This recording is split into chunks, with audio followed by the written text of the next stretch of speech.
as some might say. I haven't played chess in 20 years, so, and I don't care for moves at all, so I'm just gonna wing it and, yeah. All right, my follow-up question is, does everybody on Team Falcons make this level of excuses for their gameplay? Yeah, pretty much, yeah. Who makes the most excuses for their gameplay? Snake. Do you feel bad throwing your king under the bus? I don't think I'll be doing that. That was a really wise pun. I did not expect that. That actually caught me off guard. Follow-up question. I talked to your teammates earlier. They said a lot of bad things, omens, scary omens. They said potentially AUI was going to retire. Is this true? AUI? I don't know. Are you going to retire? I don't know. Is anybody ever going to retire in this game? Because I really need another job and I need you guys to quit. At least temporarily, I think. What's a temporary retirement? That used to be called Chinese retirement. That's like a step retirement. Do you think Seb should have retired as many times as he did, or did he overdo it? I think he did it like an appropriate amount of times. So he could still do it again. So you think he's still in his retirement prime? He's still in his, yeah, he's in his prime for retirement. Do you think Seb or Mbappe is more impactful in the cultural ethos of France? I'm gonna say Seb. Seb doesn't have a cool nickname though. He used to. What was his nickname? 7CK. Oh, that wasn't really a nickname. We can say that. His name was Mad. Yeah, these are jokes. Yeah, these interviews aren't serious. No, we're gonna edit it all out anyway. It's probably never air. Okay. Yeah, that's staying into the camera though. That's right. That was Chris' answer to how he feels whenever his team tries to talk to him about Dota. This chess match isn't going well for you. It's not, because I have no going through. Okay. What are you drinking, sir? Coffee. You have to wait till I give you the microphone, otherwise it's not going to... What are you drinking, sir? Coffee. Okay, that's very good. How do you like your coffee? Black. It's very French of you. I think it's just very European. Did you start drinking coffee once you moved to Europe? Once I moved to... yeah. Since, of course, you're a North American player, did you have to adjust a lot of things when you started living in Europe for the first time? Yeah. What did you have to adjust? Just like my calorie intake. What does that mean, dude? I mean, you can't just say that. What does that mean? Just like there's less calories in this continent. Oh, so you had to get used to food scarcity in Europe. I understand. Yeah, we don't have that problem in America. Definitely not a lot of food scarcity. Do you miss any of the American cuisine? Yeah, the Mexican food. Oh, what's your favorite Mexican dish? I mean, probably just tacos, yeah. What kind of tacos? Birria or like fish taco. Hell yeah, brother. That's what I'm talking about. So that's why you gotta come back to NA. Is it not worth the tacos? I mean, not for Dota at least. Do you think you could form a purely NA team right now and win TI? Purely NA. Yeah, I'm talking homebred Americans, you know what I'm saying? I potentially can be on this squad if that influences it for the better. That helps, but I mean, if you include me, then you would include Sai, I assume. Naturally, he is the captain. Maybe if Sai like played a year of pubs, then it might be possible. And that's where also would need to play a year of pubs. I mean, he's doing it, but it's a competitive team. It works. So you're calling out these rusty guys from like the 2019 EG or whatever the hell the squad that was. We didn't do too well with that squad. We did pretty well. We won like 5 tournaments. Not after I got there. Is that true? Yeah, we bombed out of TI. That didn't end too well. We had the double coach situation. I feel like we won like the Manila tournament with you. Yeah, that was pretty good. That was the last great victory for North America. How do you feel about being part of that? Was it really? That was the last tier 1 tournament that RTZ won. I mean, that was a good tournament. We beat... Wait, actually... Wait, I thought you were playing with Jackie Ma, but we beat Jackie Ma. You were not playing. I was not playing with I was coaching you. Ah, so there was like a grudge match for you. Were you ever playing with Jackie Ma? Not before that. You've gotten this entire history wrong. This is great, everybody. His Dota memory might be failing. He needs to retire a couple times like Seb. Do you think you're going to remember anything in particular from your entire Dota career that stands out? Am I going to remember anything? Is that what you asked? Like, is there one moment that you think 30 years from now, 4 years when you're sitting in the nursing home, you have dementia, and you can't really remember anything in your life, and your kids are all staring at you, and they're like, Papa Crib, please tell us something from your Dota life that you remember. What's going to come to your mind? I think TI win, but honestly, like the first 2 majors with OG were like, yeah, I think that's gonna be like standing out. Like the feeling I had when I won those was very different for TI. What was different about it? Because I was like 19, so it's like amazing, you know. And then when I won TI, I was old, so it's like I've done that, you know. You heard it here first, ladies and gentlemen. The spirit of youth is what invigorates our esports players. And once they're past the prime age of 23, it's all downhill, especially for the veterans like our boy Crit here from Team Falcons. Thank you for joining me today. I did win this chess match. We can fast forward and like re-shot that in. You got checkmated pretty swiftly here. Too old to play chess apparently too. But thank you for joining me. Enjoy your coffee, sir. Hello, everybody. Welcome to EWC 2026. I am here with some of the EG Mount Rushmore. We've got someone from about every era of that organization here, including myself. So pretty cool. After you play for so long, you go through so many teams, you always learn more as you go through each team. And I feel like when you look back on a past team, you're like, man, if only I had known this on that team, I could have fixed some issue, or we could have, our drafting would have been better, or like our team chemistry would have been better. Do you guys feel like that about some specific iteration of an EG squad? Like you learned something on the teams you played in since that you wish you'd go back and just like yell at yourself, you know, do this, please do this. I think it's hard to say because for me, like when I left Shopify and I went to Falcons, like it was obviously a very different type of team, and I think it's mostly like a philosophy thing. Like it's not like a style. Like you can't really say that because you can't really do both. You know, like you kind of have to choose which type of Dota you want to play, and you can be like, oh, this Dota kind of works for us, but like it doesn't mean that the other side is wrong. If you know what I mean. Yeah. So it's like you really like for me, it's more like an individual thing. Like you learn some things about your own role, and like that maybe you could have. I guess I can rephrase it too, because I hear what you're saying, and I guess I don't mean it in the sense of going back to those teams and being like, do this instead of that, but do something that would have made those teams excel at what they were good at. You know, like peak EG style. Could have it come together? I think probably the TI the Spirit one. I think if we had all learned, if we knew more of what we know now back then, I think we could have had a better shot, because we were like kind of the favorites going into that one, like us and LGD. You guys had that insane boot camp before that, yeah, right? You went to Malta or something for like we went to Monaco. Weeks? No, that Monaco. No, the problem was I heard they delayed that year. What went down at that boot camp? No, that was good. I loved it. It was fine. Yeah. It was just super random that it happened in Monaco. That's all. Yeah. It was like some sort of EG partnership deal or something or another. It was like it was pretty fun. I liked the place. You were in like a penthouse or something, or what was it? No. It was just some apartment. That's like an office building. Oh, not that exciting. Oh, it was beautiful. But you get to see all the yachts when you walk around. It's pretty small. We had like a Michelin star, supposedly chef. Yeah. Supposedly. But like some guys didn't like the food. They just wanted burgers. Oh, it was super funny. We kept asking for him to just make normal like food that anybody can eat, and he would like bring like snails and stuff, and like you know, too fancy. Yeah, it was a little too. There wasn't an F1 race going on then. No, but it's cool to see the marks on the ground. You know, when you just walk around, you see it still. It's cool. Yeah, racetracks. Are there teammates that you wish you could still like play with? Maybe not gameplay wise, but just like, I wish I had this guy on my, like he was my best friend back now. I wish I could have him on my team. From the EG days, you know? I think Daryl I really like playing with Daryl. He's probably like one of my favorite teammates that I've had. Like in terms of, I would say not just in terms of like how he is as a person, but also how like he was like the perfect offlaner. Like in my head, like he's like the perfect he can do everything. Like, so for me, him probably like that was the most enabled that I've felt, like in terms of my own performance, because he was just so good at doing his job that I was like very free to just play my role. Probably Ramses. I like playing with him. Yeah, I think he helped a lot. Now you stole his Zord.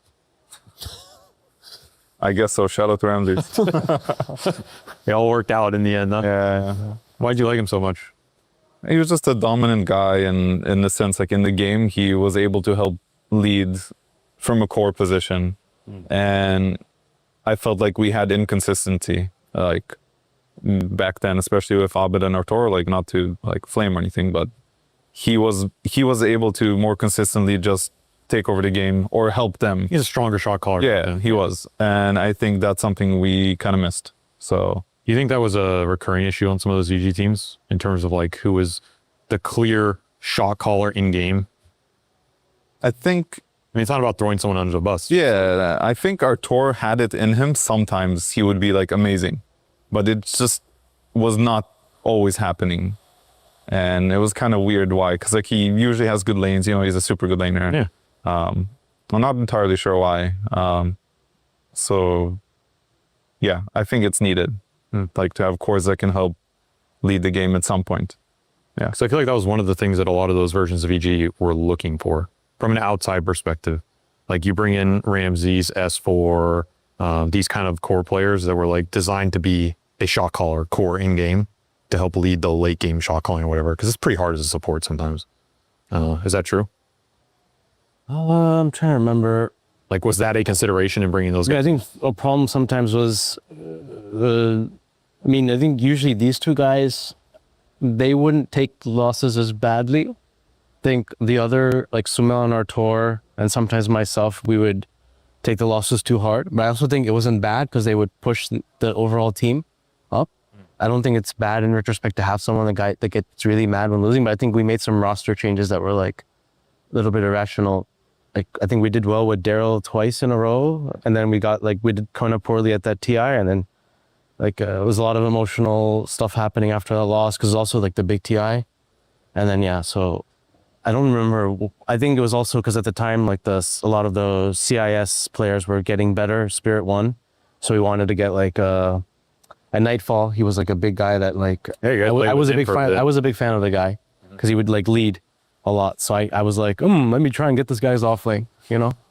But The old Bulba. yeah. That was yeah. I mean, to me, that was probably the biggest mistake that we made. That was really bad. Not just for us, but also for his career. Like he wasted a year basically.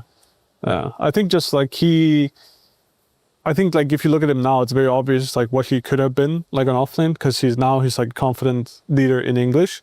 Back then he was not. Like he was playing offlane and he was still kind of playing carry and he was not really like. Yeah, it was just too early for that, and then also because we brought in Jerix and he had been like on a long break, and like it was too many. It was too like mad scientist, you know. Like it just Sometimes my role swap. It's like my role, like I get some. The role swaps have usually been kind of bad, except Roman. It's because I think we were too inspired by Roman's role swap. For which team? Because he switched from carry to offlane to our team. Remember?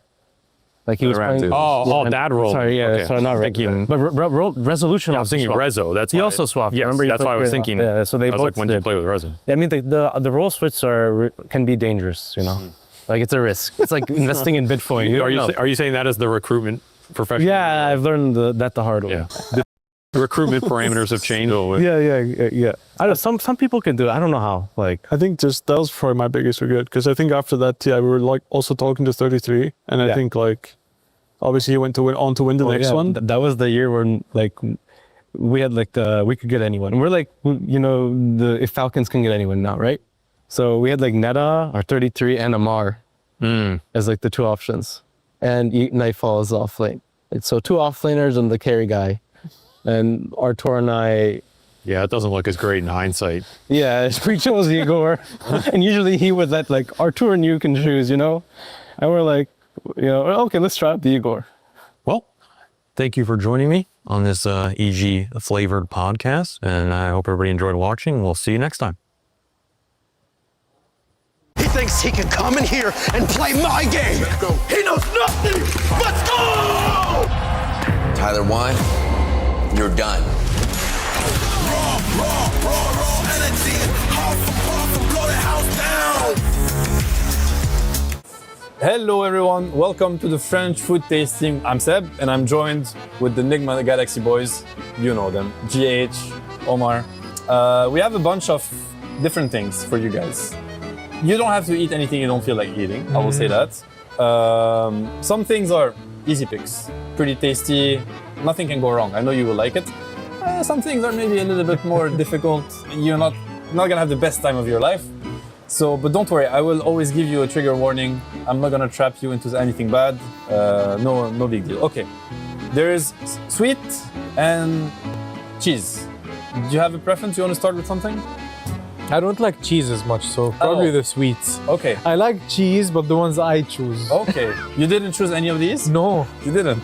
I like I was French. told you chose the camembert. camembert. I was told it's your favorite. It is my favorite, but I'm not gonna taste it because I like to savor it for a different time. Oh, okay. For the maybe the celebration, the winning celebration. Exactly, back at home in Lebanon. Okay. What about you, Omar? You don't wanna? I'll just go with whatever GH picks. Ah, okay. I trust him Okay, a lot. that's so smart. Okay, so straight on the sweets. I can't interest you in any of the. What do you want to interest us in? What is monster cheese? Oh, okay. So How do you pronounce it? Munster. Okay. So if I had to rate the cheese, as in from difficulty, I would say number 1 is over there. It's you start easy, no big deal.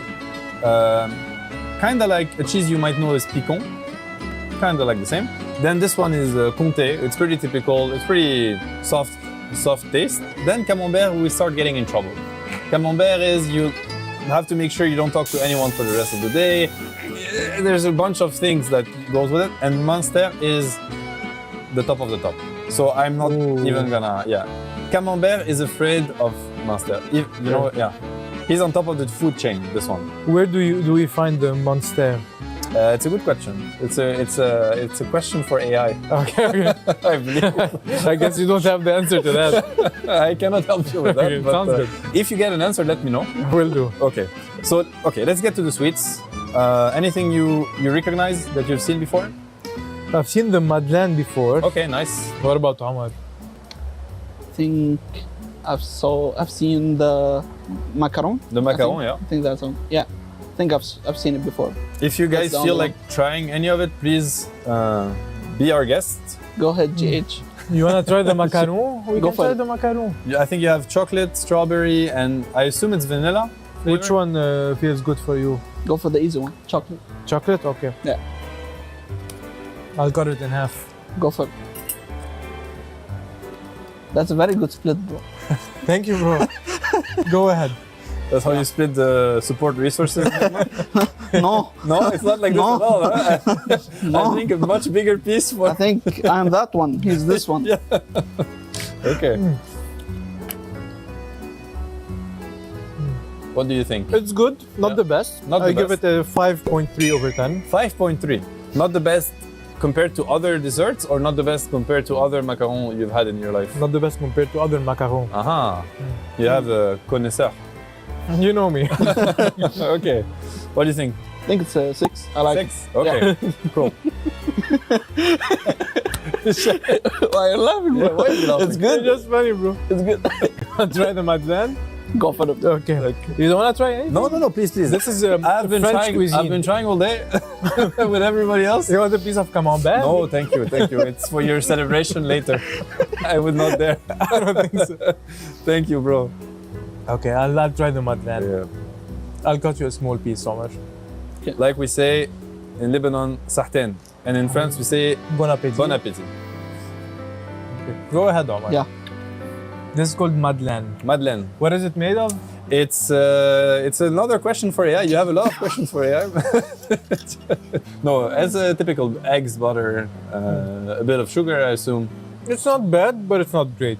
Okay. Maybe like a 5.8. 5.8. It's very precise, huh? It's It's compared to other Madeleines. yes. No, but I would agree. I think you have a good palate, say. No? Because I had a lot of good macarons, a lot of good Madeleine. Yeah. These ones are... No, they're pretty. They're average. I agree. I agree. Yeah. I mean, if you have an educated French taste, then I cannot trick I cannot trick GH. What do you think? I think it's I would rate it lower than the other one, like 5.5. It's just the taste of sugar and other stuff. It's too stuffed, or Yeah, Okay. it's too strong. Okay. That one is a bit nicer. I could offer you next. We call this petit écolier. It means little schoolboy, I guess, or girl. I don't know. No, actually, boy. Boy. You're correcting me on my French. I love it. Well, it's needed. You know. It's been a long day. This is your typical biscuit, like lunch biscuit for kids when they go to school. What kind of chocolate is it? I believe it's milk chocolate. Okay, then I can try it. You can? Or if it was, you don't like dark chocolate? I'm Maybe? not a big fan of dark. Okay. You wanna try Petit Écolier? Yeah. Okay. Is that a trick? Is that a I trick? have to Quick say, his question. pronunciation is, it's perfect. It's flawless. I'm gonna Oh, you're give cutting it. I've never seen somebody cut a petit écolier with a knife and a fork. This is a first for me, but it's good. I'm trying. Yes. Oh, you're gonna eat it with the fork too? Yes, we're very like that. Educated. No, no, not, there's no we. It's me. Nice. Pretty nice, actually. Pretty nice. I'll give it a 7. 7. Yeah. I would give it an 8, actually. 8. It's good. So it's your It's favorite? good. I like it. Yeah. Okay, awesome. I mean, They're very good. I would prefer macaron and madeleine any other day, But a good one. but a good one. We can say it. Like Yeah, but a good one, yeah, Very for good. sure. And I mean, I think. What is this one? Okay, this one is. I think we call them barquettes. It's kind of like. What does it mean? It's the shape. Barque is you go on water with it. You know where tu rames avec une barque. What's Okay. The English word for it. It's like paddles? a small boat. Yeah, kind of. And the shape is the same, right? It looks Okay. like a small boat. So it's called small boat. Okay. Whatever. Are you interested in tasting? Yeah. If you are, I am. You could Okay. cut it in half. I'll cut it in half. Yeah. Sharing is caring. Oh, we should have skipped lunch. You bro, can for also this. you can also break it. Okay, I'll break do it that. if you want. Is it French tradition to break I it? mean, I just don't want you to struggle with fork and knife.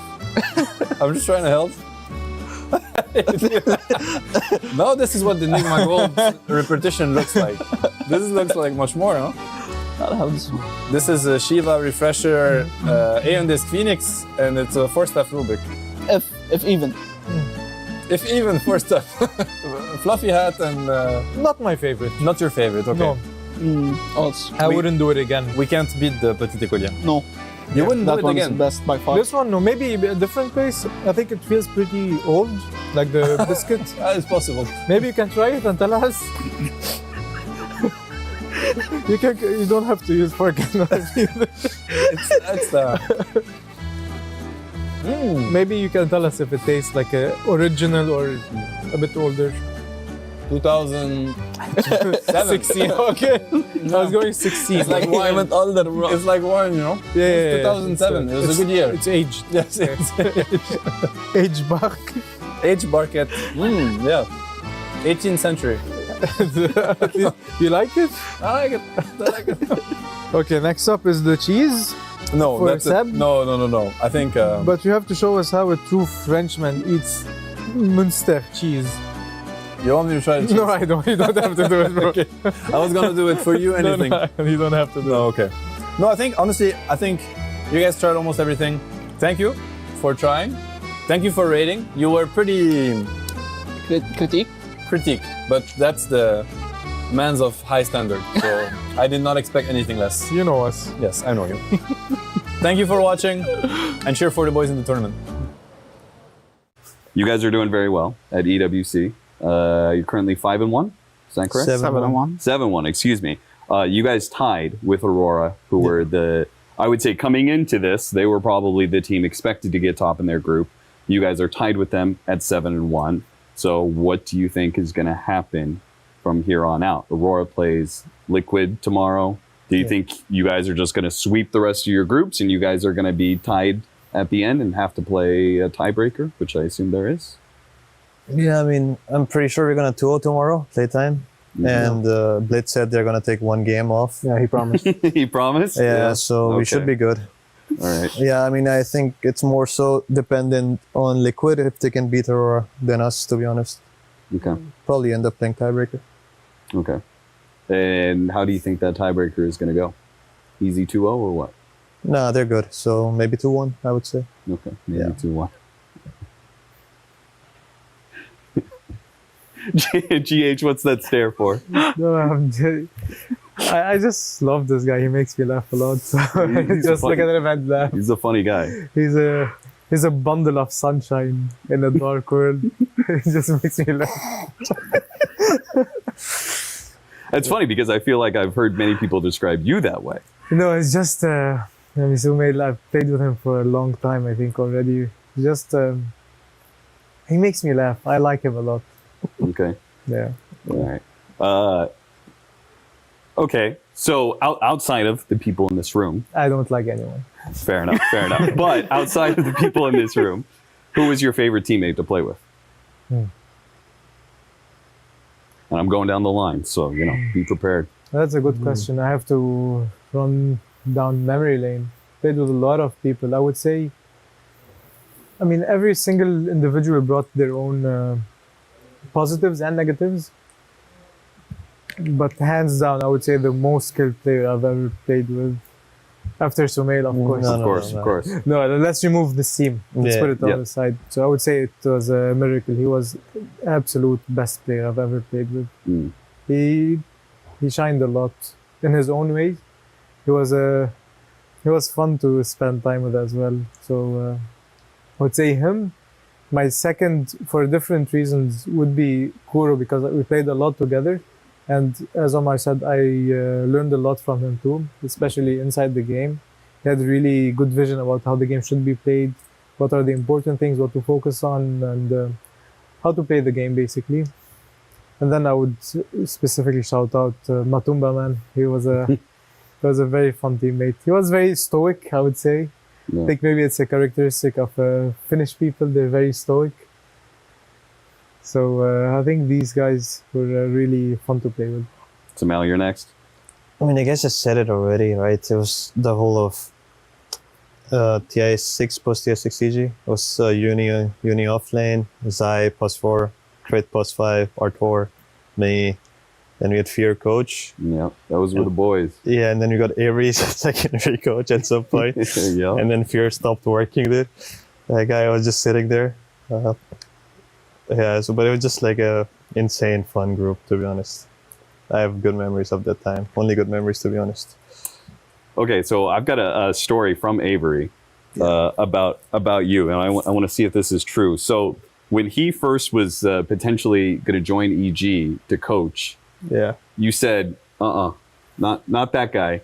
And the reasoning is because you guys would play each other in pubs all the time, and he would just gank you all the time. And from Avery's perspective, what he would say is like, I'm trying to be a pro player, so I want to interact with, the best player in the game. So he would just go and gank your lane all the time. Is that true? It is true. It is true. He just would ruin your mid lane. Yes. F this guy. I mean, just some people who just play it to ruin your game, I don't like it. Yeah. You gotta play the game. That's fair. But then we grew close, actually. It was really fun. I hope it didn't tell you about other stuff, That is actually the only story he's told me about you. Nice. Sumail, it's a trend. I feel like I've asked other people. In fact, just before this podcast, I asked a couple of people. They said, what should I ask Sumail? They all said, I want to say things that wouldn't be safe for a podcast. All right, Devi, you next. Favorite teammate outside of this team? Probably Fiolikwa. Okay. He's playing LGD right now. I think I just improved the most with him. I think we pushed each other in a positive way. We kind of went through a lull together, and we had to work hard together, and we kind of rose. I think, like during my time with Fiolikwa, I improved a lot. Because right before I joined Heroic for the first time, won my first tier 2 tournament with him. Never any issues with him. He's a great guy, super hard worker, like me, I would say. And he pushed me to do better. And he's a good friend. I've heard very good things about Theo. We just talked to KJ again recently, and I asked him about Theo. He said he was kind of a soldier. He'll do anything to make things happen. Yeah, exactly. And he had a very good influence on me in that regard. He helped me become a much better player. Omar? I'm gonna say it's 3 people mainly from my old team, which were Noob, Kauri, and our old coach, Axel, who's coaching Yandex right now. Oh, okay. I think these 3 were the guys who helped me a lot, actually. I have to confess, I was not a good player. I would say they helped me become a good one. They helped me a lot, actually. I improved a lot during my time with them. Yeah, I would say they're a big reason I am who I am today. Play is in our DNA. Whenever we let it out, it becomes our superpower. Now imagine an entire city being built to supercharge it. Kadir City, powered by play.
Esports World Cup up.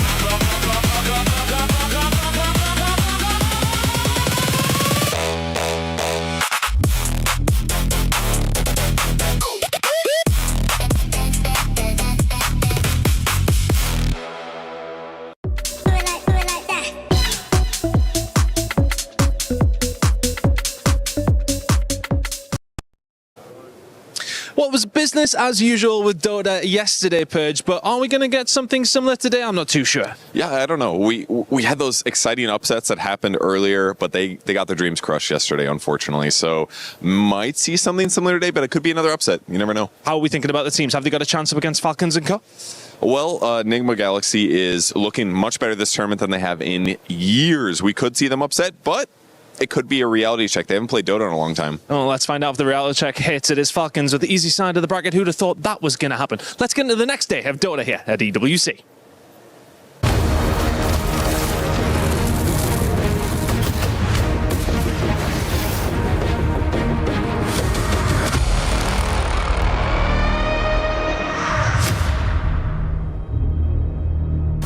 Only 3 more days of Dota, and then we know who will take the championship here for Dota 2 at the Esports World Cup. We're live from Paris with our final day of quarterfinals here coming your way. And to talk all about the quarterfinals today and yesterday, I'm joined by Seb and Lacoste. Seb, how are you doing this morning? I'm good, but you know, it kind of hit me when you say only 3 more days. Like, yeah, when you said only, it's like, can we extend it or something? Like, Dota in Paris doesn't happen often. Like, it really went by really fast. Like, can we just do like another week or something? Is that a possibility? Can you reach out to you that? got my vote. I got you. Can you do anything about it? I don't think I can. Yeah, we said it's democracy always when we choose things. Yeah, I'm down. I'm definitely down. So 3 to 0. 3 to 0. Zil, that's a new one. That's been decided. 0 and 0 combined. Now, very excited to see, what's going to happen today, because we've seen some of the teams also getting eliminated, teams that potentially could have taken the whole thing. But, this is single elim now. It has been single elim in the survival stage as well. So going to be very interesting and looking forward to it, Shiver. Yeah, and single elimination doesn't really happen very frequently in Dota 2, and that just means the pressure is so much more than any other tournament. It means that you don't get that second chance, where a lot of people, oftentimes, they rely on that second chance. We could take a look at the SDC Rewind of yesterday. Some teams here, Seb, would have really liked to have that second chance. Yeah, yesterday there was, probably one of the biggest upset in a sense. Like, we've seen the title defender. I think it's never easy, to let go of the title defender. Team Spirit, they fell to Yandex, which looks to be one of the best teams of the tournament, if not the best team. It was a true test for them. We were like, yes, they've shown so much, but it only happens once in a season, where you have to take down a team of the caliber of Team Spirit in the biggest event of the year, like, EWC. You're gonna have TI later, but basically this is the money time. These are the games that are the most important of the season, maybe even of your career, because you never know where you're gonna be next year. You never know what happens with your team, and they really showed up. It was super impressive. I think it was a highly contested series. Like, Spirit also played really well, but at the end of the day, they really showed that they are the best team, one of the best teams here, and definitely one step ahead of Team Spirit. Yeah, for a good reason. Everybody's talking about Team Yandex as potentially a team that's going to be taking the whole thing as well. They had very interesting things happening. Of course, DM Centaur is going to be the big one that people are going to be talking about. Malorich, he also stepped it up on this position 5, undying twice. Also building Blade Mail, building Heart, going for a bit of an unorthodox build in a sense where not many other position 5s are willing to go for it. And of course, CJ Invoker, he was the one that has been carrying the team like ever since we see this guy play on the hero. It feels very good. Yeah, and we had Yandex as one of the teams coming out there on top and now looking like one of the clear favorites for the finals. But the other quarterfinals we had yesterday with P-Vision coming out on top, you could say the exact same thing about them.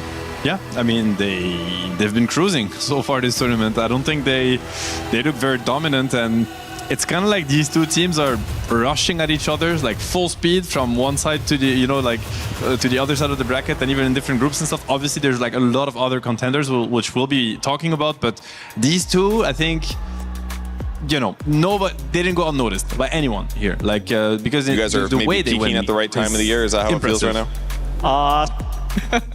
Having a little bit of purge intermezzo there. He's around. He's around. Yeah, and the next 2 series that we're gonna have, I think, because again, you get really excited with Yandex and T-Vision, and only one of these teams is going to go through. So another finals before the grand finals. This is what's crazy about this format is you get so many of these games where you're like, it can only happen once, and it's happening now. Yeah, and the keys were crushed yesterday. You notice here that this is an extra special key. The defending champions, they do get that special key for them, and this was very convincing, a crushing coming out from Yandex. Yandex versus P-Vision in the semifinals. I'm already getting ahead of myself seeing that bracket, but I think that will be, I mean, if we can start a poll, how many signatures do you think we need to make that a best of 5? However you need, you get, it's like everyone would sign off on this. So you could have millions if you wanted to. I think you have only got maybe 10 people that would not, which are the 10 on the stage. Yes, of course. Yes, they would say, please no. Please no. No, we've had an interesting day yesterday, and a title defending team getting eliminated is always a little bit extra rough. And for some final words of those title defendants, we're going to listen to Yatoro. Hello, I'm here with Yatoro of Team Spirit after a tough elimination there. How are you feeling? Hard games, I would say. It was good series against good opponents. I think if we would win them, we would win the tournament, but that's life. What do you think went wrong? Game 1, you were playing Kez, you had to play against Nature's Prophet, you got sprouted a little bit, felt kind of hard. First game was kind of free. We played well at mid-game, we took the Roche, we took 2 tier 2 towers, but after that they just moving a bit better, a bit faster, and after they did kills us at top, took side and games goes hard, like Emmer just goes and kill everyone. So we just need to be a bit better about team fight, but we didn't, so that's why we lost. That's tough. And in game number 2, you guys were pretty close for a while. You had that great Roche fight, you chronoed the Invoker before he BKB'd, you killed him, took Roche. I would say problem about we had a good chances to catch them at wards, but we did kind of misplace about like we didn't catch Invoker 2 times when we could, and they just split us up. We can't take even tier 1 with the Aegis. They just split everywhere, and I need to be everywhere for like out push, and they take pick off still with Centaur Invoker. So it was just hard macro game about they have just better pick about moving around the map, and we had a bit lucky control, I would say. Only like Pango and Snap. Void can't like reach the setup because I need to show myself with Aegis. But it was kind of hard macro game, I would say. I see. I was curious about Collapse's hero pool. He played tied first game, second game Pango. Do you feel like he needed something that also could jump, so it didn't have to be you? I think it's good heroes for jump. We just couldn't reach them, I would say. Like 2-3 times was pretty close, but we didn't. I see. And then they just got more gold than you, basically. Yeah. They just have like 4 cores. We have only like 1.5, I would say. They like Scale It and Dying, Centaur, Clinks, Invoker. We need to kill everyone, but we have just not enough damage, I would say. Yeah, need like 3 Chronos, basically. Well, I'm sorry that you guys lost. Tough games for sure. But thank you for joining me, and good luck in your next tournament. Yeah, a tough loss for sure for Team Spirit. And interesting to note that Toro, he starts that interview saying that if he thinks if they win versus Yandex, they will take the whole tournament. Yesterday on the main stage, when we heard Satanic talk, he said that whoever wins from them and Yandex, P-Vision and Yandex, they will win the whole tournament as well. And that are some big words, thinking that the winner will definitely come from that side of the bracket, because let's take a look at the other side of the bracket that's coming your way today. One of these 4 teams will have something to say about that, Seb. I mean, I don't know. There's Falcons, there's Nigma, there's BB Team, Vici. These are big names, and they're kind of being disrespected in a sense by the other. There's like beef between both sides of the bracket. It's like, well, if we beat them, we'll just win. It's like these guys are just transparent. I personally like it. I think these players are the kind of players to really thrive under being, you know, kind of offended. So it's like, yeah, Sumail who? Like, I never heard of him. How do you say it? Amar, can you spell it for me? I've never heard about this guy either. ATF, I think. Yeah, ATF. Yeah, I've never heard about him. Not impressed. I'm not gonna win. So, you know, I'm looking forward to see what these guys can bring to the table and kind of show the second half of the bracket how it's done. Yeah, because it definitely feels like the bracket did open up in this top part. Like, if we look at who topped the groups, these are the players, these are the teams that actually topped it. So, gonna be interesting to see if Falcons, if Nigma Galaxy are gonna be the one as well, seeing that all the seeds in the groups were correct, because both Yandex and P-Vision, it was kind of like a smooth sailing for them as well. Yeah, we'll see if there's an upset, basically, that is going to happen today, as Vici Gaming has upset already, because they are the ones that took down 1W just a day or 2 ago. Speaking of a day or 2 ago, I think it is interesting to note that Falcons, they came from Group A, which meant that they finished their group last week Saturday. Which means that they have not played for 6 days. No officials. Obviously, they've played, but no officials. Curious if that will have an impact, Lacoste.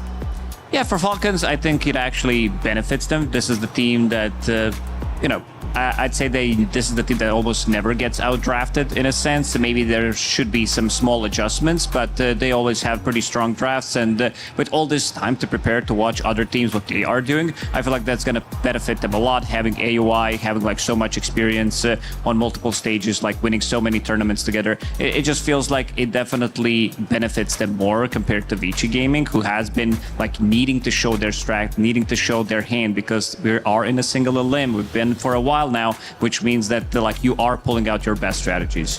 Yeah, Vici Gaming as well. They're a team that indeed just keeps growing, keeps getting better. We saw them adjust in the series, of course, as well. They have what it takes to make sure that a best of 3 goes their way while learning on the fly. Let's learn a little bit more about Vici Gaming from Bach.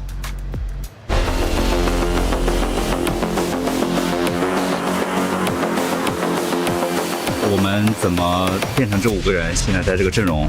最开始就是他们一开始在跟牛哥啊，然后再跟 WS 在打，然后后来他们就是有一些人员上的变动，然后他们需要一个3号位，然后就因为去年我也跟他们一起打过，所以说就又找到我。我们因为去年当过队友，然后包括我跟新 Q 之前也当过队友，所以说我们磨合得不错。 有时候像输比赛，然后长期的训练也会让我觉得很疲惫，因为就是经历了这些疲惫，然后胜利的时候才会特别开心嘛。所以说，也就是对胜利的渴望吧，对赢游戏、赢过别人的那种向往。我觉得我们现在最需要提升的就是一些个人的实力，因为现在这个 DOTA 变得越来越复杂，需要每个人有更多、更精彩的操作，然后每个人的操作都会对局势有非常大的影响。有很大一部分原因就是因为他们的个人操作、个人节奏非常好，然后我们也在就是往这方面努力。还在一个要搞清楚自己打法的阶段嘛，因为DOTA 的版本也一直在变动，然后热门的英雄每个比赛也都会变，然后我们其实就是每个比赛都还是需要去找一些就是赢游戏的方法。我们在这个比赛前在国外训练了差不多2周，然后我希望就是我们能在这个小组赛，然后就是能够表现得比较好，然后继续成长，能够进入到淘汰赛去有更多的成长空间。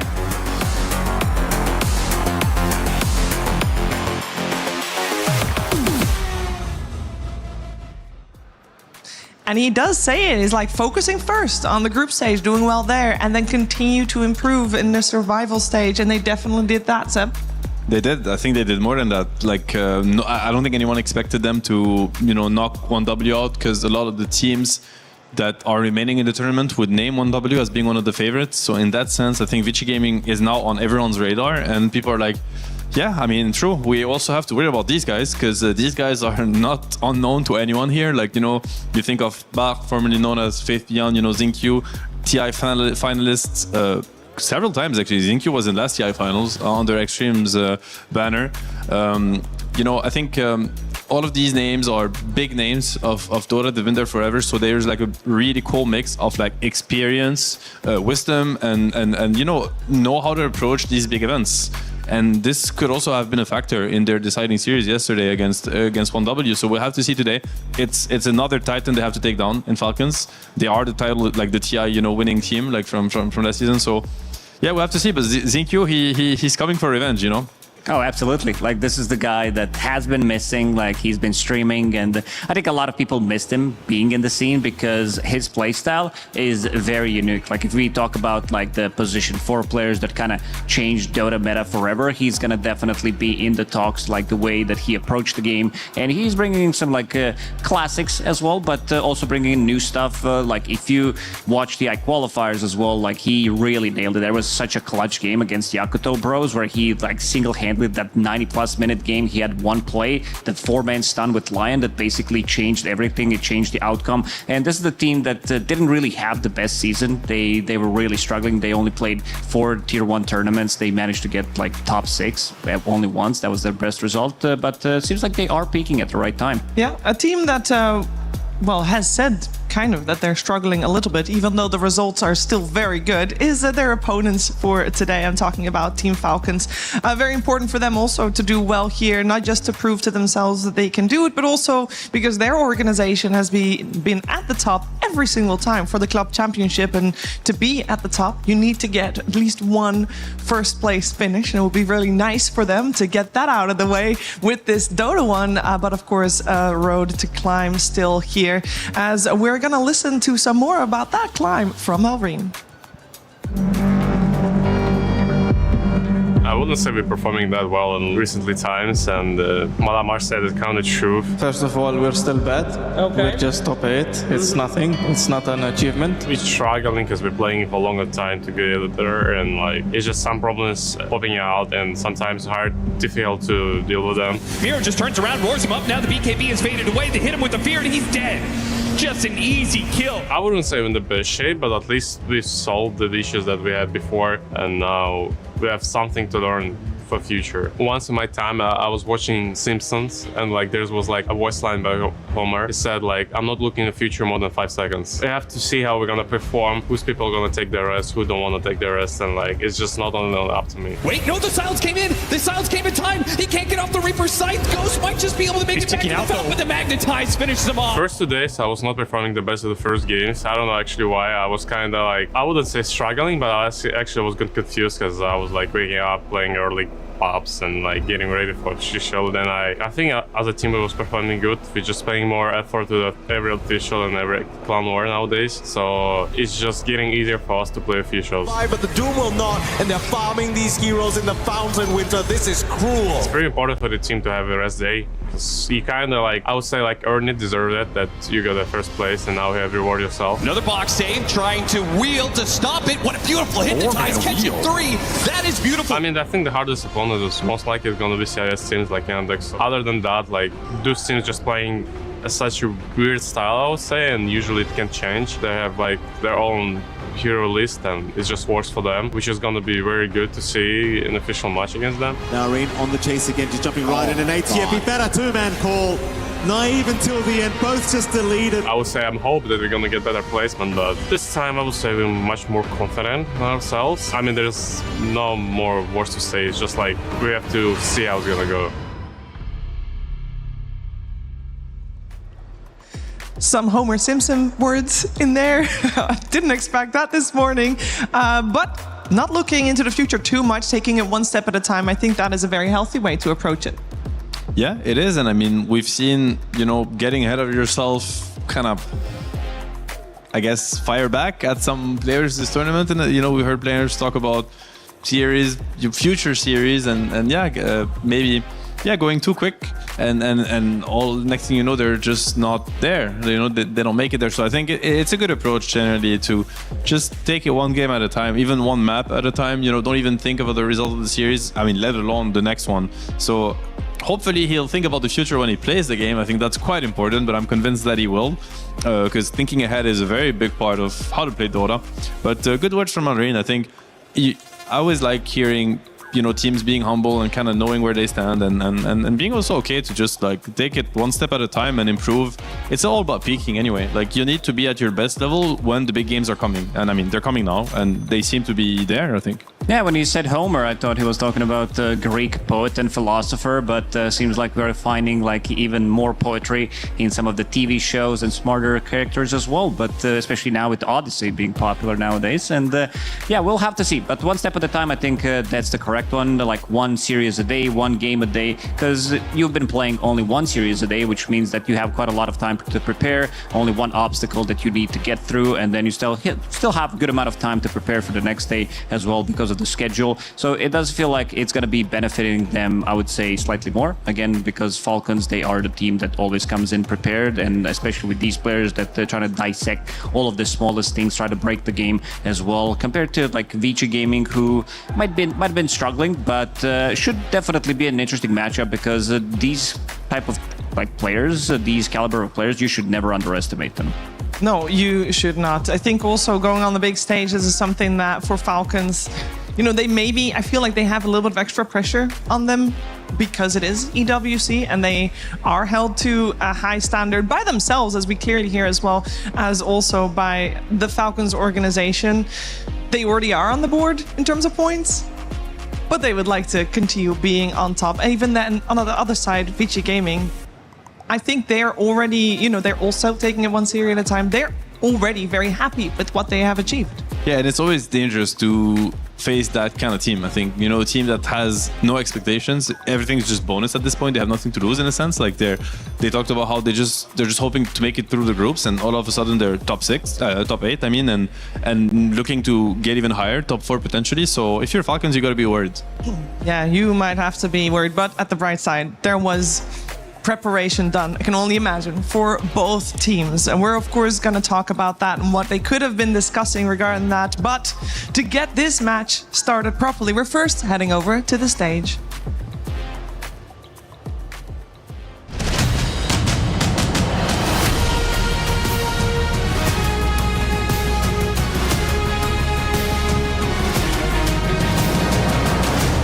Ladies and gentlemen, welcome to a beautiful, fashionable day of Dota 2. In fact, today we'll be doing the Paris Dota Fashion Show. Open those doors.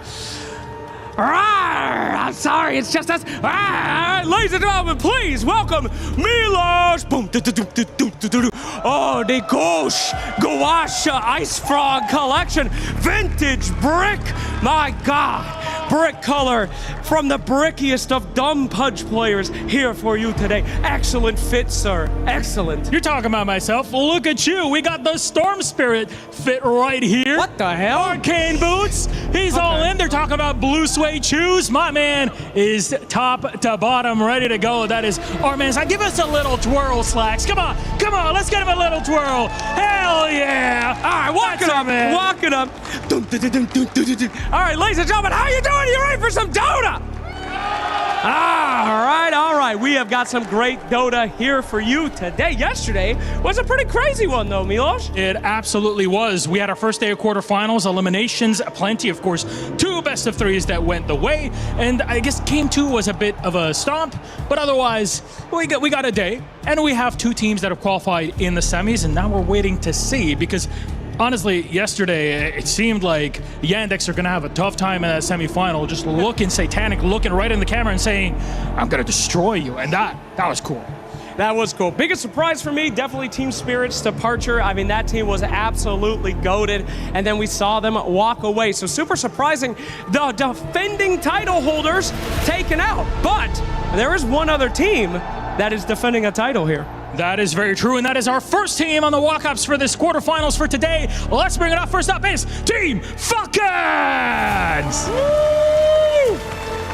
No matter where they go, they're always crowd favorites, and for more than one reason. The EWC 2025 club champions of both last year and, of course, in 2024 as well. They're back on the main stage, and you haven't seen them in a few days. You know why? Because they went 9-1 in their groups. A singular game dropped on the way to this main stage, but today is where the real challenge is. How do you play on the stage? How do you play in front of the crowd? And can you go deeper than just quarterfinals? Absolutely. A team that is no stranger to a crowd, and I'm a little worried about them. I mean, they've just been hanging out, sitting in their hotel room, maybe taking a nap. You awake? You good? He's fine. He's awake. He moved very quickly. Thank you so much, Amar. Let's see if it's 0 reaction. The guy's a stone cold killer. Let's go ahead and see their opponents, ladies and gentlemen. Put your hands together for Vici Gaming! Vici Gaming has not had a single rest since this tournament started. They've been fighting for their lives over and over again.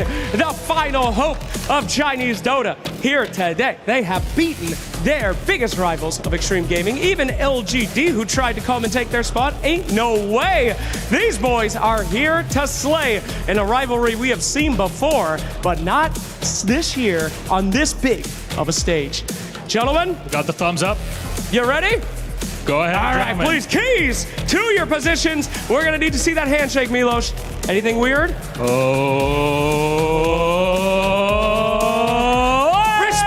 Respect coming out there. All right.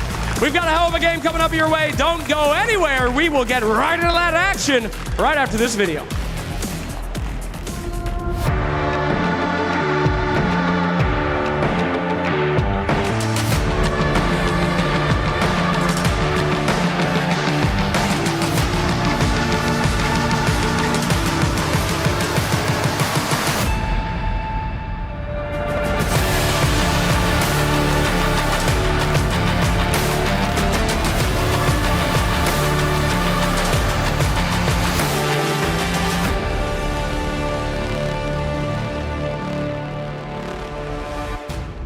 The quarterfinals between Team Falcons and Vici Gaming will soon begin. It's time for us to get into it and talk about what is going to be important to look at for this best of 3 elimination series. Seb, where are you going to keep your eyes? Right before that, did you guys notice something about the handshakes every time? They went for the headbutt almost. This one, I did notice the headbutt. It's never the people that are gonna have to lane against each other that go handshake, because that's what I want to see. You know, I want to see mid laners shaking hands before they actually try to outplay each other's, or like an off laner with a safe laner, because there's gonna be a lot of beef. Like, it gets really heated in the laning phase. It's all about kind of last hit denying, high-fiving each other, spraying on the ground. I want to see more of that. It's like kind of bring the heat before the game even starts. How about we ask all lanes to handshake each other like before 5v5 handshake. I mean, that's spicy. I would love to see it. But no, what I'm going to be looking at is, I mean, obviously Falcons, they come in as favorites. I think that's like not a surprise to anyone, and they probably expect to, you know, come out on top of the series. But again, Extreme, like, Vici Gaming, like some of them were on Extreme last TI. They had an incredible season. Sure, the season was a little bit rocky this time around, but it really doesn't mean anything. Like, there's been many iterations of like teams or rosters that had, you know, not the best season, an average season, and they peak at the right time and then just take it all when it comes to, you know, EWC and TI time. So at this point, you have to take them very seriously. Like, they're showing up this tournament, they're showing that they can take down some of the best teams in the world. You know, they took down 1W, and these players are no stranger to the biggest events and performing in them. So yeah, and it seems like they also managed to find some good place for themselves in this current meta, like playing this carry Lina. We've seen Lina from the mid lane, but we're also seeing it from the safe lane as well. Shiro did have amazing performance yesterday on that Lina, like 20 plus kills, one death only, kind of single-handedly. Yeah, there it is, for a good reason, because I feel like I started to be a big believer in this hero. And what makes this hero super strong is like having the flexibility between position 1 and position 2, plus also the Aghanim Scepter build even from the carry role, because you go for the Maelstrom, you pick up Boots of Travel, you go back to Aghanim Scepter, which is like this item has pretty insane numbers when you think about it. It's 35% magic resistance, it's 35% spell amp, unobstructed vision for 7 seconds on 25-second cooldown, so lets you position really well in team fights, plus also gives you ability to be super tanky, one of the reasons, plus the level 15 talent as well. And you know, I was looking at also the coach names, and it really brings me back, because like Yao was like one of the Chinese living legends. Is like people kind of forget about him, but he's really the equivalent of Jao 8 in a sense. Like, he did as much for like the Dota scene and the Chinese Dota scene in particular. And you know, you have AUI on one side, which, you know, people are maybe a little bit more familiar with because, you know, they won so many titles and he's been highlighted a lot. There's like the same amount of experience and Dota knowledge on the other side, and I just love to see these two great Dota minds, you know, with 5 exceptional players at their service, in a sense, battling it out. You love to see it. Yeah, I feel like sometimes we don't mention some of the coaches because players outshine them. Like people talked about, you know, Yandex, their coach as well, putting in quite a lot of work considering the results that they've been having. And Clockwork on the other side, this hero has always been good against Lina. Maybe not so much nowadays with that Aghanim Scepter as well, with the unobstructed movement that you don't care too much about the Clockwork. But Clockwork has looked very stable in every single game, very annoying hero that can block off certain areas, very annoying to lane against. We were trying to get rid of like mana burn as a concept, you know, some of the spells like that mana, like a snake from Medusa, for example, mana burn initially on a Nyx Assassin, but having Clockwork like burning your mana, especially in some of these early engagements, can be very devastating. And I'm a big fan of this combo, the Snapfire plus Clockwork. You have kill throughout the whole game. Like with these two hero pairings, like you can make 2 moves on the map pretty much, because these 2 heroes are gonna kill any hero. Yeah, it's a great combo. They've run it a lot. Like, a few things to say that I think are worth noting is, well, Falcons, first of all, is one of the Lina teams, actually. We haven't seen them play it, but Mandarin is a level 30 Lina player, like one of his best heroes, actually, so he would know what he wants against it. So I'm sure that, you know, they talked about this Lina, they saw it coming, and they're gonna propose something against it.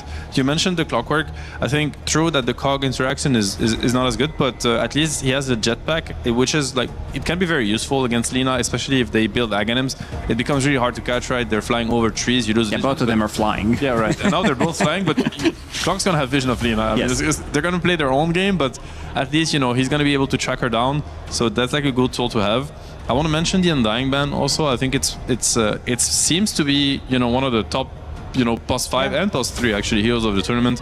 We've seen Yandex dominate with it yesterday, and Snaking is maybe the second player to be using it as much. You know, like Falcons, they've played a lot of Undying, and it's their go-to. So pretty good of Vici to not let them get their hands on it. Yeah, Undying, like we've seen some good performances yesterday. Malady as well. He kind of owned like even Yatoro gave him credit saying that he's going to be the scaling, like for pretty much scaling cores in that game, and he did with the Heart, with the Blade Mail build. So many different ways to build that hero. And on the other side, Mirana plus Tusk, so having an extra bit of a save. Mirana, like we've seen the hero do really well from position 5, even some position 4 performances. Sure, this is considered a 4 though, with Zinq Mirana. I mean, it could be. I think it's like technically it's still open. If the Lina goes safe lane, most likely the Tusk is going to lane with her, which would send the Mirana position 4. But if they decide to send the Lina mid, then you could have both options open. I just wonder, I mean, I want to say that Lina is very fine laning against Snap. I would even give Lina an edge, maybe like 60-40. So they should be happy with Lina mid. But again, it's going to come down to, you know, what they get to see. And well, like both scenarios of Lina mid and Lina +1 might be fine. That's also the strength of the Lina picks. Like you pick it that early. This is not a hero that can really get countered in lane. It's so strong on the lane that you can just pick it and... Yeah, she does well. Like, doesn't matter whether she goes to safe lane, whether she goes to mid lane. The hero's gonna do fine. And I also think the value that they're gonna be getting from Cookie in this game is gonna be insane. Like LSA, jumping over the shards, whoever gets initiated on, maybe dodging the snowball, grid against the arrow combo that they have, and also Winter Wyvern being able to split the fight, plus the Wind Ranger. We are not seeing too much of a team fight so far on side of Vici Gaming. I would love to see some kind of a team fight because you're gonna be fighting into Snapfire, Wyvern. This is very single target oriented build so far, like the whole lineup. This Wyvern pick really feels like a checkmate to me because, as you mentioned, they have mostly single target. Wyvern excels at, you know, fixing that. They also have mostly physical damage. Of course, there's Lina, but, you know, one Glimmer Cape, let's say, and one Cold Embrace, and all of a sudden, these 3 heroes can't even fix what a position 5 Wyvern is going to bring to the table. I also really like the synergy between Wyvern and Snap. I think the Curse is a great setup for Cookie, so is Clockwork, of course, but there's just a lot of teamfight synergy with the Falcon heroes. They have very solid lanes. These are dominant laners. So their draft is just very well rounded. Like they have teamfight, you know, they have very strong lanes, they have save, which is particularly efficient versus the Vici Gaming hero. So I think a lot of weight on the last 2 picks for Vici Gaming. They obviously have secured themselves like solid heroes and a good draft, but they're in a bit of a tricky situation right now. Yeah, I would love to see some kind of a team fight. Doom is also a good pick. It's very good against Wind Ranger, good against Wyvern Centaur. We've seen good amount of Centaurs on 18, just to be able to maybe like even build into pipe in this game. The interaction between Centaur and Wind Ranger, a lot of the time it's not going to happen because he's way too tanky. What about, okay, they go for the Spectre. This is, I really like this hero. I think it's just, I personally think it's just too strong, honestly. Like, regardless of the game, I think the hero's just in such a good state that it's always a pick. So I like it. They're taking a very skirmishy play the map approach, which honestly, I think I quite like it because, you know, sometimes in Dota you end up in a situation which I was describing earlier. It's like they can't really fight, and how are they gonna fix it? Wyvern's gonna save whoever they jump on, and don't try to fix the unfixable. Don't fix what you can't.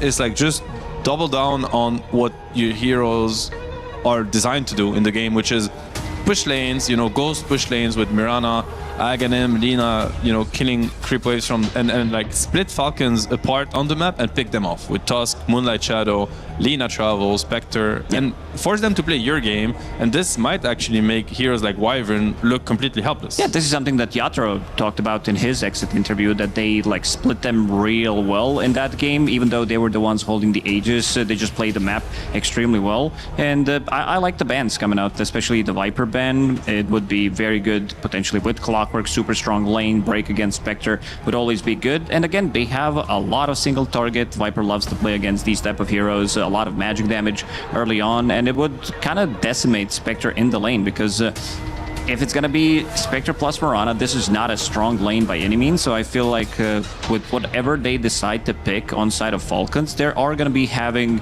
an easy time. This is like, Spectre is a stronger laner that you would expect, but not so much against potentially Clockwork, plus maybe some like Timbersaw that could come out for them, like even Dawnbreaker. I feel like they have multiple ways of dealing what's going to come, and they're going to see the full draft, so they're going to decide. I like the Dawn idea actually you mentioned. I think it could help them fix a little bit of the map, because right now this is really what Vici Gaming is looking to abuse. It's like they, just force them to split and pick them off. Because if Falcons is allowed to just group up and go for objectives without really paying the price when it comes to like losing towers perhaps, or losing too much resources because Vici is shoving all the waves into them, then the game is pretty straightforward. So they end up going for the Darkseer. I really like that combo with Spectre. I think it's one of the best in the game. You have to think of the team fights. It's like Snapfire, Wyvern. These heroes hate chaos. Like they want to understand where the fight is being fixated, if that makes sense. They want to know, hey, this is where the fight happens. This is where I'm gonna stand. This is how, the angle I'm gonna click my spells from. And versus Spectre Darkseer, it never happens. It's just full chaos. Like everybody's just getting chased by a Spectre illusion, vacuumed into the wall, and it's just very effective versus the Falcon heroes. Like it's a really good combo. I think they're maybe not investing enough, resources in the laning phase, but hopefully they have a plan, and there's always a jungle backup plan, especially when you play Darkseer. But besides that, I think it's pretty cool how they were able to turn the draft around. Yeah, the illusion that you make out of Wind Ranger is not the strongest. This is not TB Shadow Fiend illusion type of heroes that we're talking about, but still you're going to be getting the value out of it. It also gives them a little bit of a team fight that we said that they needed, extra bit of a damage like the Iron Shell, Spectre with the Radiance Burn. There's going to be quite a lot of damage over time, especially because, Falcons, they also want to be, this is probably the best team in the world when we're talking about taking the longer fights and how they manage to reset. Like what's amazing about the Spectre Darkseer combo is Spectre excels, Spectre enjoys auras a lot, first of all, dispersion, this hero is really tanky, hard to take down, and obviously you kind of lose by trying to kill Spectre, so it just amplifies, right? When Spectre with a pipe, with the Greaves and all the Darkseer that items that are bought naturally. You also have the combo with the Surge and the Shard of Darkseer, which is slowing you and makes it impossible to disengage, and if you don't run away from Spectre, you die, essentially. And the team fight presence is you can count, they're running away, and Darkseer gets great jumps. So this is off-lane Wind Ranger? Yes, this is something that we usually don't see. It's a hero that doesn't get harassed by Mirana, doesn't get harassed by Spectre.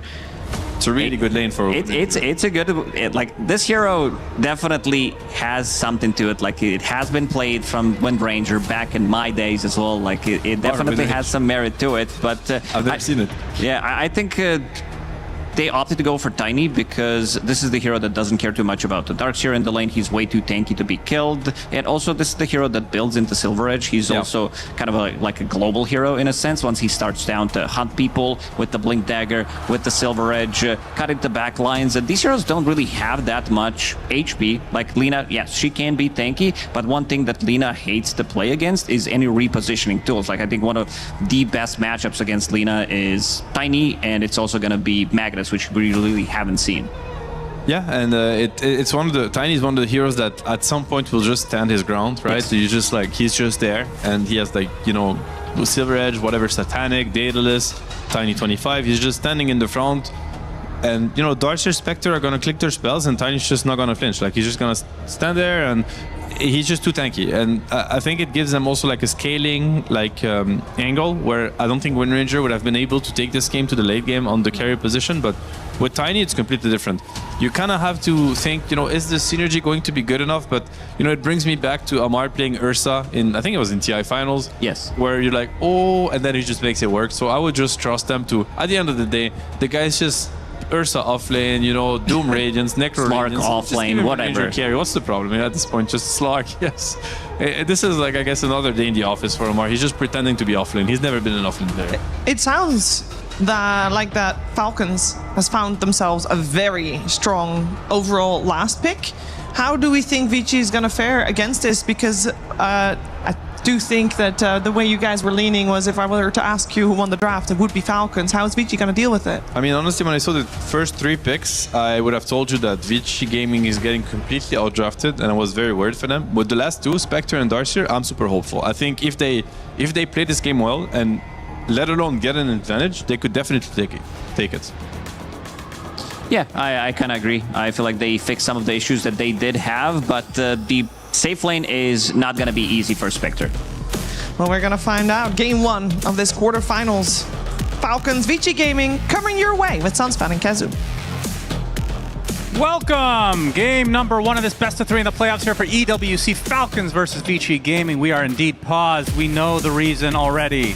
Crit is writing in chat, sound bug. We know that's not true. We all know it's fake. It's fake news. That's right. How are you doing? I'm doing. You feeling healthy today? I am feeling healthy. How about yourself? How's your throat? Everything is going well? Everything's actually okay so far. We'll see good. how it progresses here. I'm glad you're doing well 20 seconds into the game. Yeah, it's a tough job we have here. That's a good sign. But I'm loving these two drafts that we're seeing. You can, it's when you have these type of teams go up against each other, especially in an elimination series and in the playoffs, there's a lot of things like going back and forth. You show this in your draft and you have to answer the other way, because I'm a huge fan of Spectre and also the Lina that VG Gaming have on their side. And I do feel that they found a nice way to corner Falcons, like drafting-wise, towards the end.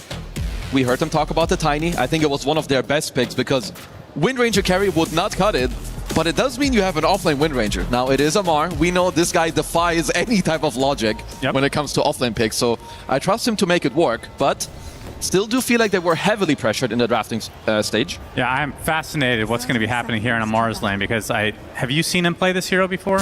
No. I don't know how many times he's picked it in pubs. I mean, what's his Dota Plus level? That's what he's a bronze boy, which means his own logic, he shouldn't have been allowed because he doesn't pass the Amar test. Yeah, that's interesting. Okay. Well, maybe he has been holding on to something. He's got another account that he's in, like, whatever the highest rating is for. I don't even know the names of the Dota Plus thing. That's pretty embarrassing considering I've been playing this game for so long. Either way, Vici, do you think that they are the underdogs in this series, or do you think it's pretty evenly matched? They should be slightly outmatched. Maybe like underdog, I guess, is maybe a bit of a strong word, but I would definitely give the favor overall to Falcons, right? But looking at the drafts, I think that we're in for it's a very gameplay heavy game where it's about the small things, whether you get to outplay. Because, Tiny eventually, you are quite strong in this game, but there's still this threat of the mid-game. There's a Lina that's going to run around with an Aghanim Scepter. There's Moonlight Shadow. A lot of waves are pushed in from Ion Shell. And obviously, you have Spectre in your draft as well. Yeah, we haven't gotten cast a Spectre in quite a while. I love this hero. Yeah, tell me why. So I like a lot of the changes that they've done to some heroes, Morphling and Spectre in particular, where you have just more spells to work with. Morph has better base stats, which means he can go Adapt to Strike and Waveform. Spectre has Desolate as an innate, which is insanely strong, which means you have a bonus spell in Shadow Step. They also buffed Spectre's base damage, I think, by 3 or 4 on base Agi. So huge fan of this hero. Think it's very much forgotten. And you see these range carries in so many games. And against these heroes he's playing against, should have a pretty good game on the Spectre. Nice bowling coming out from Crit here, as Jin Q on the other side pulling some creeps as the Tusk, just for this Darkseer as your, well, I was going to say your idol, Faith Beyond, but you did a video content recently where we asked who your idol was. I just forgot. And you didn't mention him. No, you don't forget your idol. That's weird. Man, I had a few idols, okay? There's Zai, there's Universe. I mentioned a third guy that I'm now forgetting. I think Ice or something. No, but Faith Beyond, he is, of course, one of the GOATs. He's won TI before, and now he's back playing. He's playing the Darkseer here, which the Tiny is a bit of an annoying matchup for you, because Tiny has insanely high damage, which means he has free CS, gets some good denies, and he's not that easy to collapse on later. So I did like the Falcons last pick quite a lot in this draft. And if you're talking about late game, how does a Tiny match up against a Spectre? It should. Do you go Silver Edge on this hero? I feel like you do, right? Yes. You absolutely need Silver Edge. I think you also need Blink Dagger. Overall, when I look at the heroes that you're dealing with on the Vici side, you need to jump them. You need to find a way that you start the fight. If you always wait for Vici to get the perfect initiation with some Tusk, Vacuum Wall, Moonlight Shadow, and Haunt, you're kind of getting cooked. Yeah. But a 1-to-1 matchup, Spectre beats most of them. I do think that Tiny has a good shot. But then the strength of Spectre is also, you can choose your target. You don't have to end up in a 1v1 if you don't want to. And we look at the mid lane here. Malrine sitting on 13-2 CS versus the 13-1 of XM's Lina. So overall, very even so far. And yeah, this bot lane Skeeter should just have a free time, I would think. The question is, can they pressure Bach enough to force him out of lane for a little bit, or do you think this is just going to be a wash of a lane overall? There is definitely a lot of pressure going away, and you can see it in the CS. I mean, Jinkyu has more CS than Bach. Of course, it is a lot of neutrals, but classic +4 behavior. At least some of the greedy players, like shout out to my boy Yavsor, hasn't played in forever, but his type of mantra is still in this game. Yeah, for sure. And I'm glad to see Lina again. This hero's picking up steam, it feels like. You feel like it's been underrated until this most recent stretch? For sure.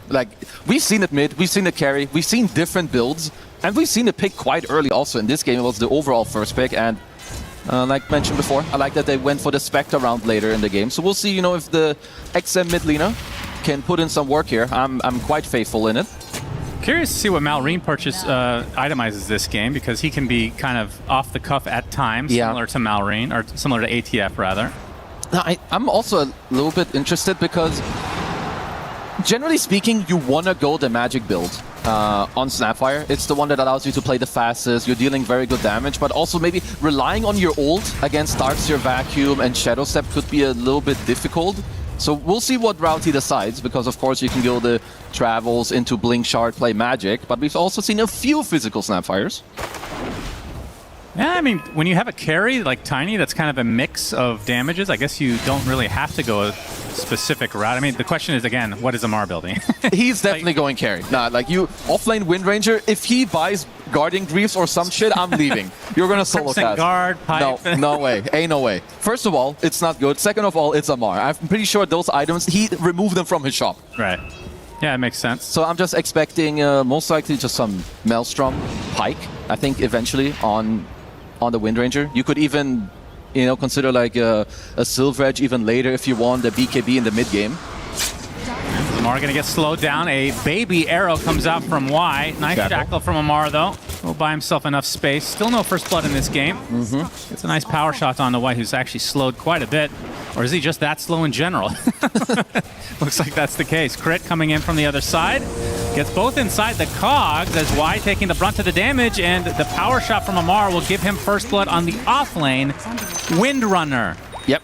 Nicely played by them. Because the fact is that they understood that Y didn't have a single level in leap, right? He took too much damage on Windranger, 2 levels in the Starstorm, 1 level in the arrow. So Crit just comes on over from the side with the boost of speed, easy cogs into the first blood. Which you do kind of need. Like, Windranger, like this type of, the way that she lanes in the offlane, you don't have much sustain, much regen. You want some gold coming your way. And I like this more too. Like, you just see a straight Laguna Blade as Mr. Crit. Yep, tag team is preventing him from getting any further, so Jin Q gets some sort of revenge in that top lane. Yeah, Laguna Blade was used in the mid lane. Is that just to pressure him a bit so that they have the advantage for the rune, potentially? It's first of all so much damage, and also you don't need it for like last hitting. Like now the guy is half HP, you're kind of chilling, you got to pressure in the wave, and like you said, 6-minute rune is coming up. Which is also why I like Jin Q's rotation, like this minute 5, it turns nighttime.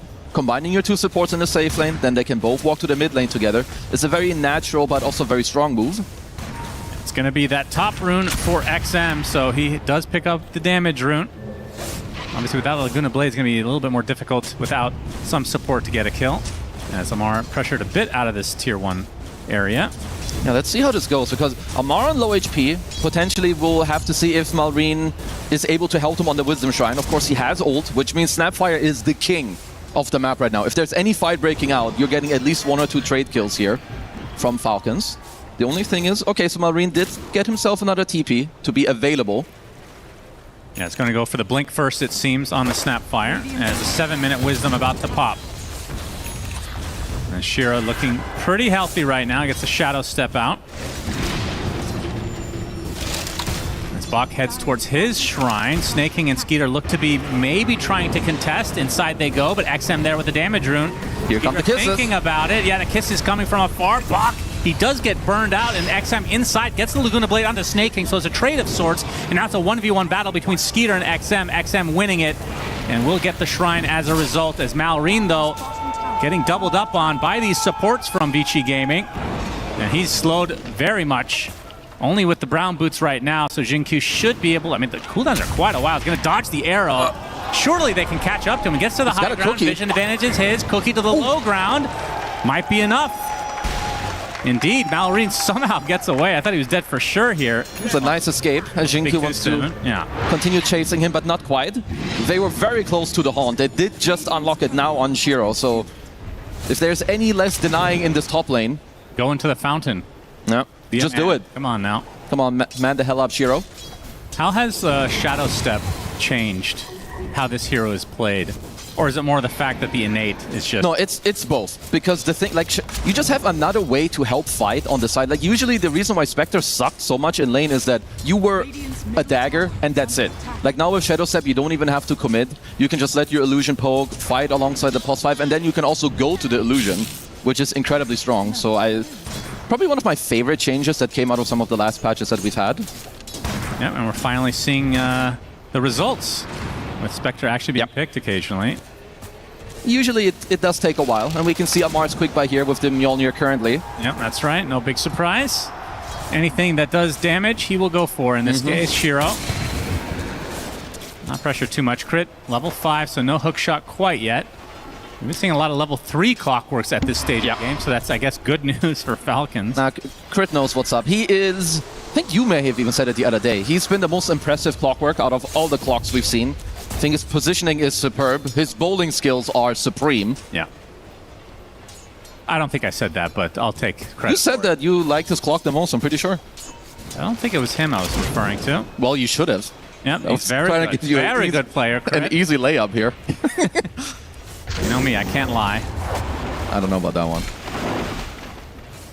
As we can see on the other side, Jin-Q finally just hits level 5, so the supports for Vici a little bit under-leveled in comparison. Snake King level 4 on the other side.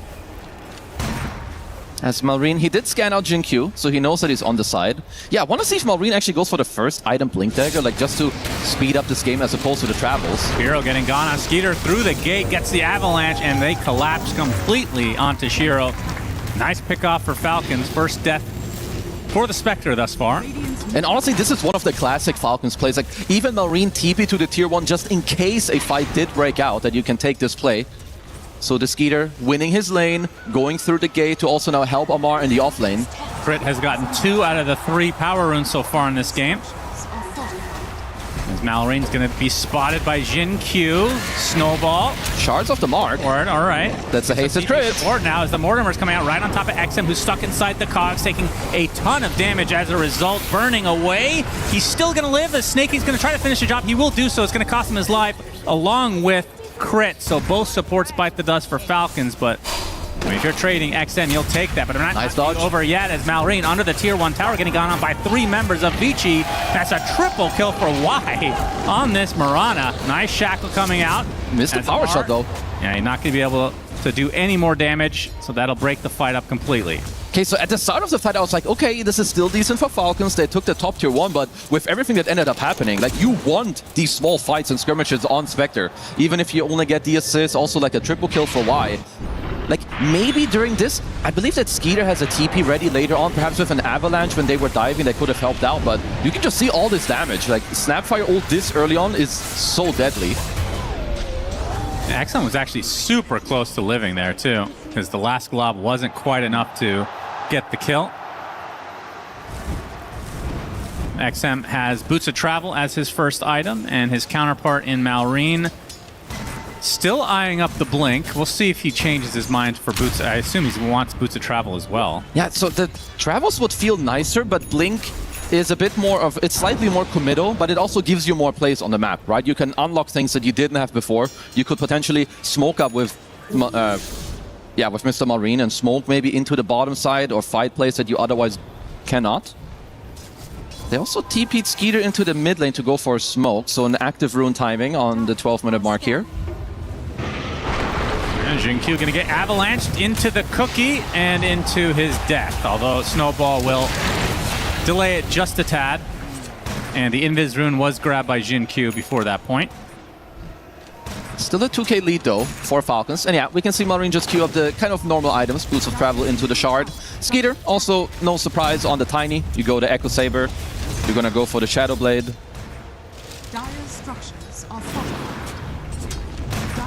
Arrow. Yep, see you later, range creep. To the range, and tier 1 tower taking some damage, but you can see the TP's on the way. They do spot it. Nice cogs. More bowling. And Jin-Q going to be rewarded for his TP. Does mean during all of this, though, that Bach is recovering very, very nicely on the Darks here, right? You've got your Dominator, which means even if you leave the lane, you can keep cutting some creeps, you can keep stacking. And Moonlight Shadow being put to good use on top of Amar here. Sets up the LSA into the Laguna and into the arrow. It's not quite enough yet. The last right click was needed as XM takes his second kill of the game on the Lina.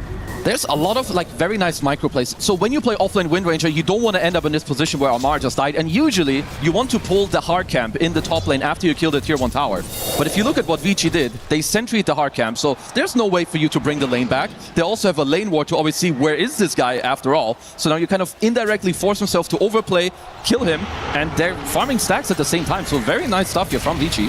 And it's Malrine using that Blink Dagger to full effect. The wall comes out early from Bach to try to delay this from the Falcon side, and I guess in a way it does work as Snake King now running away.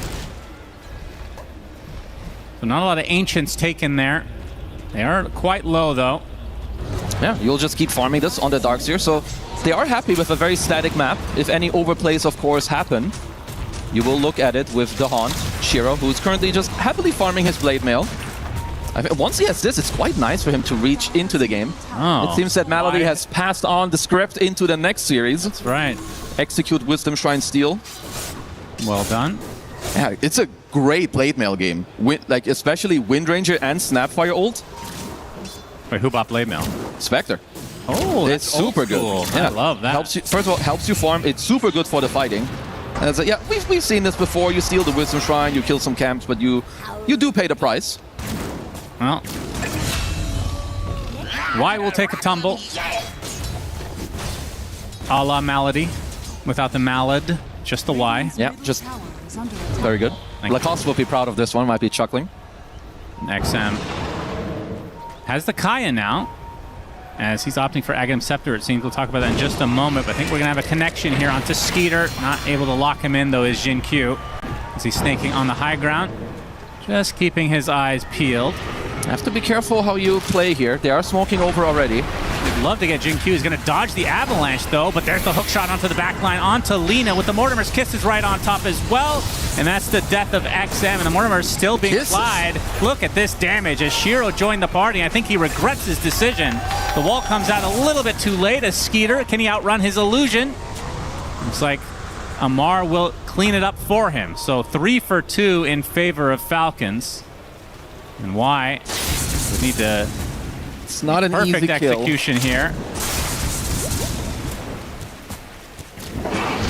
Goes for the leap.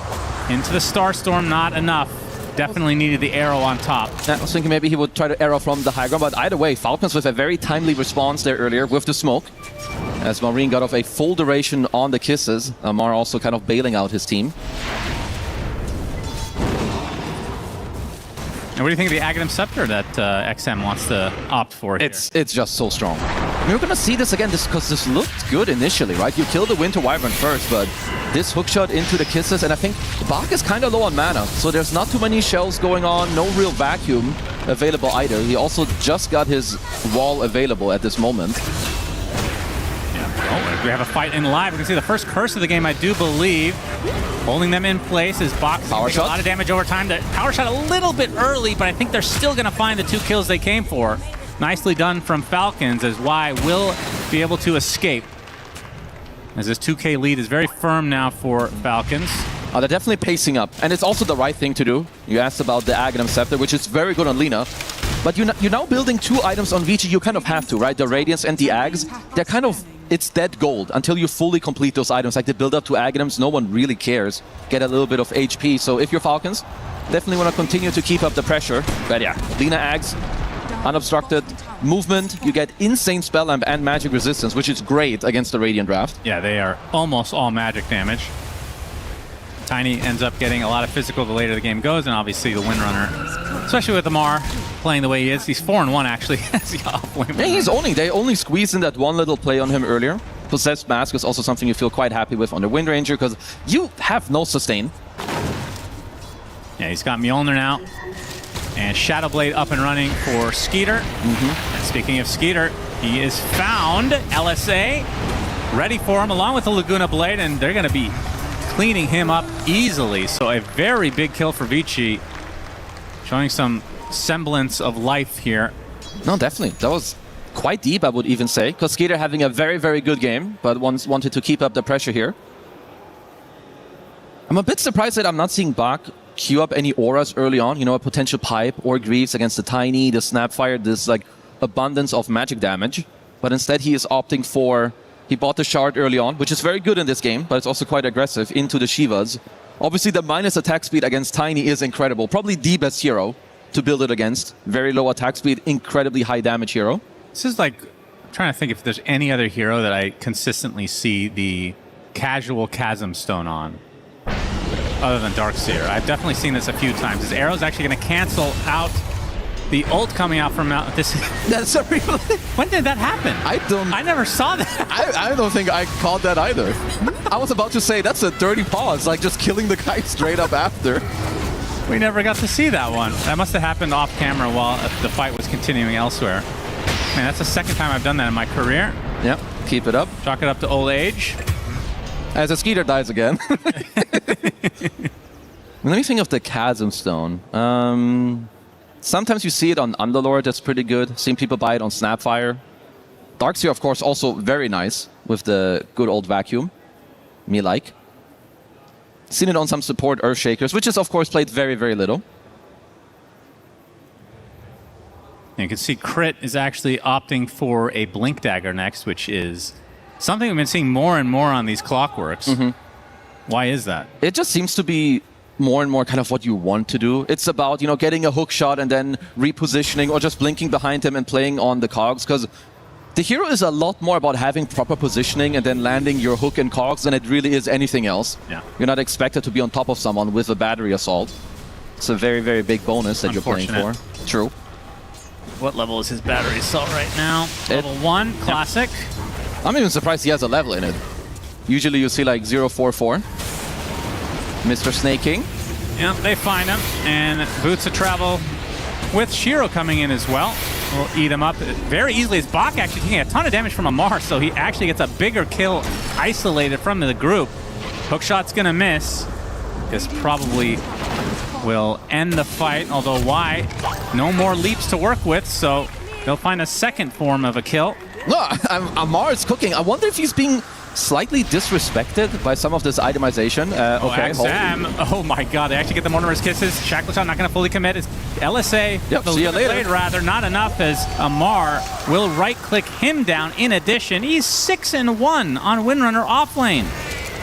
What are we watching? What are we witnessing? He's owning it. He's going to have a very good time on the BKB as well, and having like Mjolnir BKB in this draft is incredibly good against the Dire side, because while Bach is buying the Shivas, which is insanely good against the Tiny, Windranger doesn't care. You have like maximum attack speed anyway. You're not using this Mjolnir or the high attack speed into a Crimson, into Greaves, into a Pipe. So the only thing he kind of has to worry about is maybe the Blade Mail on Shiro, but even then, you're going to have the BKB against it. So yeah, classic Amar doing Amar things. If this is what a bronze Amar Windrunner looks like, what is Master Tier exactly? At this point, I don't know if it makes that much of a difference. This guy is just so good. If you give him the right hero in like the right place and you kind of set him up for it, like even throughout his couple years that he's now played competitive, I think this guy's like individual skill and understanding is just so high that he can make any hero work.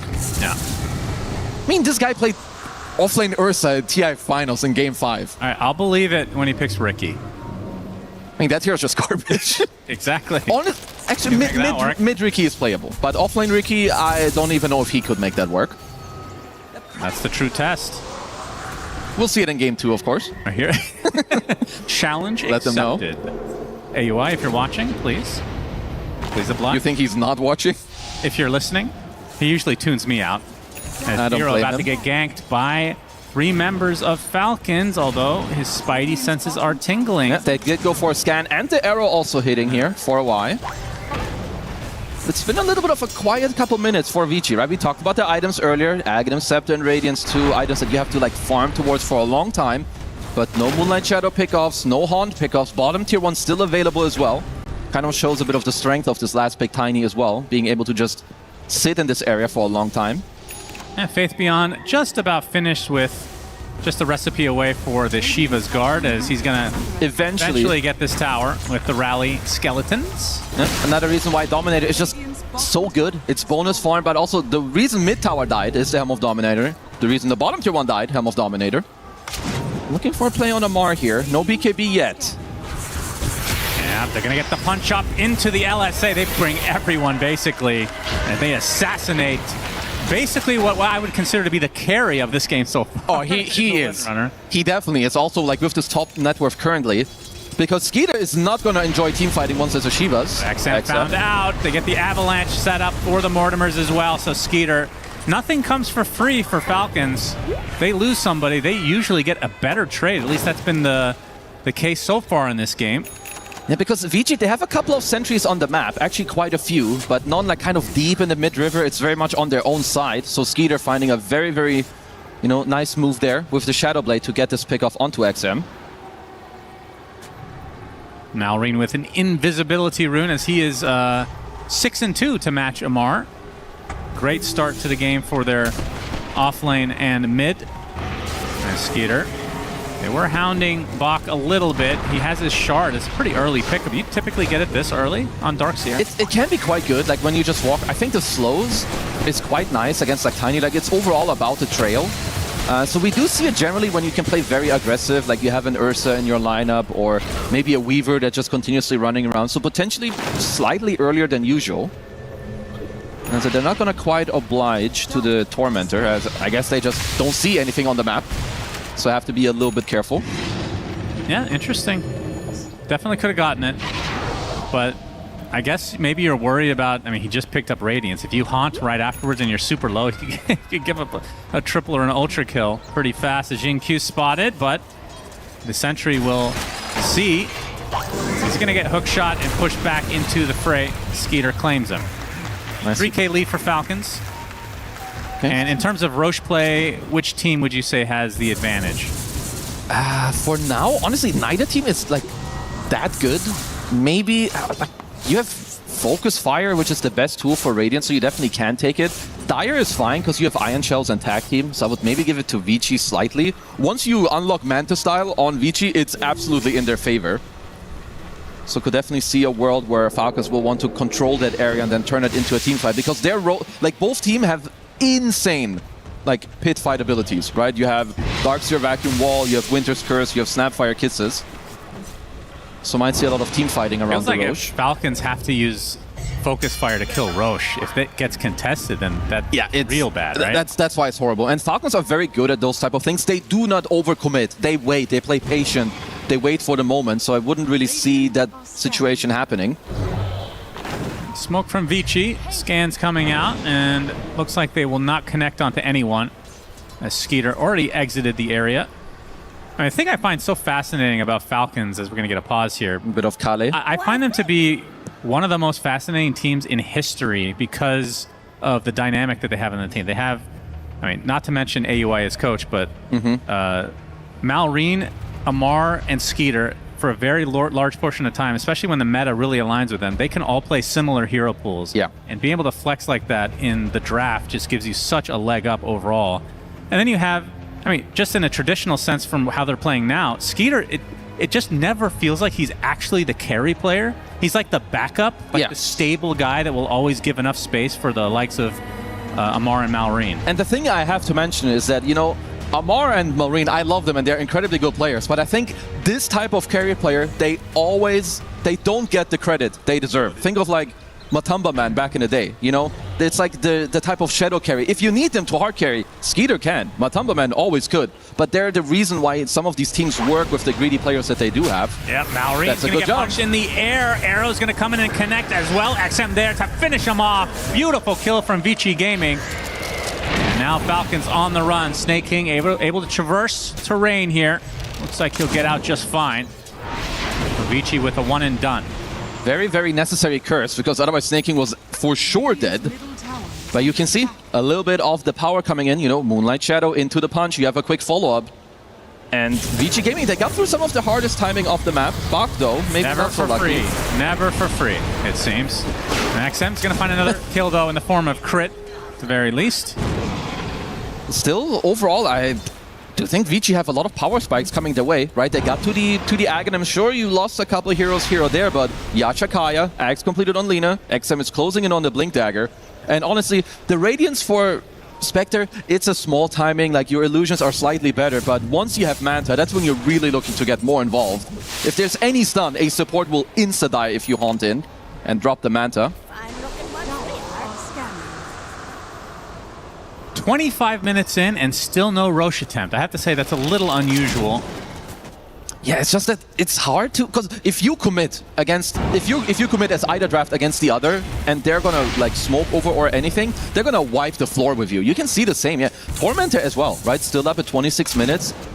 Like they're just respecting each other. One team has Clockwork, the other team has Spectre, so you can potentially haunt over. When have we seen Tormentor taken on this side of the map? I don't think we've seen it. It's kind of crazy that it has this mechanic in the game that we rarely get to see, actually, until like much later in the game. We're going to see the rocket pack come out for crit. Which is quite nice. Now, him and Lina can both play Jetpack Simulator in this game. Need to see them flying next to each other. And Snake King, ooh, in the cover of Smoke the is smoke. breaking. Jin Q in the tree line. Amar didn't want to go for him, apparently. He's going to get the blink off, but they still have the vision. And there's the harpoon, and now the CC. Basically an insta-gib once they actually catch up to Jin Q. When I'm looking at some of these next fights, it's honestly more important that the supports for Falcon stay alive. Usually within the haunt, of course, if you can clutch out a core, that's amazing for you, but then there's Winter's Curse can come through, Cold Embrace can come through. But if you get to kill Wyvern or Clockwork within haunt, you will generally win those fights. So I like the itemization from Snaking. You got a Glimmer, got some drums to go around, but I also hope that all the cores, you need to pay attention to your supports. You need to get your greedy neutrals. It's true. Another kill here onto Y. Wrong place, wrong time. 4K lead for Falcons. And at what point are they going to feel comfortable to go for Roche?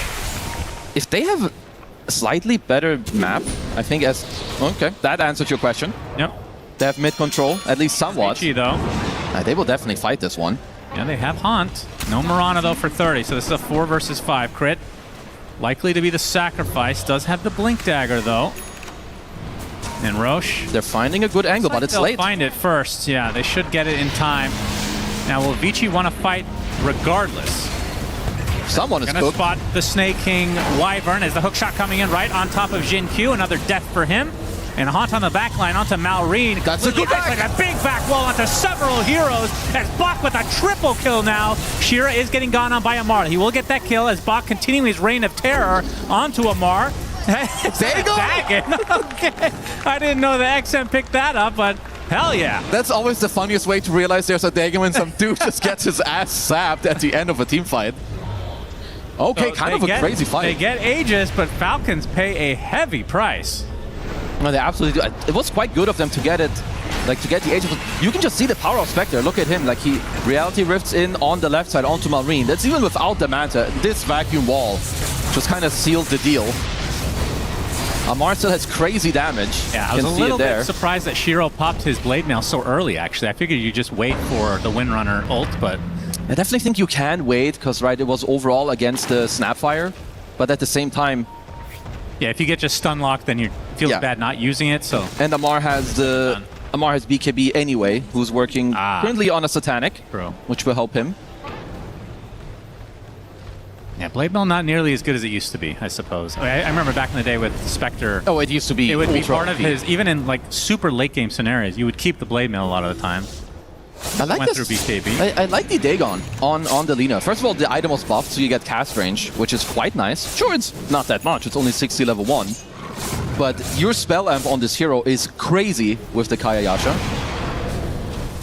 Oh yeah, so that's the other thing we missed earlier. Yeah, they got the Aegis. They got Aegis and BKB. Yeah, that fully flew over me. Well, so did Lina. She has Ags. That's true, and so will Clockwork. That's why we can't find He's them. got the rocket pack. And it's a BKB now picked up from Box. So they completely nullify this Roche kill. Like, absolutely nothing to show for it is Falcons. And even now, like when you're Tiny, like, Skeeter is having a good game, of course, on the carry Tiny, but into a Shiva's Guard, that's lowering your attack speed by a lot. Like for Tiny, it's actually massive. So it is definitely still on Amar to like kind of get a lot of things going, but the way Wind Ranger works, she kind of lock on one target, crit, good hook. Yeah, pushes the Mirana down into the Avalanche, into the Bowling, but does have the Leap and the Greaves. Needed a couple more follow stuns there. You know, the Cog push didn't allow the toss for Skeeter. What do you think of this build from Y? So he goes for Greaves, which obviously is just good item. It's very good. A lot of Miranas we're seeing are very greedy. They just go Ags first. They play for the late game. Does this fall off? I like it for the fact that you wanna, like, you farmed so long, you actually got to this stage pretty nicely. You didn't need more greed to, like, actually, you know, just allow Falcons to run you over. Now your heroes are ready to fight, and I think building items that amplify this is great. Maybe in like 10, 15 minutes you can go back to the greed and back to the scaling. Yeah, Malrine punched in the air. They have all the burst damage. Dagon coming out from XM again. Jin-Q looks like he might survive, gets off the Yules as Amar in the area to try to finish the job. The Greed's going to keep them pretty safe. See the back wall onto 2, the Curse only onto a single hero. As Wyatt will be able to shrug it off easily. Now Amar stuck in a precarious spot, pops the BKB, trying to finish the job onto Jin-Q. This is not good for Falcons. They do not have the vision as Skeeter with the BKB going to get pushed to the other side. Looks like he will walk away, but Falcons, the LSA finding see you later as he burns to the ground from XM, and they're going to get a tier 2 on top of this as Vici Gaming showing up big time in the last few minutes. It is so much easier for them to maneuver around the map at the moment with like all the macro stuff they have, right? You have so much Ghost Push, you have the Moonlight Shadow, you keep getting the very nice jumps just all around the map. That's 3 kills, a couple BKBs going your way as well. As Malrine, once you get punched up, you're gone, it doesn't matter. Yeah, the beauty of this is Lina, I mean, they were all smoked, but she showed her spells in the bot side of the map, and immediately Falcons pinged it, and within 10 seconds, they're already here ganking the top lane. Yeah, you've got Travels. They're very mobile, of course, with all the heroes that they have, and just very nice spell usage too, right? Like Jin-Q getting out initially under the Moonlight Shadow and guarding Greaves. You keep the fight going on. And I love watching XM. This guy is one of my favorite mid laners. I think it's been a long time since we've had like a ultra explosive like mid player from the Chinese scene. It's actually upgrading Dagon. Yeah, I love it. I think it's great. More spell amp, like more damage, more cast range going your way. It's got an arcane rune. Like, come on, guys. This guy is a monster on the Lina now. Okay, I don't want to backseat. Is it actually worth upgrading? Yes. Like, immediately. I mean, look at his loss. Expensive. No, it's great. I think it's amazing because all you want to do on Lina is not get caught, immediately kill a guy, then wait 10 seconds and go for round 2. Right. And I think with the changes to Dagon where it gives you cast range, I do think they're putting the item in like a very, very nice spot. It doesn't look like it lowers cooldown anymore, right? So 21-second flat, it seems, as Malrine and Skeeter team up to take out one. That's a big one with the gem. Or maybe not the gem. Jin-Q jumping into the last moment, gets the stun lock. The hook shot's going to completely miss. What's happening? On a standstill target, Jin-Q. Next level move. Standstill does not get hit. Meanwhile, Skeeter gets the double kill, though. They zap down Snake King in turn. So 2 for 1, just support's dead at the moment. I just watched 2 guys like sit on a gem for like 6 seconds. Who actually ended up getting it? Was it Malrine? Yeah. Malrine ended up dropping 1 item faster. If Collapse was in the game, he would have had that instantly. And Skeeter still showing off some of his strength here on the Tiny, being able to kill both the supports. It is good. But it's been a while since Falcons got some more meaningful kills, I would say. Of course, they did get the Roche earlier. But it's kind of funny. Dagon 4. And he's auto-buying the recipe again, so. Most expensive item in the game. Is it still? I believe so. Level 5 it is. Yeah. Still very, very good. That is hilarious. I love it. We don't get to see this at all anymore. Especially now that it doesn't kill creeps instantly, I think it right? was Tai Lung. I mean, if you have level 5 Dagon, you're one zapping somebody, that's for sure. True. The only other guy I saw it build in this tournament, I think, was Tai Lung on the puck. Which of course is also quite good. Was it this early though? That was maybe like 10 minutes from now. I think he had like Conjurer's Catalyst, so like tier 4 item territory, 40-minute plus. Very cool. I want to see though, like Falcons, even though they're only down 2k gold, I think when you're trying to have a read on like the actual strength of their draft, they are struggling at the moment. Because some of their next items that are coming out, it's a lot of survivability, right? It's a Satanic for Amar, it's a BKB for Marine after his A on this. All right, this is cool, I have to mention. The Aghanim Scepter out for Shiro. I don't know if you go for this normally. Can you tell me? It's very cool. You pop Haunt, and when you reality onto the first illusion, it fears enemies around. That's super cool. It is not something you see that often, because honestly, I don't think it's that amazing, but it's really good here against the Snapfire. They did scan them out. That's true. Crit, great positioning. Yeah, Skeeter. Okay, we'll be able to take out Jin-Q in turn here. The wall comes out. Instantly the curse again, only onto the single target, but the illusions are nearby. Skeeter trying to run this off with the BKB. He will get out. Crit, right-click down in the meantime, as Bach killed off by Amar. Gets back to base, so 1 for 2 favor Falcons. Skeeter still looking for potential target, despite being low HP. XM gets the shrine on his way out. That looked quite disjointed, at least for the starters for Vici, but Falcons had insane positioning, right? The pre-scan on the fight, then Crit placing an observer ward and jetpacking off the map to kind of show everybody to his team was a very, very good start to this fight. And also just cleaning out Jin-Q. He's been incredibly annoying. I guess here they just got very split, like the Curse, and you can see Shiro on the right side trying to like also run down Skeeter. I was wondering why the Curse was lasting so long, but it was the Shackle after, I guess. Yeah. Yeah, he was just unlocked for forever on Bach. But if I saw properly, he's actually got a Hex. Yeah, he's incredibly strong. So even if you have Lina going on anyone into a Haunt, or just Bach jumping them with a Hex vacuum and the Haunt comes in, you are starting to get cooked real quick. We got ourselves a game here. Oh, we do. All we needed was to not have a pregame segment where we say it's a doozy. We are bad luck indeed. Malrine this time with the damage rune. It's been XM every single time it feels like with these power runes. 79%. I don't disagree. And also we all know that Dota Plus and Gabe, they love Spectre. They do. But I would probably go more with like a 70 to 30. I think 80-20 is quite strong. There's always a lot of gameplay to be had. So Malrine does have BKB. We'll see if he wants to pop it while using his ult or not, because you're right. He's just going to get feared in all likelihood from Shiro. Another good scan. They know they're behind this tower. And the initiation is a little bit awkward thanks to the snowball.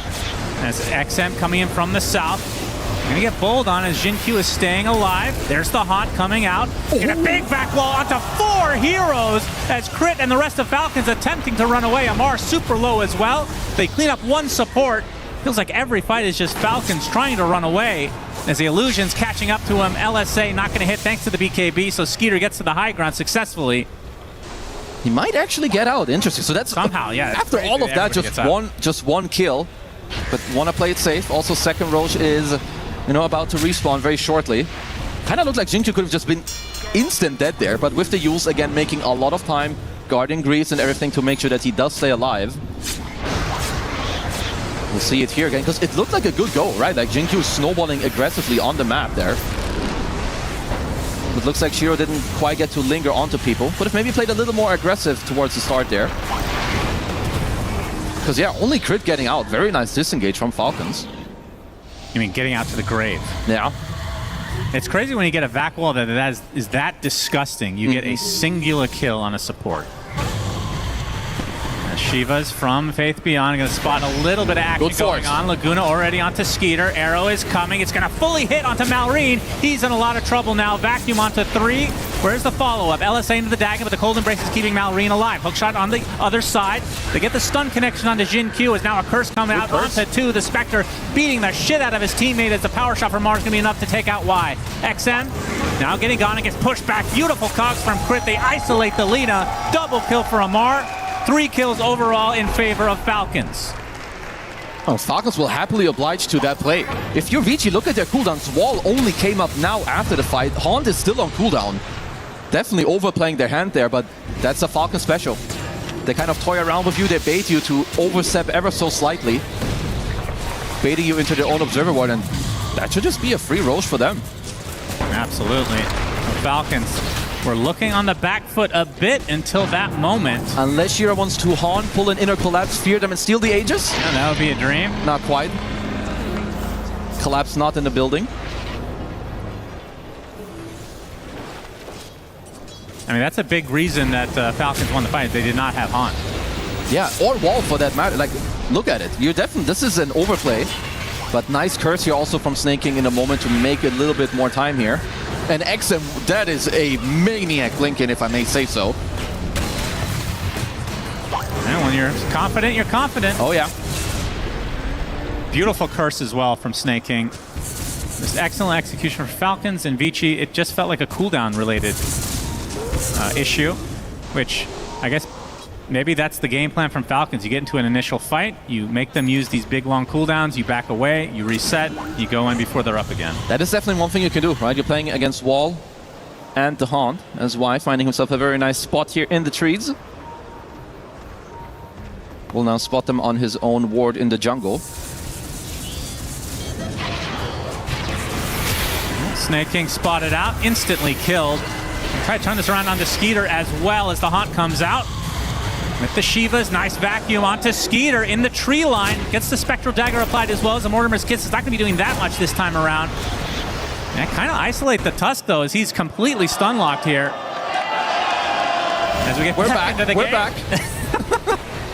As Amar with the BKB, gonna focus fire. The Shiro Spectre gets to the low ground though and should exit the fight gracefully. The Jinkyu dies. It's just simply a 1-for-1 support for support, but it's not over yet. They find the kill onto Amar. The wall was still available. And that's 90 seconds without the Windrunner. Bak is coming in kind of clutch right now with his hexes, as there's so many split fights going on. Like we see Amar on all the way on the right side, like fighting off the Shiro Spectre with his BKB with the Satanic, but then he kind of finds himself out of position because his bros were chasing Jinkyu, taking up all the attention. Radiant's bottom tower has been denied. All right, what items are we getting close to here? I mean, the Aegis, we have 2.5 minutes left. So for Skeeter, Daedalus, he has enough. He has 6K. Question is, does he want to keep for buyback? Nah, he will. I mean, at this point, because you have Aegis, there's one of two ways. You could either upgrade your Blink into a Swift Blink, because you have Aegis to like kind of, not fill up that slot. It will be a Daedalus later. Maybe the in-ears are hurting Amar. I'm not going to lie. Wearing those with the headset on top, it destroys your ears. Yeah. Or it could be the lights. Up to you. It's actually the lights, of course. Okay, yeah. Malrine, he's working on a refresher. And speaking of Amar, he has Satanic, didn't realize that, to go along with Mjolnir, BKB, Hurricane Pike, and Daedalus is on the menu. And then on the other side, the Spectre, talked about the Ags already, has Basher now, and 2K into an eventual Abyssal Blade. With... will just be another way, right, to get immediately onto those heroes. And while the Axe theoretically has sounded good, I don't know if it's done that much yet. And also, like, the Basher into the Abyssal is doing something, I'll say, very similar, right? Like, if the Snap Bolt is coming out, you can just haunt on him, bash him, or Abyssal Blade him. It's so chaotic, yeah, I don't initially see the fear coming out. It is hard to pay attention to. It does lower the cooldown by 20 seconds as well, which of course is quite nice. 400 AoE is pretty small though. I will say. For an Aghanim, that's 4,200 gold you're spending. Maybe we should just let them cook, vacuum into the fear. Could be cool. That's true. It's got to be perfectly executed though. There's a couple of good items though that did come out and still are coming out for Falcons, right? Like Malrine with his Refresher and 25 talent. Maybe he can then play a little slower in the fights, maybe wait out for the haunt. Because kind of at this stage, the spellcasters, you're getting through this 25, 30, 35, 40 minute mark. Yeah. BKBs are going lower, you're getting your later talents. XM build is so cool though. He's going E-Blade now, another item we don't get to see all too often. So we'll just be able to burst heroes down for free. It's a full-on damage build, and he's got perfect itemization. It's funny, he's had this Lincoln's queued up for so long, he just keeps changing his mind. He's like, next item. Damage, next damage. item. Bak. Hook shot onto Bak. Pops the BKB, though. They're going to try to turn this around to get the vacuum onto 2. Insta-gip crit. They're not going to go on top of Skeeter. A little bit too thick to chew on. Some big respect on that name, even with the 5-second arrow. No haunt, of course, available. But yeah, talked about XM. He's got the 25 talent, more slow burn. He also has the Catalyst. It's definitely what you want, and even more cast range. This guy was hard to catch, and now he's even harder to catch, and then an E-Blade to boot.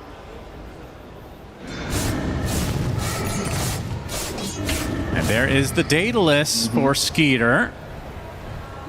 His next item definitely has to be like Swift Blink or damage, like maybe an AC later could be good. You want some type of attack speed. Yeah. Especially against the Shivas that we have talked about. Or you could go for the old tree volley. Yeah. Problem is he's in the thick of things, so not exactly. It's so difficult to use, and they have like multiple cancels, like against the Basher, a potential vacuum, the punch as well. Can we see a smoke up from Vici? I want to go aggressive here. Bottom lane is pushed in. Crit might be the sacrifice. Going to show himself just briefly. Obviously, Vici would love a different kill, but they'll take what they can get. It will be an easy one. Dagon claims him. So it's a full minute, actually, without crit. They did pop the Haunt, though, so there's still like a about 50-second window where crit respawns, where Haunt is not available, and I definitely think you want to take this opportunity. And Falcons at this point, they don't even want to wait for Crit to respawn. They're like, okay, we know where they are. There's no Haunt available. Let's go for a smoke. Okay, they're going to go for the Tormentor, so they're going to be a bit damaged in this pursuit. They will get the shard for Jin Q, and yeah, if Falcons can catch up, this would be beautiful for them. TPs look to be relatively successful with the Moonlight Shadow covering them as well.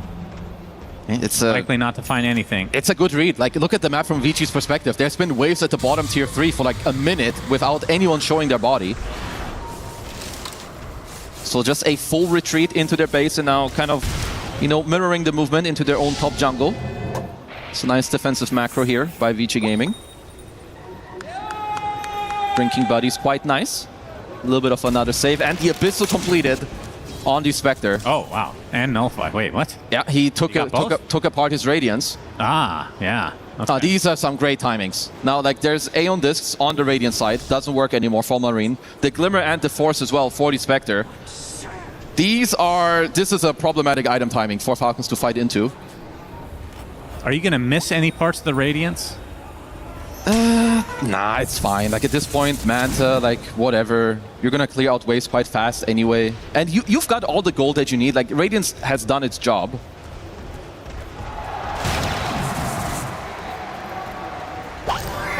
And there is so much magic damage that the evasion... I mean, evasion's not particularly bad this game, but... It's quite good, right? Like, he's looking to potentially still... You can replace... Oh, he's still going Butterfly. Yeah, you can replace your Blade Mail or eat the Axe and then go Butterfly after. Yeah. Definitely looking at Marine, I think, here to go big. You need his double ult with the 25 talent. It's quite nice. Keep in mind, Shiro has bought out, so he does not have buyback even close at this point. And this is one of the best buyback heroes in the game with Haunt. At the same time, he's a difficult hero to kill. So need to see if Falcons can kind of execute it. All that matters for Vici is that they have a good jump and insta-gib. Most likely, snaking is the best kill for them. Good positioning for now, gets the blink off. A good read from Falcons as Vici just hunting for something as Roche a minute and a half away from knowing when he will spawn. Both sides relatively aware of where each other are. Arcane Rune from Malrine into a Shield Rune, a double whammy. It's not normal you see an active rune picked up at 45-59. Yeah. Because no one really has mid control. Neither team has an Observer Ward that is spotting out the runes. I feel like this is a pretty good opportunity to fight for Falcons. You get essentially double HP on Skeeter. Maybe just showing this rune will dissuade Vici from even trying to defend. They'll pop the Fortification, which is a freebie since it's the first tier 2. Looks like it will fall, though. I mean, it's going to be on the menu for both teams is that you're going to talk about the next Roche fight, potentially some buybacks that need to be kept from either side to kind of fight into this Vici draft. We're definitely ahead in this game, right? We're talking about it, 7k net worth. Also, their heroes are quite strong, especially at this stage of the game. So if you can maybe trade the Haunt and the Wall for 1 or 2 buybacks if you're Falcons, you'd be quite happy with this. They for now have to split up a bit. So Amar has the Focus Fire kills advanced cooldown, 25 talent. Malrine has the extra Mortimer's Kisses, which, who were we casting yesterday? Could not get to 25. It was Laurel, I think. Yeah. He's just stuck on level 24 for so long. He's Bach. Gonna find Crit, gets the Hex into the Laguna, into the Vacuum, into 2. Only onto 2 supports, though, with the Illusions. The Skeeter's gonna focus on Jinkyu. Gonna pop the E on this. Crit already dead. Jinkyu gonna reset. They get the LSA connection. That's a double kill for Shiro, so both supports dead for Falcons. That's huge. And this is one of the problems right now that Falcons are dealing with. How easy is it realistically for them to start the fight? And honestly, I think the answer is it's not easy at all. Yeah. Well, they're going to find another kill here. Thought they were going to go for Roche, but Roche is not quite up yet. Skeeter's going to have to pop the BKB in retreat. Surprisingly, they still want to fight here. Jinkyu's here. Nullifier applied now, but still the BKB about to wear off. Into the stun. Perfect timing into the Walrus Punch as well. The right clicks from the XM and the Dagon are enough to claim Tony as Malrine attempting to get out will TP successfully. But all the major kills going the way of Vici Gaming, and guess what? Roche just spawned. Nice buyback as well from Jinkyu. Comes in all the way at the end of the fight to make sure that Tiny dies. And yeah, like you said, that should give them the Roche kill, which is very, very big for them. You can just see it, like, even though you're saving each other so nicely, you get a beautiful vacuum from Bach to bring them all back in. And then Shiro's Haunt. And Jinkyu is playing kind of like a madman, but he's always like separating the team during the Haunt, also jumping on the back line. Yeah, I feel like with these, we're kind of seeing that the illusions that come out from Falcons are not particularly strong. We have to hold that thought. Roche was being underway as Crit, looking for a potential steal. Goes in. He snatches the Aegis. A la Collapse. Get a nice shackle from his teammate, but Amar going to try to cover him for this second life. And Crit likely to sacrifice himself. As you can see, the Spectre just going on top of Amar. Going to get stunned for the time being, but Amar trying to get away, getting really low. Going to apply some pressure now to Malrine instead. The Shadow Step not going to fully connect. Somehow Amar still alive, gets Hex though, as Bach trying to finish the job. He's gonna get out on the Windrunner. Force Staff to the north with a Blink Dagger. And then he can TP after the fact. We'll go for it as XM not gonna find him in time. Could not quite sniff him out. Getting away with murder here. They stole the Aegis, and then Shiro also used a Refresher Shard to try and kill Amar. Even that didn't happen. So Falcons very nice here, kind of holding on to the game in a very good manner. But you can tell that they need some crazy executions to deal with these heroes. They have multiple ways to deal with, Malrine in this late game, even though he does have a refresher. Yeah, he's got the AoE surge now on Bach as well. And obviously mobility and surging people up in the late game is incredibly nice. So Falcons have 2 Roche banners right now. That was the third Roche. Where's the refresher shard? Was that used? It was used by Shiro in the fight. Okay. There's either a lot going on or you're not listening very well. Both. Okay, keep that up. Octarine Core from XM now. The full caster build almost complete. Will he go Arcane Blink is the question. The one we never get to see. Yeah, that's nearly a Tinker-only item. We've got a cheese in the backpack on Shiro. Maybe you want to give that to someone. I would say give it to my boy Jin-Q, because he's going ham in these fights. Ham and cheese go quite well together. So very nice. Yeah. It's going to be a nice late game overall for both sides. Oh yeah, also Bach, he's holding on to the greedy enchantment, but soon you should kind of skip it. I think Refresher is the item here for the Darkseer. He's already been owning, and then you get double vacuum, double wall. He's top net worth in the game. That's insane. Amar blinks in, immediately BKBs. He regrets his decision, it seems, as the Haunt comes out. Hex on the clock. Get the Hex into the Laguna. That is goodbye Crit. They get the Dagger now onto Amar as well. Getting slowed to a crawl, attempting to get out. Gets Abyssal Bladed into the LSA. Windrun buys him a little bit of time, but the magic damage is too much. 2 dead for Falcons. I'm not sure what the play was there, but they get punished hard. Yeah, I don't know either. And that was the strat. You have a block of cheese on Shiro. So he's going to be quite happy about that. But it's just for Falcons, it is very difficult for them. First of all, their ghost push and their map push on the map is worse. They don't have a real jump. They get the break into the avalanche with the That's a good one. That's a lot of damage. He's gonna pop the cheese. He's going to be alive for now. Getting really low, gets brought back in by the Tusk. The arrow's going to connect on the Wyvern in the meantime. The vacuum to follow. Malrine taking some damage here. Gets the cookie. Now get the connection though because of the BKB from Bach. Skeeter on the run, gets stuck inside the shards. As the double buyback from Falcons, they need to get something out of this. Get the shackle now. They get the kill on the top net worth in the game in Bach. 100 seconds does have buyback. Looked like they could nearly even take down Shiro, but with the block of cheese, he barely got bailed out there. But very expensive. Double support buyback and Amar as well. And sure, the one on Amar matters, but being able to just... because the supports die very easily. And here, block of cheese, very nice. Probably one of the only times I've ever seen this item have any useful impact. Yeah, it's true. It's just so much garbage for them to deal with, right? Like XM, he's just plowing out spells left, right, and center because there's a Darkseer vacuum wall going off. There's a Haunt Illusions that are flying around, snowball, random arrows.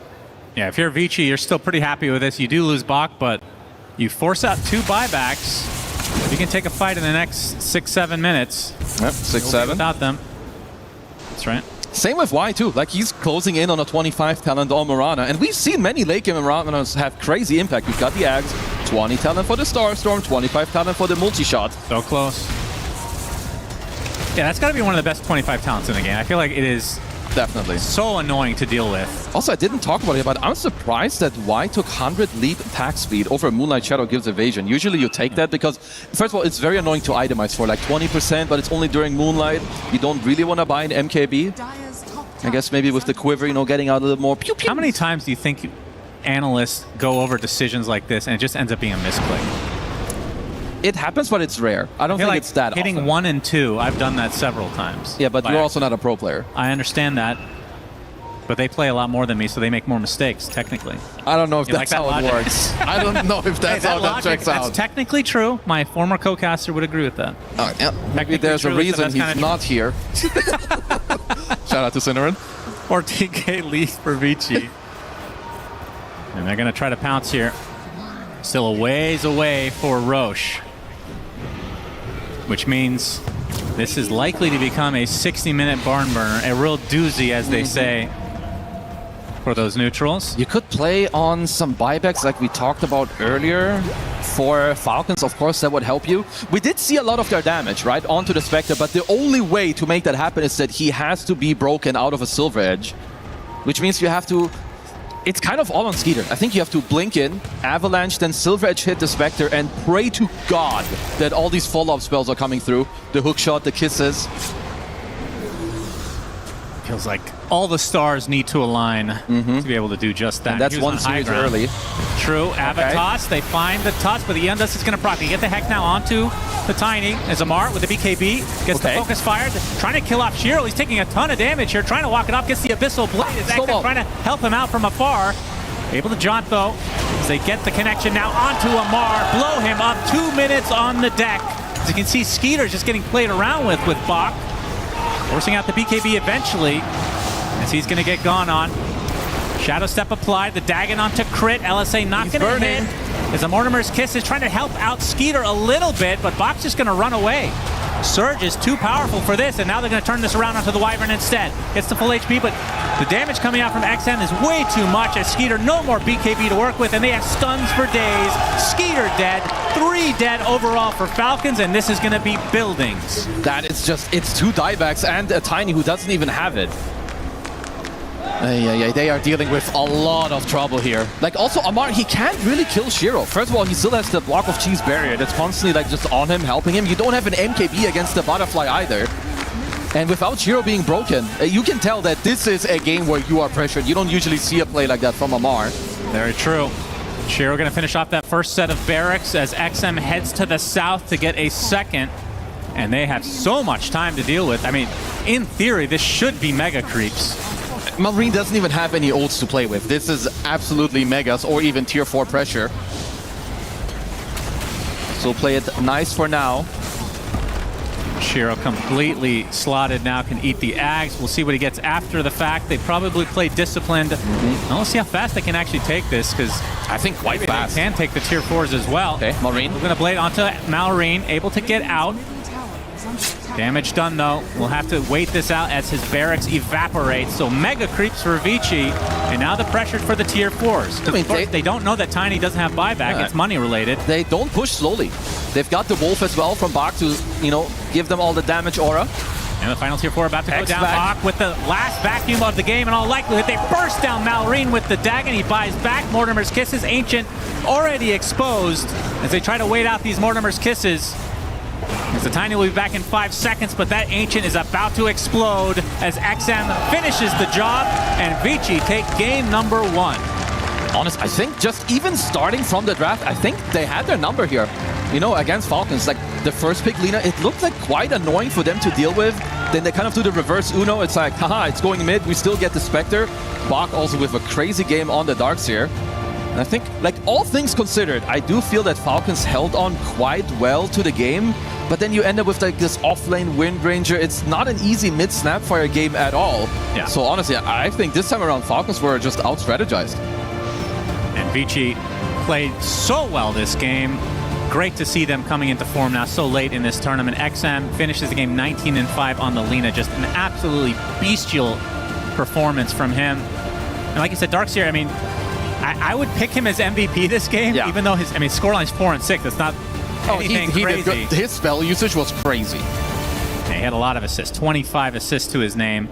And early on, though, Falcons did have a little bit of a lead, as we see here in these early engagements. there's probably a word, like if Falcons talk about this game now, that they still feel like they were moves on the map that they didn't execute or they didn't like find the opportunities to then take. Because while the game is supposed to be difficult, Spectre, Manta, Radiant Illusions, Lina is flying around, Darkseer shells, there's a Moonlight Shadow. I do think it is difficult, but that generally the team, they find some of those moves, because this time around it was honestly kind of all Vici from like minute 25 and onwards. So I want to see how Falcons kind of, you know, swing it around for a game too.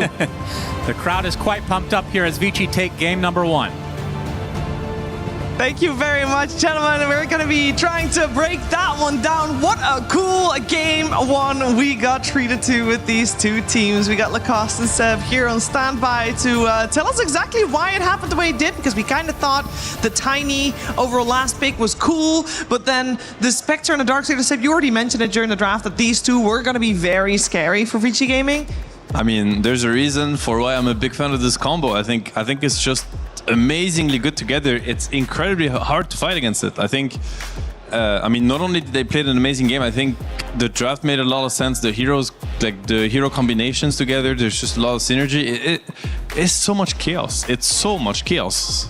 I don't know. Spectre, Darkseer, to me, I see both these heroes, I'm like, I mean, it's like, unless you're just getting completely stomped, I would feel like you're just on your way to winning the game. But I'm completely biased toward this combo. And we saw some great itemization coming out from them. This is not what we have usually seen, especially from this mid Lina. Been very impressed by the item, what it does. When you think about it, it does have quite a lot of synergy, what Lina wants to do, like keep the distance, not get too close to the fights, because this is the spell casting Lina. So Dagon, once you max it out, it's 200 extra cast range, works with all of your items pretty much, and also extra 35% spell damage that works on Dagon once you're using your unobstructed movement as well on relatively short cooldown, 25 seconds. She also becomes super tanky, 35% extra magic resistance with the 15 talent. So she's just a real menace to deal with. Like you could see in some of these earlier engagements, every single time she was the focus of the fight. And also like that extra bit of a spell damage and everything. And also to point out the great itemization coming out from Shiro with this Aghanim Scepter on Spectre. 2-second fear once you jump in with the reality for the first time. It does feel very good if you want to be bursting down this Winter Wyvern. You see where he is with the Haunt and immediately jump him every single time. And it also showed like even later, once he disassembled the Radiance, once he picked up that Nullifier, like there's no real defense. No, there isn't. And you have to also give props to XM, not only how well he played the game, but also his, like the items as mentioned. He understands that Spectre, Darkseer are gonna make them run away, you know. So he went full, because this is a crazy build. Like it's full aggression. Don't try this at home. You're just gonna be feeding. I'm telling you. Like there's no BKB, no A on this, no. Like he eventually bought a Linken's at the end, just you know, just for the final picture, just so that he can't be, you know, like looks good on the end screen. Exactly, exactly. Because like he just went like Dagon, Kayasha, like Aghanims, Octarine. He went full aggression because he understands like they're running away anyway. Like I'm gonna get the right angles. Like I'm protected. You know, offense is the best defense. That's like a saying in traditional sports. Well, it's often like the case in Dota, where it's like this Dina is safe because his like ally heroes are being so aggressive in the team fight that he's free to do whatever he wants. And he hurt them so much with this item build and the spell casting. Yeah, we got another treat to Mirana position 5 that worked out Looks well. good. Like we've been impressed by Mirana 5. I think Y had some like insane arrows that he was landing. Like I think it comes down to the combo set that you were mentioning with the Tusk, because it gives you more than enough time to arrow pretty much anybody. And also Darkseer with the blink, with his Hex ability. Like a lot of the times you would see them initiate with the Dagon and Laguna Blade onto a target and then use Hex into wall Shiva's combo. And that hero, like even if we talk about Amar, ATF, of course that's the same guy that we're talking about, Skeeter, like they drop down to 50% HP. They are forced to use a BKB and the fight already feels kind of over because there's a Spectre Haunt on top of that as well, and everybody's like spreading. They are not really taking those fights. But let's be real, this game was not easy for Vici Gaming. It was a lot of battling happening. I mean, it's not. They're also playing versus Falcons. Like they're playing versus arguably the best team in the world, or you know, very close to that. And this is Falcons. You know, they're here to win this tournament for many reasons. We've explained why. And honestly, like Vici Gaming, it's just so surprising when you think about it. Like think about the group stage. Now they knocked out 1W. They're one game ahead against Falcons. you kind of wonder, like, yeah, what is happening? And we just quickly, the VG Gaming only played 4 Tier 1 tournaments this year. 9th, 11th on the first showing. They were hiding stress or something. They weren't even supposed to be. They were a stand-in for this tournament. 7th, 8th, you know, that's pretty decent. 12th, 14th. And then 6th place. 9th, 12th. 9th, 12th, okay.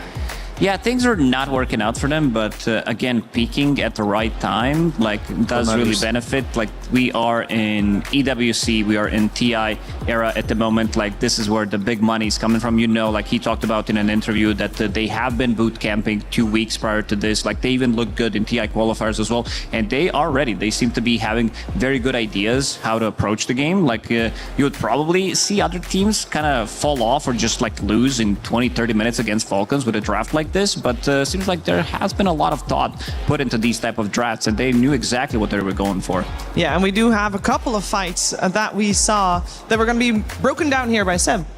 Yeah, I mean, it's like just trying to dissect and understand the pain of team fighting versus Spectre Darcy. Essentially, like, you know, there's a fight prepared. Like, Falcons actually is looking to take the fight. They actually cast Xingqiu out of position. They start him. He gets a clutch Yules, and all of a sudden, you know, Lina's position, Mirana's position is good. Hunt happens, and I'm just gonna put this a little bit more in slow-mo. You see how Falcons, they have to reposition themselves. They're running away, and it gives back all the freedom in the world to get a perfect vacuum wall. And essentially, all the Falcons heroes, they're just repositioning themselves from Hunt. That's all they're doing. And they have to, because if they just stand in the same place, they're just gonna die to Spectre.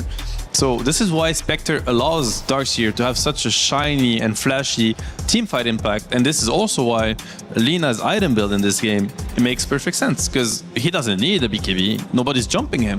All he needs is to make sure that his spells do as much damage as possible and to have as low cooldown as possible. Second clip I want to show you is precisely the opposite. Is Falcons understanding, hey, Hunt is on cooldown, this is our time to shine. So they go Roche. I think this is like a mistake by Vici, because they end up taking the fight anyway, and you can just look at the difference. Nobody's running away, Falcons is standing their ground because Hunt is on cooldown, and now they get to fight properly. There's no more chaos involved. Wyvern is in position, Clock is in position, and it just looks weird. We see the Winter's Curse happen, it looks weird for Vici. I mean, like, you know, they're like, where's the oomph? Like, we just won 5-6 fights in a row. Well, it was because of Hunt and the repositioning that it forces from Falcons.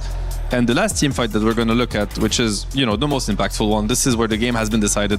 Late game situation, Vici is smoked, Skitter gets a nice start, but it's on an Andis target. Hunt happens, everybody's running away. Absolute classic. It isolates the Tiny also on the other side. And I want you to look at Amar. Did you catch that? He actually caught a random arrow. It went really fast, but that's just what Dota happens. Where he's running away, he got 4-staff, I believe, one of his teammates on the way of the arrow. 5 seconds stunned, dies without buyback on Wind Ranger, and this was really the turning point.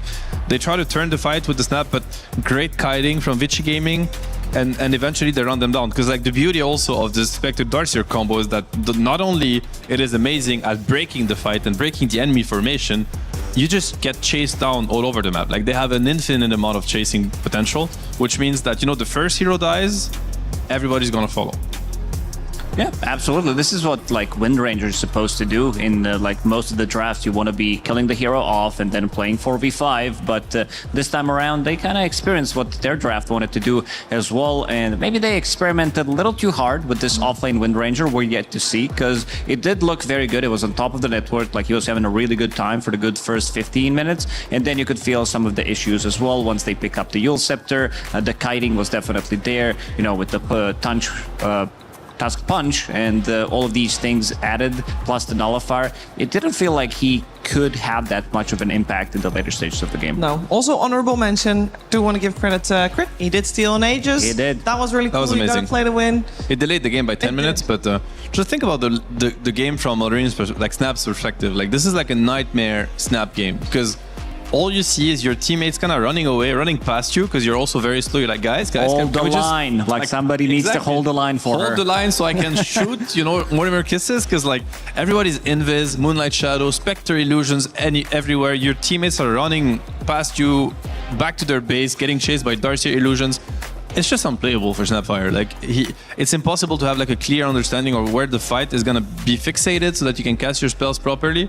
So again, like that's just the beauty of Dota. Like it's strategy at the end of the day. It's like you pick the strongest heroes out there, you know, Snap, Clock, and you get all strategized by a very clutch draft by Vici. And obviously amazing plays, but... Yeah, I would compare this to maybe like back in the history, like Roman phalanx, you know, they need to keep the formation. If they don't, if like they start falling apart, the cavalry in this one, it was Vici Gaming who kind of tore them apart.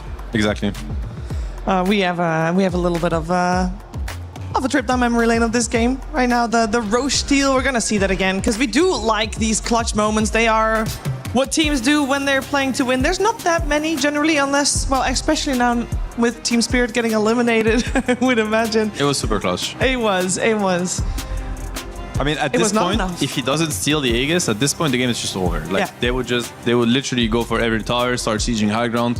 This was really giving his team like another opportunity to maybe clutch it and win the game, but essentially even that was not enough. Like, no, I think Vici Gaming taking this first game really cool, and they did it with an opening overall first pick of Alina for XM, and that just shouts confidence from this squad for this series. Let's see if we can see some of that confidence in XM in his pre-game interview.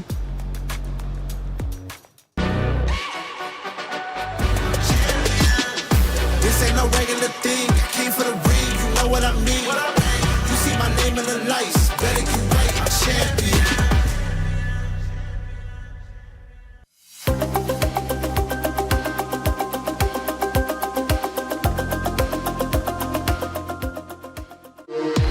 We were there. For every click, every clutch, every respawn. We were there for the years of grind. And we're here. Now. The proud founding partner of EWC. Powering the biggest event in gaming. Shoulder to shoulder with the world's best. Making history. Greatness deserves a stage. Lenovo Legion. Reach your impossible.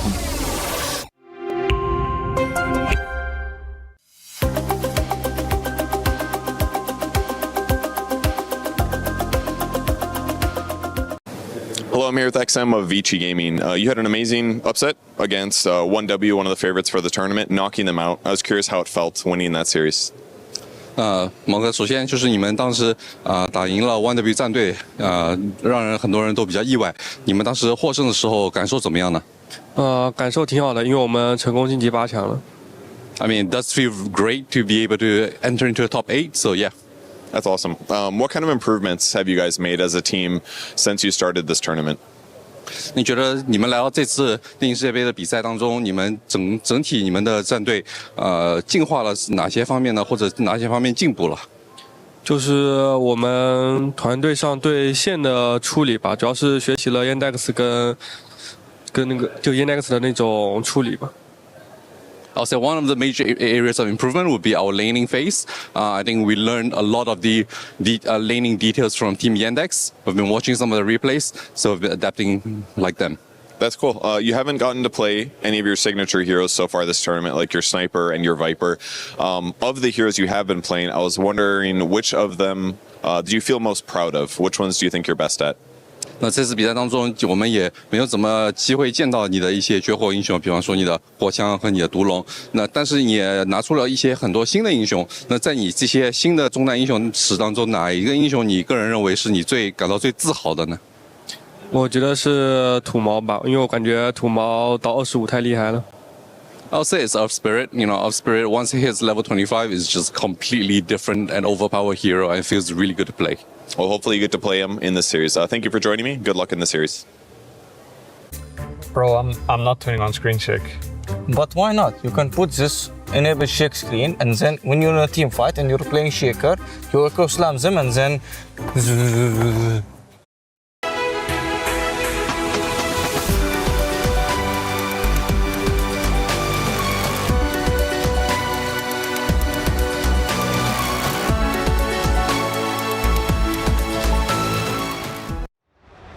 The quarterfinals quarterfinals between Team Falcons and Vici Gaming continues here on stage with Vici Gaming 1 game up. Let's see if Falcons can strike back and force out that third game to this series to keep their tournament dreams alive. Last year, they were the runners-up, and they would at least want to be able to top that or be the same as last year.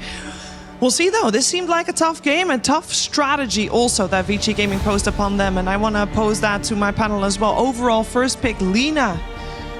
Ups her in priority quite a bit, Lacoste. Yeah, this hero is insane. Like, we've seen Lina being picked 17 times, sitting at 77% win rate at the moment. Yeah, these numbers just don't seem to be okay. Like, we talked about some of the most picked heroes of the tournament after the group stage, like highlighting Hoodwink, who was sitting at, I believe, 56% win rate at the time. And we're like, yeah, these are some big numbers. But yeah, ever after seeing Lina, it seems like this hero just does everything. Like, we've seen 2 different builds that you can go for. Pretty much the spellcasting build, like probably the most spellcasting oriented build with the Dagon upgrade, extra 200 cast range, and insta-ban. Like, I can't really blame them. Like, the amount of work that he did in that previous game, it was just insane. And also to point out, like, we haven't talked about Jinkyu. I think he was also, like, he had a masterclass performance in the previous game, making sure that he's getting the blinks, he's getting the saves once they initiate on, and also the Yule Scepter to either save himself later into Wind Waker, Aeon Disc,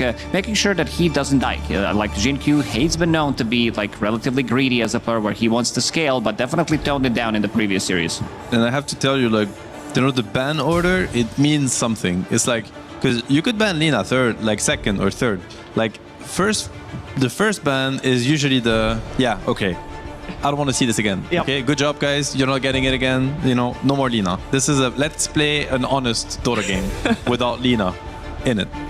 And the Snapfire also gets banned out, so we'll not see Melreen on that one this time round. It does mean that a couple of heroes are left in the pool. Most notable is probably the Treant Protector. Yes. Lone Druid gets ignored so far as well. We did see that ignored in the previous game as well, so and interestingly similar. enough, they actually don't go for the Treant Protector that you mentioned, which is, I believe, like earlier in the tournament, I'm pretty certain Falcons had first pick Treant over Clock and got the Clock later in the draft. So now they're switching it up. It could be Vici specific, or it could just be because they're like heroes priority have changed. Like, I don't know if you found one of these drafts, if you can confirm it, against Gamer Legion they all actually had both, but they went Treant first, right? Against Boom Boys as well, they managed to pick it up even though Clockwork was available. So giving the priority to Clockwork, gotta say, can't really blame them considering the Clockwork performances that we have seen from Crit, where he was just completely dominating the play that he did in the previous one, stealing the Aegis on top of that, but also the Vision. This hero is just very annoying. It has the toolkit to completely dismantle your Vision game. Like, we've seen teams utilizing Rocket. Like, this is a, you know, these are professional e-gamers, so there's going to be a lot of different ways that they're utilizing the hero, where they are scouting the triangle with the Rocket, making sure that if they see the camps are farmed, they immediately know where the carry is, and this is where they're going to be making the smoke move, maybe Moonlight Shadow move, but just making sure that they have the information getting from that Clockwork. I have to answer yes to that request. I was just reading the sign. My answer is yes, my pleasure. But back to the draft. Like, I'm trying to understand, like, why would Falcons switch priority? And because I feel like Treant is just a better hero. I mean, it's hard to compare Treant and Clock, but I think the stats would speak in that favor too. For some reason, I'm just not sure this is like the best trade, but my explanation could be that they're trying to keep the snaking hero open, because obviously we've seen Crit play the Clockwork. Snaking can also play it. A lot of teams are running Clock position 5 also. So perhaps, you know, an Undying, because Undying is like being completely forgotten in this draft, like compared to the previous one, and it's been one of the most successful hero of the playoffs. Again, we go back to Yandex. This is the team that is setting the meta at this point, and they value this hero super high. So very pickable for Falcons and not really pickable anymore for Vici. I think Ringmaster is also going to be highly contested because it was banned in the previous series, and when I was doing research for this one, I think this is the hero. I feel like this hero is...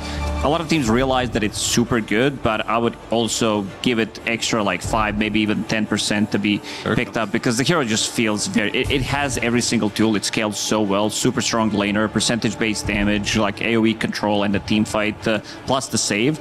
And this is a lane that you literally cannot win. Like, if this is going to be the lane, like, you need to start thinking about how you're going to be approaching this with the pooling, potentially getting something that can, you know, maybe sacrifice itself a little bit more in the laning stage, because this is just a nasty lane. Listen, I think this is probably the worst lane in Dota. Like, literally, if I had to choose, like, the two best, I was going to say stupidest, the two most stupid, I mean, it's like the two... OP, broken, yeah. OP, broken. Imba, anything. Imba, whatever you want. Like laners, it's Lone Druid and Treant. And then you add both of them. I mean, Amara has decided to pick the Dawnbreaker against that lane. I have to say that I'm a little bit surprised. I hope that he has like a plan, and this is something that they've... I mean, obviously, you know, he's played versus Treant and Lone Druid a billion times over the last few weeks because everybody's picking these heroes, and I'm sure that they've practiced. So we'll see what kind of plan they come up with. The reason why I'm a little bit worried is because there's not really the jungle fallback plan, which is what a lot of offlaners this tournament have mentioned. It's like, yeah, sure, I'm laning versus Treant, I'm laning versus SF versus Lone Druid. I don't even have the mindset of going to that lane. I'm not even showing up. I'm getting a couple levels here and there, and then I'm jungling. So, but you know, I think they're taking another approach here, because I don't think Dawnbreaker jungles efficiently. He does, but only when he gets maybe level 3, 4, 5. Yes. He does have to enter the lane for at least 5-6 waves, which honestly might be hard against both these heroes. So we'll have to see.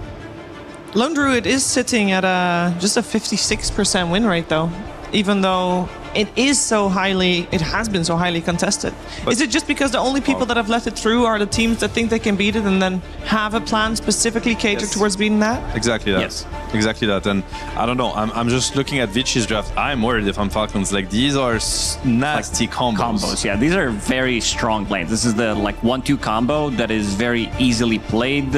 Even though we've seen like Dawnbreaker being very efficient against the Beastmaster in a sense where you have the counter initiation. Their damage between the supports and Lone Druid, it really isn't that much in a sense where these two supports can like easily move. So I want to see something for XM, even though this Beastmaster could still go to the mid lane. I feel like there's also a possibility because you're still building for the same item build. You are still getting the Helm of the Dominator / Overlord. This is such a cool draft by Vici. Like, I think it's amazing, like the amount of synergy between these heroes. Like, also at some point when they're going to start grouping up, like with the Coddle, Locket, the heals, you know, the Helm of Dom 2, the Lone Druid. I think I'd like to see like a little bit of a different build on Lone Druid. I don't know if we're going to see it, because obviously the classic is like Mjolnir into Ags, sure. But I think when you play versus heroes like Coddle and Beast, like that lane, if executed properly, we've seen it by BB, like it doesn't go wrong. Like the Beast will get his timings because he gets so accelerated by Coddle, both in the lane and in the early game with the stacks and whatnot. There's a player, you know, Ghost. He's probably one of the best launchers in the world. He has a different build. He always goes for diffusal early, and he plays actually very active. He just abuses. He plays the hero from minute 0, basically. He doesn't wait minute 20 when, you know, he can only play with the bear.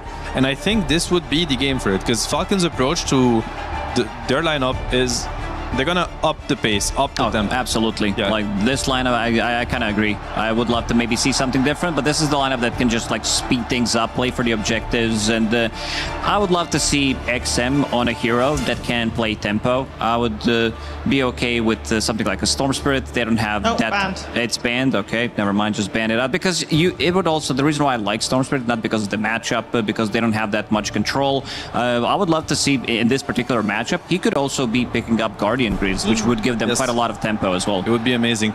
Like right now, Falcon's angle to not losing to the Vici draft, because I think it comes down to that. This draft is so powerful. Is through Malrine. Like, Ember needs to pop off. He needs to play with the supports. He's gonna have Dawnbreaker's ulti to help him out. So you have to think of this Ember Spirit running around the map with Ringmaster and Clock. Falcons, they excel at doing that. Like, they move at the right places at the right time. They do it properly. They place the right ops. They de-ward the areas. So they will bring a lot of pressure. They have Amar's help also. So that combo is very deadly. Like, these three heroes, wherever they go, they will be able to assert dominance in the early game anyway. So if XM can slow down Malrine's game by just shutting him down on the lane, making him maybe starve a little bit in XP and gold, this is how they will see their lineup come together. Because I do believe that once Vinci's gaming lineup come together and they hit their timings, they're unstoppable. How are XM signatures looking with the Viper and the Sniper? I think it's decent. They're not the best for their lineup in a sense, but I think shutting down this Ember to the point where he has no game, in this game in particular, I think it's worth it. I think it might pay off, even though your 5-man, you know, equilibrium is suboptimal. It is overall last pick, of course, for VG Gaming, so if they wanted to put that Beastmaster still mid, they can, depending on what's coming with the last pick coming out from Falcons, where we are looking for a hero for Skeeter. I wonder how the lane goes, because honestly, Beast Cuddle is such a good combo. Do you really want to break that combo? Maybe only if Beast really beats Ember mid big time, but I'm not sure it's the case anymore. Can they put Cuddle mid? If they really wanted to? They could, but it's not great against Ember in my opinion. I feel like mid players will select Ember when they see Cuddle mid often. Gyrocopter comes out. Yeah, they want to have some AoE. They know that there's going to be quite a lot of extra units with the Beastmaster, with that Lone Druid Bear, like maybe Aghanim Scepter later on for Keeper of the Light. So I think this is a very good pickup. We saw Spirit having quite a lot of success, even though Hero hasn't been picked that many times. I believe 4 or 5 times so far. It could be maybe a reason to switch the lanes, but again, I feel like they shouldn't. Something like I have a feeling that they should just commit to this Beast Cuddle lane, like, and just believe that that lane, if executed properly, will do fine against anything. And anyway, this is more about once Beast gets enough levels and they have stacked. Like typically, you're not going to be using your boar on the gyro lane because it just dies to flank. You're going to be using to stack, and this is when you accelerate. And again, it's going to come down to the XM hero. Like, is Malrine able to go to the Beast Triangle, contest the stacks, or is he just too shut down that he can't, and XM is protecting that instead? Yeah. So I do think it's very cool that we heard XM talk, and there's a Slark coming out. So I think it's a mid-Slark. It's a mid-Slark. This is not going to be, you know, Falcon's off-lane Slark. It's probably going to be, yeah, he did pick it up. I mean, if it destroys Ember mid, which I hope it does, like, this is exactly what they need. They need to shut down the Ember, make sure that the Lone Druid comes online, the Beast comes online, play off these timings. It's gonna give them map also, like Slark's gonna... Because if they get ahead, like, playing from behind against Slark is miserable. Yes, this is a lot of things that they can buff up the Slark with. This is living armor. A lot of the times this hero like really wants to push the limits. You have Keeper of the Light, like one heal could make the whole fight in his favor. Hold the locket, give him HP, give him mana. I don't know. I'm kind of digging this Slark pick. I don't know if it works. They were going to focus on the lanes. I don't know if it works, to be honest, because I haven't seen it. But if it does, it's genius. So I kind of hope it does. In theory, it should work. It should have a good laning stage. Like we've seen some of these Ember Spirits, because this is kind of the hero of the tournament. We've seen so many great performances from Ember Spirit from the mid lane. People try to shut it down, especially with Vipers, where he's really not getting much. Like he's buying boots of speed. And you are playing against one of the best guys, if not the best guy in the world when it comes down to adaptation, like what he wants to do from the lane, how Malrine's going to approach it. This is the guy that was playing Primal Beast in like these unfavorable matchups, kind of the master of dragging the creep waves and finding any spot on the map where he can farm. So I want to see what his approach is going to be. I would imagine also that if his lane is that important to the success of this game for them, he might get some help coming out from the Ringmaster and the Clockwork rotating from staking. Definitely at some point they should be helping him. But again, against Slark, at nighttime, after 5 minutes, it's incredibly hard because he has just full control and full vision of what's happening. He can de-ward by himself and whatnot. I also just want to mention quickly, like Slark Cuddle, amazing combo. Like the Chakra on the bounces, especially when you have the Aghanims, you basically have bounce off cooldown non-stop.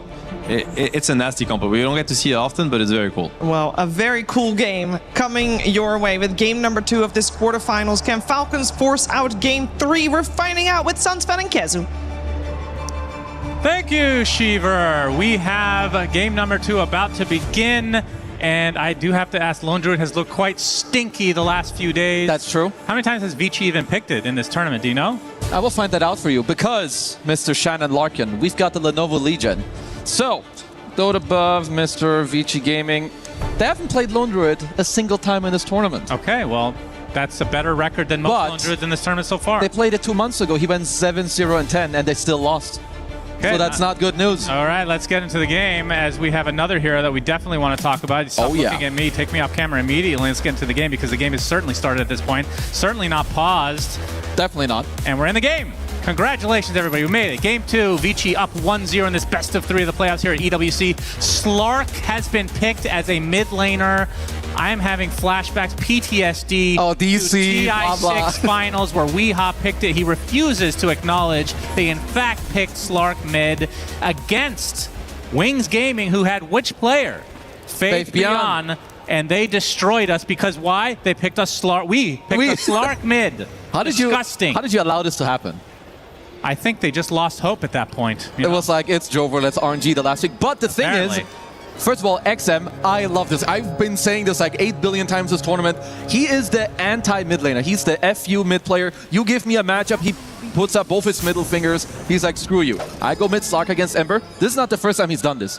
They did this 2 months ago against Aurora. Mikoto played Ember. Same matchup. Last pick Slark into the Ember. He destroyed that game. Had like a 12-minute defusal. You do pretty well in the lane. You can skill the Saltwater Shiv to steal regen. You can kind of, deal well with the early spam. You have better damage. You have higher armor. It's kind of chilling. It is very strange, the tricore of Lone Druid Beast Slark. It's going to be a lot of map play later on. So XM, while he's going to have a good lane, I think he's got a lot of weight on the shoulders. All right, let's see how much regen he's going to get out of this. This level 1 currently has 7 regen. 4 of it from the Saltwater Shiv. Very strong. I mean, I did see a clip early on when this was first made where this was absurd. Yeah, where Thompson they nerfed the shit out of it since then, of course, and then we just don't see Slark anymore. So I'm curious to see how this works in the game, because when I would think of this ability, isn't it just better against high HP, high regen targets like a Centaur type? No, they don't really have, and they have a Dawnbreaker, I guess. No, it doesn't really matter. It's more for like your own regen and your own sustainability, which is usually something that like Slark struggles with. But you can see here that he's already putting up a lot of pressure. And not just that, like also Leash is incredibly good against Ember. True. And we also heard them talk about it, as of course they are the studio experts. You have Slark and Coddle together, lowering the cooldown. You can pounce them multiple times. Very hard to play against. All right, we'll see. I am thinking we're going to see a game 3, if I'm being honest. I am not a believer in Slark. The thing is, do you feel confident, or are you just waiting to see? I am fake hyping, but I'm also halfway believing, because it is XM. First, this guy, he played in the last TI finals, and then bro got kicked. What the? Why did you do that? This guy is so good. Same with Jinkyu, and they're now showing why they're here. So when it comes to weird mid heroes to play like this, I trust XM. If this was a different player, there's only Thompson and XM that I would have some or any faith in that they could win this game. Okay, fair enough. That's high praise. It's high praise. We'll see how it goes. Look at the board. Look at the Bimbo here. Yeah, that's right. Some nice micro coming out from Mr. Faith Beyond. We'll be able to get the deny of the Water Rune, but Malrine will still grab the other. Yeah, so let's get back to this Lone Druid. We can talk about him for about 30 seconds, and then we won't mention him again unless he's on the screen, because he won't be doing anything. That's true. Why has this been so unsuccessful in the tournament so far? Because coming in, it's like, oh, this is our first pick, first ban. Blah, blah, blah, blah. Well, one of the feels biggest, like it's been horrendous. Yeah, one of the biggest reasons to me is that the hero was just first picked a lot of the times, and then he ended up playing, especially into like Underlord or heroes that just really catch you out on the map all the time, or Slardars, where the game is just very difficult for you to play. But overall, I think Vici created a good draft with Lone Druid. Like the hero eventually, he doesn't really want to teamfight. He wants an annoying map state where this wave is pushed in, that wave is pushed in, you can roar someone, get a kill. And Slark as well. Slark definitely abuses a good map state, especially in nighttime. You're going to have like way better vision around the map. The only thing I'm looking for is that I think Falcon's Skirmish is way better. Dawnbreaker Gyro in early mid-game, like if fights break out. And also Dawn is incredibly good against Beastmaster when he overplays in an area. So it's more of like the smaller, finesse type of things that Vici need to do when it comes to map play. Okay. They do have a good response for Roar, which is the box out of Snake King. So one save for Falcons, and But you're right, it's more skirmishy. You don't really have this insane burst damage coming from Falcons. It's more sustained. Yeah, and they have a very good top lane, right? Against the Beast Caudle. Both of these are counter picks. Ringmaster, very good against Beast. Not just for the Roar that you mentioned, you also have the daggers against the Boar. The Gyro goes without saying, one of the best counters against the Beastmaster. You can just spam him out, you can kill his Boars, you always have high movement speed with your innate. Also looking at the other side, Solar Guardian against the Beast Roar, also quite good as a pseudo counter. So, should be an interesting game overall. Curious to see how it plays out. And of course, I mean, from Vici's side, their support, you talked about the Caudle, the benefit you're going to get in the lane with the axes, with Slark later on. I mean, to some degree, the Bear, I guess. Like it's almost like a metamorphosis type of... It's basically his main spell. Yeah. Getting lower cooldown. And I think also, like, when I look at Vici's draft overall, like, there's a lot of cool things about the Slark, but it also has... It is a volatile hero. It has to be said. And they don't have the highest damage, right? When we talk about how their three cores play together, they don't really play together. They abuse each other's map state of, like, the Beast, the Lone, and the Slark. And Caudle and Tree, they're like enabling heroes. They amplify if you are strong, but they don't give you all the damage. So if XM doesn't have an explosive early game and, like, entry into the mid game, I really think they could struggle. I'm going to give you a little trivia question. Okay. It's not objective, though. It's subjective, but I'm not going to pretend that it is objective. Let's keep that up. That's What's good the worst ultimate in the game? In Dota. The worst ult? Okay, hold that. Think about that. The knife is going to stab Bach in the back as Skeeter applies some more pressure with that rocket barrage, and that thing is crazy good early on, and Skeeter gets first blood on the gyrocopter. That is a pretty good one, and especially like we said, you know, Falcons want to play from ahead. They have good skirmish, they have very good collapsing ability early on, so it's a good move from Crit. They talk a lot about the 5-minute move where you can potentially go to the safe lane, then link up with your support. It also means that Amar is getting a little bit of solo XP. And to answer your question of what's the worst ult, I actually don't know. I'm going to give you to the 10-minute mark. You have some time. Well, you were going to say it's Ringmaster Wheel of Wonder. That's what you said the other day. No, I'm not. Okay, thank God. I said it's a little Oh, I know which one. Not for projection. No, that's a great one. What? No, that's the ult is not good. Okay, it's not the best, but there's the worst ultimate for sure. Okay, you get please. To that just a moment, Snake King. Trying to keep that... this is fake hype. Please talk about the ultimate. It's in this game. I'll give you that clue. There's a word... What? True form? No. What is wrong with you? What is wrong with you? Come on. You're better than this. There are no bad ults in this game. You're better than this. I was having a conversation with Lacoste, and he definitely agreed with me. So I have another analyst on my side. Yeah, I don't know what you guys are smoking or talking about. I'll let you think on that a little bit. I'm going to tease this up until the end game, of course. Okay, we've got to pause. What is wrong with you? There's some lag, apparently. Okay, can you tell me about the worst ult? It's Gyrocopter. Excuse me? It's terrible. Okay. It's truly bad. All right, we're going to have this game unpaused. Skeeter, in the first 15 minutes, is going to use 3 cooldowns that will kill multiple heroes. Oh, please. And you're going to eat your stupid words. First of all, Flat Cannon is really ultimate. Let's be true. No. What do you... God. Are stop. you... You're how are you yourself. an analyst? This doesn't make any sense. Flat Cannon is a good spell, but it's not his ult. He's not... If it was his ult, he would max it. No? Yeah? Checkmate. Checkmate. There's no checkmate here. You're going for the Rocket Barrage early. Yes, because it's good. Of course, Rocket Barrage is insanely good. Black Cannon is what carries you into the game. Oh, man. If he didn't have his ult, you would still pick Gyro occasionally. Zamar. Gonna get the start breaker, but gonna be completely nullified thanks to the fear as Amar now on the run outside, but the Cogs will place inside of Shiro, and he is gonna get killed off instead. So nice turnaround coming out from Falcons. Looked like it might have been a beautiful kill for Shiro. No, that's very big. Especially this early on, like Lone Druid needs, he always wins his lane, like nearly always. And killing him before level 6 is kind of what you want to end up doing. This Marine will put his body here into the Vici side. This is the other great thing about Gyro and him having call down. You win your lane against Beast. He can't really go for boards, which means he has to max access, then they stack. And you can easily contest stacks. Now Ring getting pressured a bit, but JK will Remnant away as he shows up in the mid lane with XM, who has the level advantage right now on the Slark mid. Yeah. Need to make sure everybody's aware of this. Once he gets Diffusal, he's incredibly strong. Even already now, he's a little bit oppressive. Of course, he can. It's also quite difficult to ward against this guy early on, so very much a fitting hero for XM and the type of player that he is. 8-minute power rune about to pop. And Malrine will bot it in the bot side as XM getting chased by the homing missile. Which is not his ultimate, of course. No, very it's important also to a bit point of out. an underwhelming spell as well. Homing missile, I do agree, is not the best spell. He has really 2 spells on him. Okay. They're just really strong. Malrine already using the damage rune, actually. Yeah, easy last hit. XM, obviously a very survivable hero in the Slark. Anytime he's in the shadows, get a ton of regen. And I mean, I know we don't see Slark mid. Do you see Slark in any position? Very. Like what itemization you look for? Very rare. Go Diffusal first. It's still very much the same that we used to see. It's like some Falcon Blade, Diffusal. Then some people play around. There's some Shadow Blades. There's some Aghanim Scepters that are like. I mean, Ags is nearly always core, but you also don't really want to build its second item.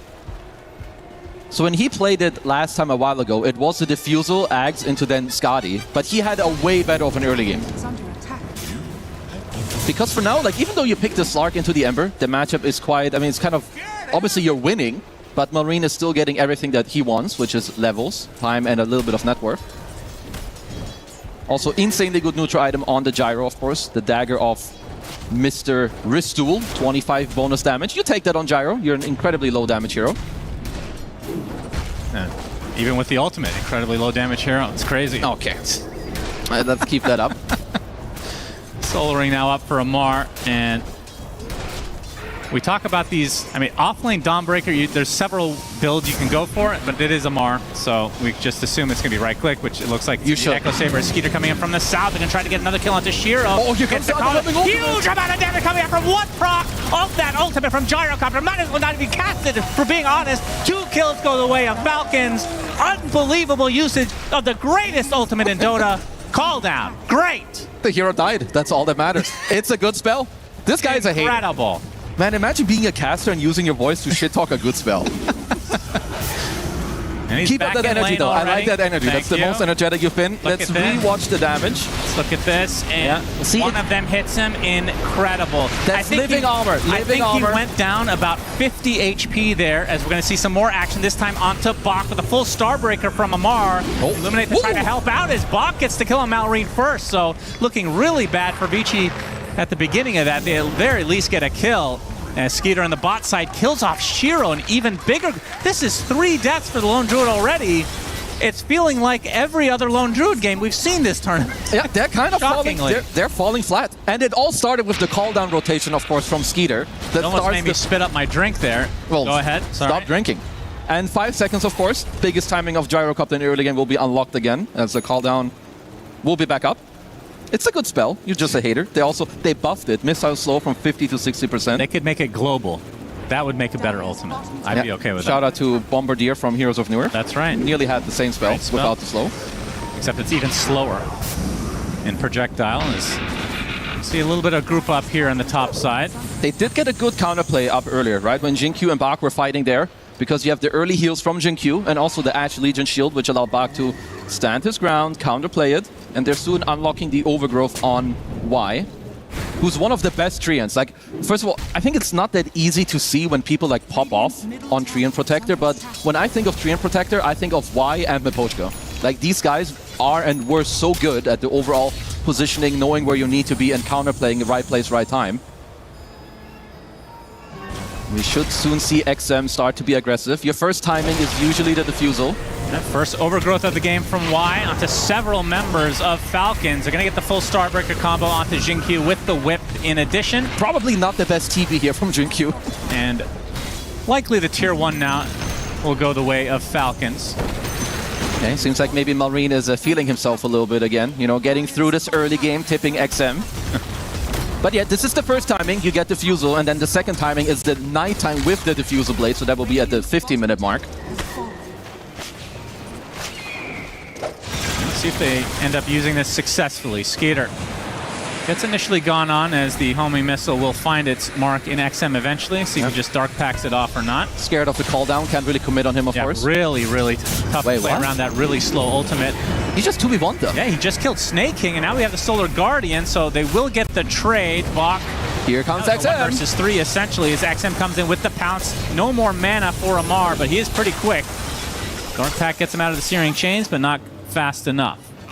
Okay, still hasn't been able to do that much yet. Of course, some pressure, forcing Amar out of the lane, doesn't have the ult yet. Need to see when the 15-minute mark comes around. I don't mind if he does end up going for the Shadow Blade here. I think sometimes, you know, going this early Ags, it's still not that easy to catch people.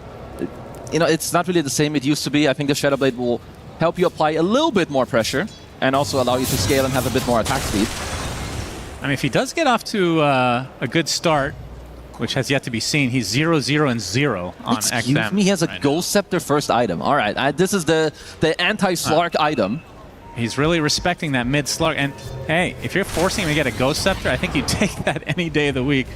You could always upgrade to Disperser eventually just to completely nullify that. You can be happy about that as the Slark, but at the same time, it is quite good against the other two cores, and it will allow Malrine to play quite aggressive. And I think for their draft, it's actually very important. When you're Dawnbreaker, you're not looking to like make moves first. You rely on your team to go in, be aggressive. And if this is what allows Malrine to kind of play over this matchup anyway, I love it. It also gives you some stats, which is nice. Shrine's being taken now. Only from Jin-Q so far, as we have a smoke from Falcons. Obviously would love to kill XM in that mid lane. Still a difficult one even at this stage of the game. He's ultra difficult to kill. Like, how do you even do it? Hookshot cogs into Wheel of Wonder. Spotted. They're going to get the dust on him as well. Into the bowling, into Skeeter's Rocket Barrage. See you later. Easy cleanup for Falcons. Is the Echo Saber now complete for Amar? Now some pressure to this tier 1 mid. Malrine. Use the Searing Chains to start things out. As the rest of Falcons on the way.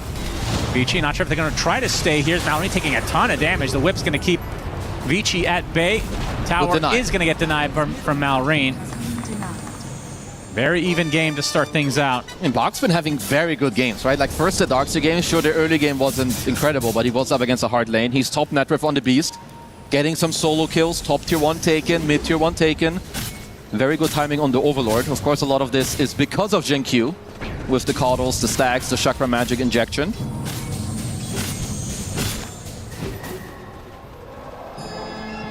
The fact that it's 9-2 Falcons and still even. Is that good news for Vici? I would say that they are pretty happy with what's going on, right? Especially now, this is one of the stronger timings for XM. Nighttime plus the Diffusal for you. And Jiro has been having a very quiet early game, probably too quiet, at least when we look at his net worth. 5.8k. Oh, why? Go for a massive overgrowth here if he had some vision. As Falcons gonna group up maybe for this tier 1. Y gets hit by a knife or two. Snake King spots him with the sentry, but now outside of it. Treant, always such an annoying hero to play against. Mallory gonna pop the Ghost Scepter. XM gets initiated on by Crit, but the Dark Pact keeps him safe. Meanwhile, the Treant does get off the overgrowth, trying to walk away. Is he actually going to find the distance? Hammer does hit, and that'll be the end of the tree for now. And this is what I mean with Y. Like, we watched him walk around for like 50 seconds where he's giving full vision defending his tower. Pounce onto Malrine. XM taking the brunt of the damage here. They get off the roar, but there's the box to counter. We talked about that pregame. As XM's ult keeps him safe for the time being. And Skeeter going to try for a little bit of turnaround here, especially with that Solar Guardian and the Wheel of Wonder to top it as Bach gets off some axes. Searing Chain's not going to hit. Illuminate, though. They're getting kited. That is the death of Amar. Big kill from Vici. Very long, drawn-out fight. Ends up in the death of the offlaner. Snake King. He peeks, but the axes assassinate him from the fog. Nicely done from Bach. Just good kiting in this fight. Like, there's a little bit of an overplay from Falcons. You TP in, you get off a good roar. And they're just constantly playing with XM in the front lines. There's Illuminate heals coming around. He's getting Living Armored in the middle of the fight. Holy Locket as well. And they do need to play fights like that. You need them to be semi-drawn out because they don't have the craziest, like, damage when it all starts. But look, like, just a full heal onto XM from Jin-Q there. Yeah, it felt like a lot connected there for Falcons, but they just didn't have the damage to finish the job. Then nice read here from Faith Beyond. Yeah, this is big because remember that all of these fights, like Jiro, he doesn't really have to do anything. He's just playing his little Lone Druid minigame. Get your items, get your Aghanim Scepter, keep helping your team with how the map is played overall. Wow, the fact that they can potentially get Roche without the Lone Druid involved at all. Can they really? Huge. Okay, now, so here's the early rocket. Blink Rush also from Crit already has it. Are they actually going to commit for this? Y in the area, ready to block good this positioning. smoke. Snake King and Crit trying to contest. Snake King already popped. He gets in again with the hook shot, but not able to steal it this time around. Good attempt from Crit, but it's going to cost him his life. And now Snake King on the high ground gets overgrowth. will box himself, but that provides a little bit of extra time for Snake King to get chased down by the likes of the Slark. Double kill for XM. Weird ass pick, but it's working out so far. He's cooking. Seems like that was a skill issue many years ago in DC when you guys picked the Slark. No, they are owning. Defiant Shell as well. Very good on Slark, of course. You get some return hits. Get another Essence Shift stack yourself. Now he's got Shadowblade with the Nighttime still a little bit available. And Aegis is, yeah, on your hands. You're 4k gold up without having needed your carry at all. How much damage can they get done with this Aegis? Keep in mind, this is not the carry. The Lone Druid is supposed to be the carry, and now all the space created, even just obtaining the Aegis in general, just buys extra time for Lone Druid to farm. And he is 300. Okay, never mind. That's bad math. 1,300, 1,500 away from the X. Let's keep mentioning numbers. Very good. NA math. Well, it's weird that the point booster is in this position. Usually it's first out of the Ags coming out. Well, he's just bought the other two parts already. He's going for a bit of a different build. Bach going for another solo play. A Solar Guardian onto the Black Dragon. Amar is going to live. Bach actually, if he had the vision we had, he would have just stuck around and killed him. XM. Malorine and company knowing that he has his Aegis, of course. XM just going to get healed up.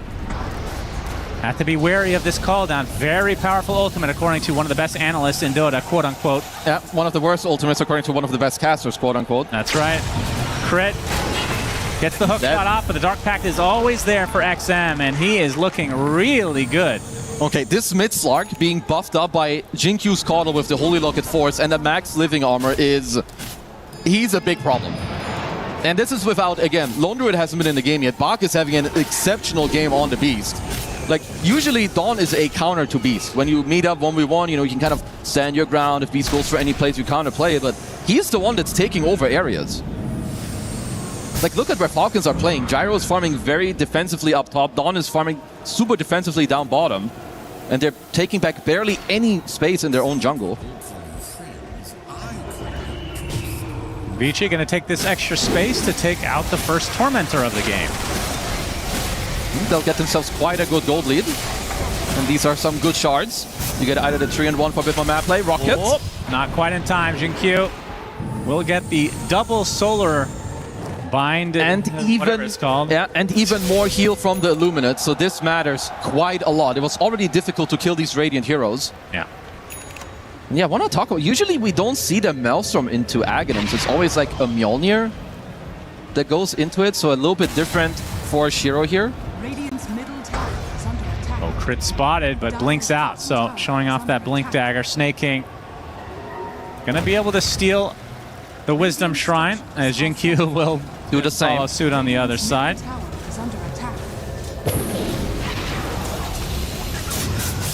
Let's see if Falcons can find a way to like, either fight back or slow down this net worth lead here. But VG, they've been very impressive, right? Like, first of all, getting to the stage, beating 1W, taking them out of the entire tournament. Yeah, that was surprising. And of course, cannot be understated that most of these players have played or won a TI final outside of Shiro. Or hookshot to come in and try to save him, but Snake King's already dead. They're going to get the clockwork as well, so double kill for Faith Beyond. He is owning in addition to the Slark. And remember, this is with Lone Druid not existing currently, and he eventually will if given enough time. 8k lead for Vici. They are pretty much 4v5ing, and I think Marine's build, he's had a Vessel for a while. I don't know if he's had a single charge on it this entire game. They're not really just not finding any moves. Amar with an early Shiva's Guard. Not an item you ever see second. Wow. On Dawn. Sure, it gives you a bit of AoE effect. You get a lot of armor. Most importantly, perhaps the attack speed. And the AoE damage plus slow, of course. Echo Saber Shivas. There's something looks wrong about that. Because this has never been done before. That's Ever why. in the history of Dota? I believe so. Wow. I think if we're looking at the stats, people can correct me, but Echo Shiva that's not a build. Potentially it is a build, and it just speaks for this type of game where you're cornered. Like, Gold Scepter, first item on Ember is also not really a build. I'm sure a Herald has done it before. Yeah, who cares about those guys? They don't matter. Not very enough. That's a lot of people. That is a lot of people, but generally that's Why not do you where the cater item to the builds top come from. 1%, huh? What's wrong with you? That's what we're looking at. I'm not casting a Herald game. What about the rest of us? Get Jenkins up here. He'll tell you about the Herald. BKB now up for XM. as his game continues to progress pretty damn nicely. And of course, this is a hero that scales crazy in the late game. Oh yeah. They've got a pretty good ward in the triangle, so they know that Amar walked over to the mid lane.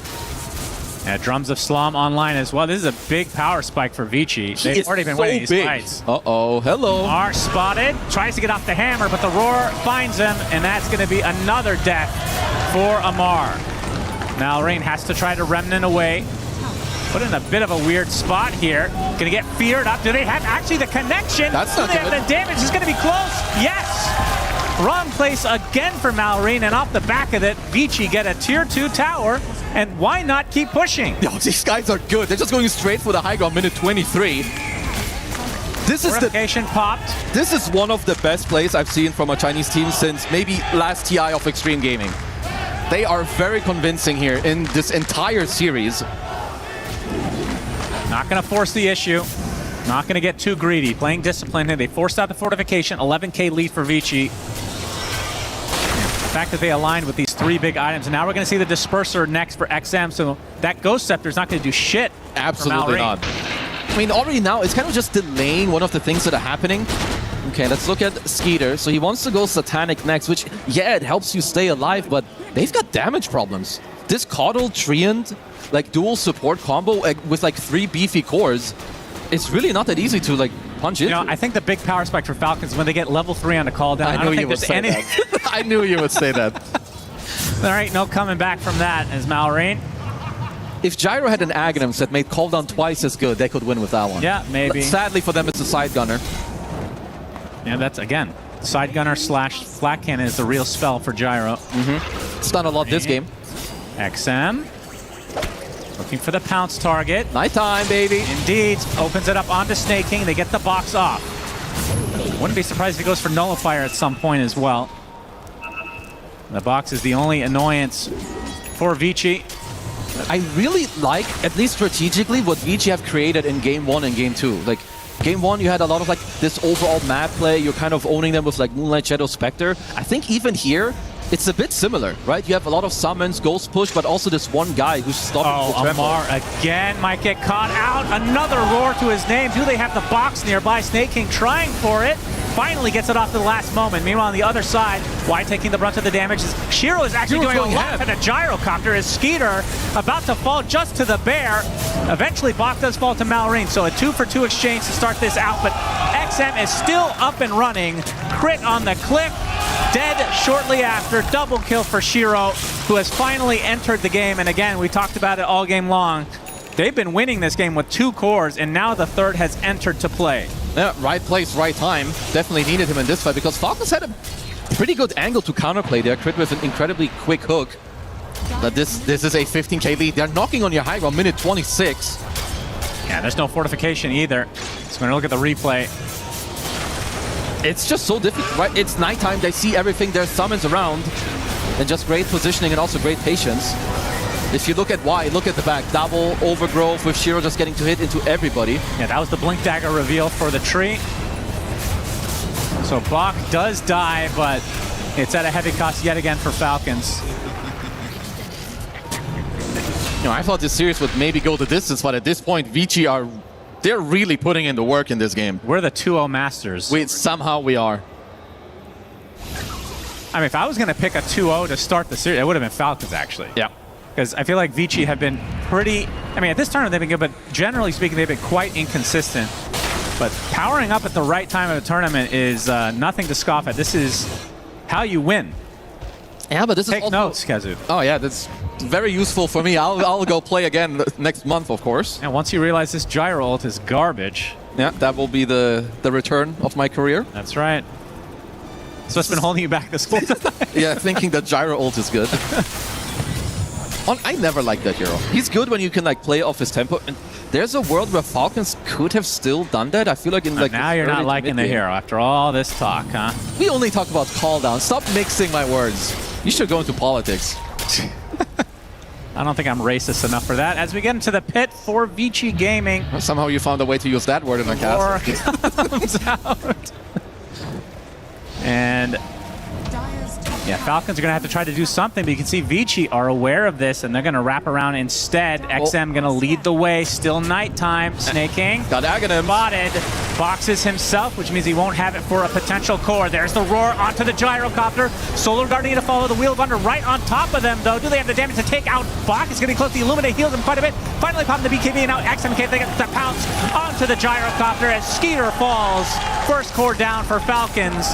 And Ember Spirit, Malrine trying to take out Jin Q, but it's just the support at the end of the day. The Urn Charge, the living armor keeping him alive. Gets off the blinding light as well as Malrine slow to a crawl now. Bad pounce from XM, it matters not as Amar barely gets out, but Shiro, meanwhile, just hitting buildings on the other side. Yeah, and they're losing Rags at the same time. Oh, Falcons, they're in such big trouble for this game.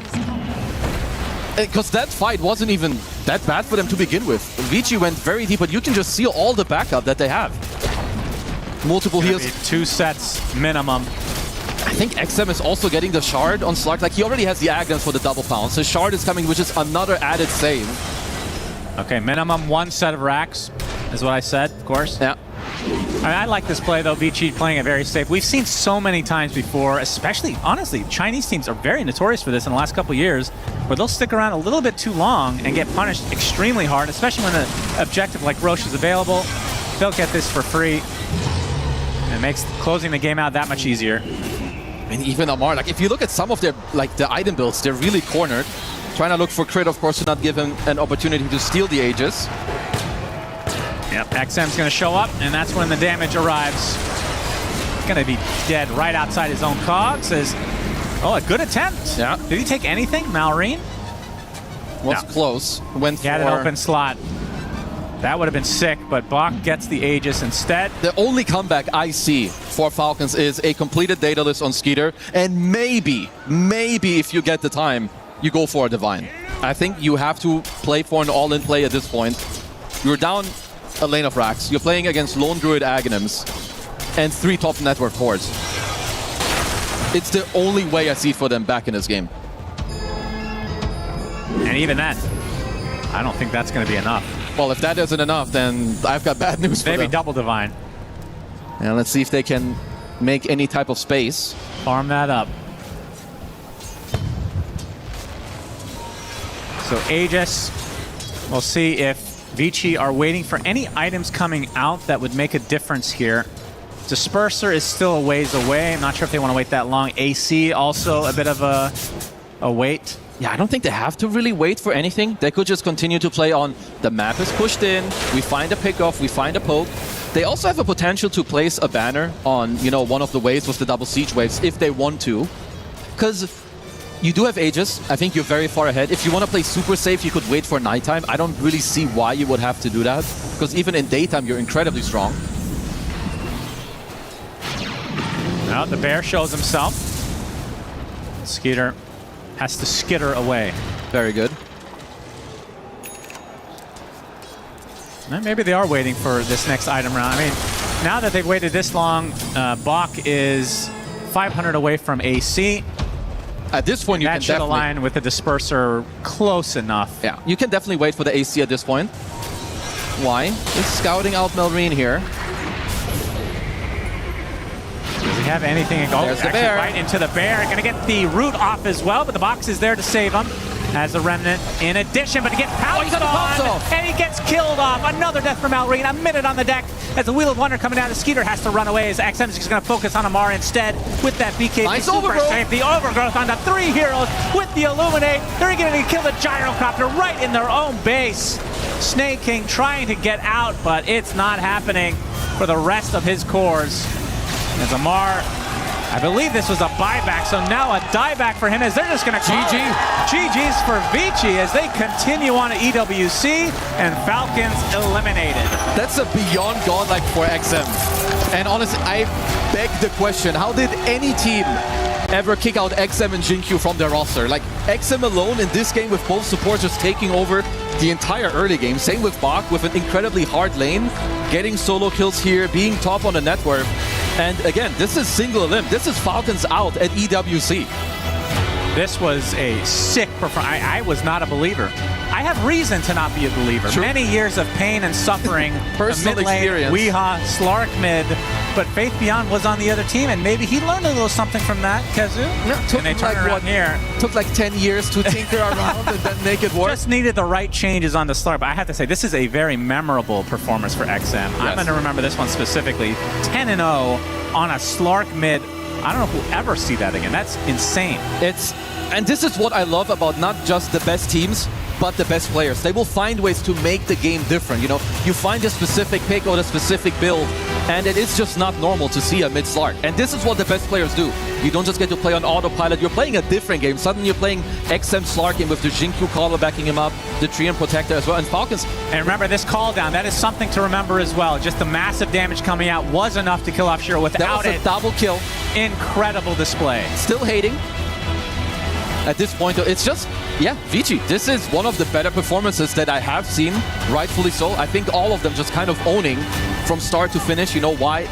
Superb positioning, good overgrowth, and yeah, this one's got to sting. The Falcons had a big break. Maybe that also worked against them, right? With the format, not playing for, what was it, 5 days, 6 days?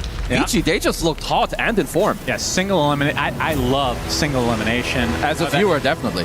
It is incredible for the viewer experience, and we're seeing now why. I mean, we've had already a couple upsets the other day and another one here. I mean, in theory, an upset. Falcons, a very storied franchise in their brief history. This team has been around, just the players alone have been around for a very long time together, more so than any team in recent history.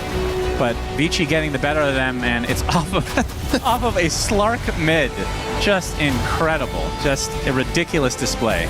But it is just like this is a characteristic of XM, and they're so good on Vici. Now let's go to the interview on the main stage.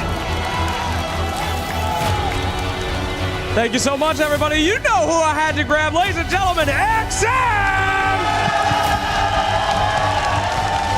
A absolutely incredible performance here with Jin as well for the translation. Thank you, Jin.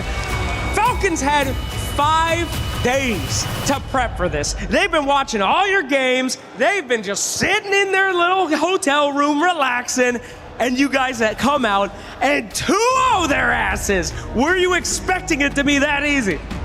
那毛神就第一个问题想问你，因为法老战队相当于有5天的休息时间，他们在他们酒店里面看你们的回放，做他们的功课，结果到这个舞台上了之后，你们直接2-0速通了他们。你当时有想到会有这样的一种结果吗？有想到，因为感觉他们休息太久了，我们手感正热。Definitely, this was the result that we expected because 5 days is a huge break. It's a very long break, and our hands are red hot while theirs are not. All right, you could tell those hands were red hot, absolutely, especially on your Lina in game 1. Incredible performance. I gotta ask about the Dagon though. Was that more for damage? Was that more for cast range? What was the thinking, and have you done it before? 那么第一把你拿出了你那个火女，然后你出了一个5级大根，就想问你这个大根当时出的思路会是什么呢？是为了这个输出和补一手输出，还是说为了这个施法距离，还是怎么呢？大概跟我们说一下嘛。因为这个出装就是从抖音教学上看到的，感觉还挺适合的，就自己思考了一下，感觉它的那个属性都挺适合丽娜的，找到这把感觉挺适合就出了。I actually learned that item build from TikTok. From TikTok? Like, I was just watching those shorts and I was like, okay, this kind of works. And when I looked at the lineup, that draft, I was like, you know what, this item build, I think it works here, and it clearly did. You have ruined so many pubs from that. Thank you so much. So much TikTok will be made with the worst builds in the world. All right, anyway, let's move on to Slark. This was super exciting to watch. Slark mid, incredible. Who's making these calls? Was it you saying, give me that Slark, or was it the coach? 那当时第2把你们选出这个中单小鱼，这个小鱼也是发挥的非常非常棒。能跟我们大概说一下你们当时选最后一手英雄的时候，这个小鱼是你提出来的呢，还是你们教练，还是怎么样的一个队内讨论？就是我的小鱼一直是用来打火猫的嘛，然后当时我也在纠结，然后就是心情玩的光法，他觉得小鱼很好用，然后我就相信他选了小鱼。Slug has always been my weapon against Ember Spirit, and I kind of wanted a hero, but it was still a bit of discussion within the team. Sure. And then Jinkyo was like, you know what, I'm Kodo. I can feed mana to Slug, and I think Slug would be a pretty good pick here. So we trusted Jinkyu's decision, and we went for the Slug. Fantastic. All right, last question then. After destroying such a strong team like Falcons, can we finally say that Chinese Dota is back? 那你们摧毁了法老这种强队之后呢？我们现在能不能宣布一下说，西恩DOTA回来了呢？可以，西恩DOTA回来了。Absolutely, Chinese DOTA is back. Let's go! All right. Well, speaking of back, let's get the team up here, boys. Come on up. Come on up. Here at EWC, we have something to do. Not only did you destroy Falcons in the game, it's time to destroy their spirits, my friends. It is time to crush their keys. Let's head back there and head to the crusher. Now, Jin, I gotta ask him, who wants to have the honor of crushing Falcons? 那么你们现在成功了击败了法老战队之后，还有最后一个环节，就是你们要把他们的钥匙也给碾碎。那你们当中谁会得到这个荣耀去碾碎这个钥匙呢 ？Come on, boys, talk about it while we're walking. Let's go, let's go. 大哥， Oh, Buck, you're going for it? Yeah, because I'm 4-3 and you know I shake hand with Amar, so I have to do it. All right, that's an honorable thing. Friends with Amar. If he's gonna go down, it might as well go down from a friend. Please take your position. Gentlemen, gather around, watch your Falcons go down. The club champions are about to get crushed. Here we go. Stone Cold. Yeah, baby. Oh, he's going deep. Oh, that's too deep. I love it. Fantastic. Let's bring it out. It is time for you. He took the whole thing. He destroyed Falcons so much they're in the tournament. By God almighty, he killed him. Bring it out. Goodness gracious. Buck, you got to take it easy, bro. Take it easy. Go ahead, show the camera. Do you approve? Is it destroyed enough? Yeah. All right, well, let's throw it back to our panel and let them talk about that incredible series. Thank you, gentlemen. Thank you. VG Gaming guaranteed top 4 here at EWC for Dota 2. They have eliminated Team Falcons here on the main stage and in quite the fashion indeed. I'm here with Lacoste and Seb.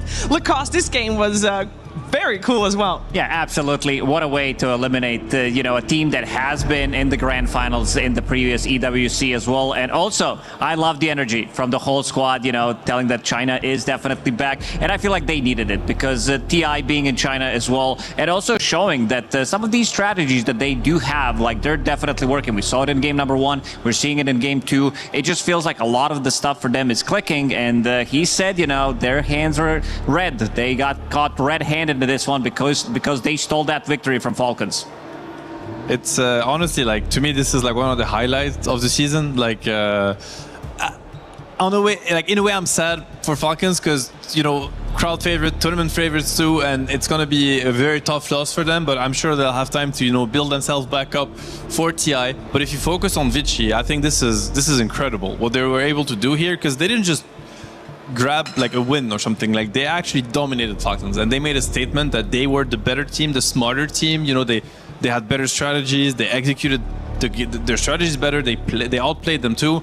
I think I think everybody kind of gets bored with stalemates in Dota when it's only the same teams that are dominating, and it's been too much of Europe, and I'm European myself, but I have to say, even as a European fan, like European and Europe team fans, I'm bored of European teams dominating. So whenever teams from other regions are gonna like contest the highest placements in these tournaments, I think it's just incredibly more exciting, and we got to see it today. I think the crowd also has been roaring more than for any other series. Yeah. And I think it really tells the story of like what we want in Dota. Like, oh, absolutely. We want region competitiveness. We want contests, between these players, and it's just amazing to see. It's been exactly 10 years since China was on top, with then Faith Beyond and Innocence, now called Bah and Y, at the top with Wings Gaming and Vici Gaming here starting their TI season, their money season, as you call it, they're starting it off so strong, and it is so promising. And everybody,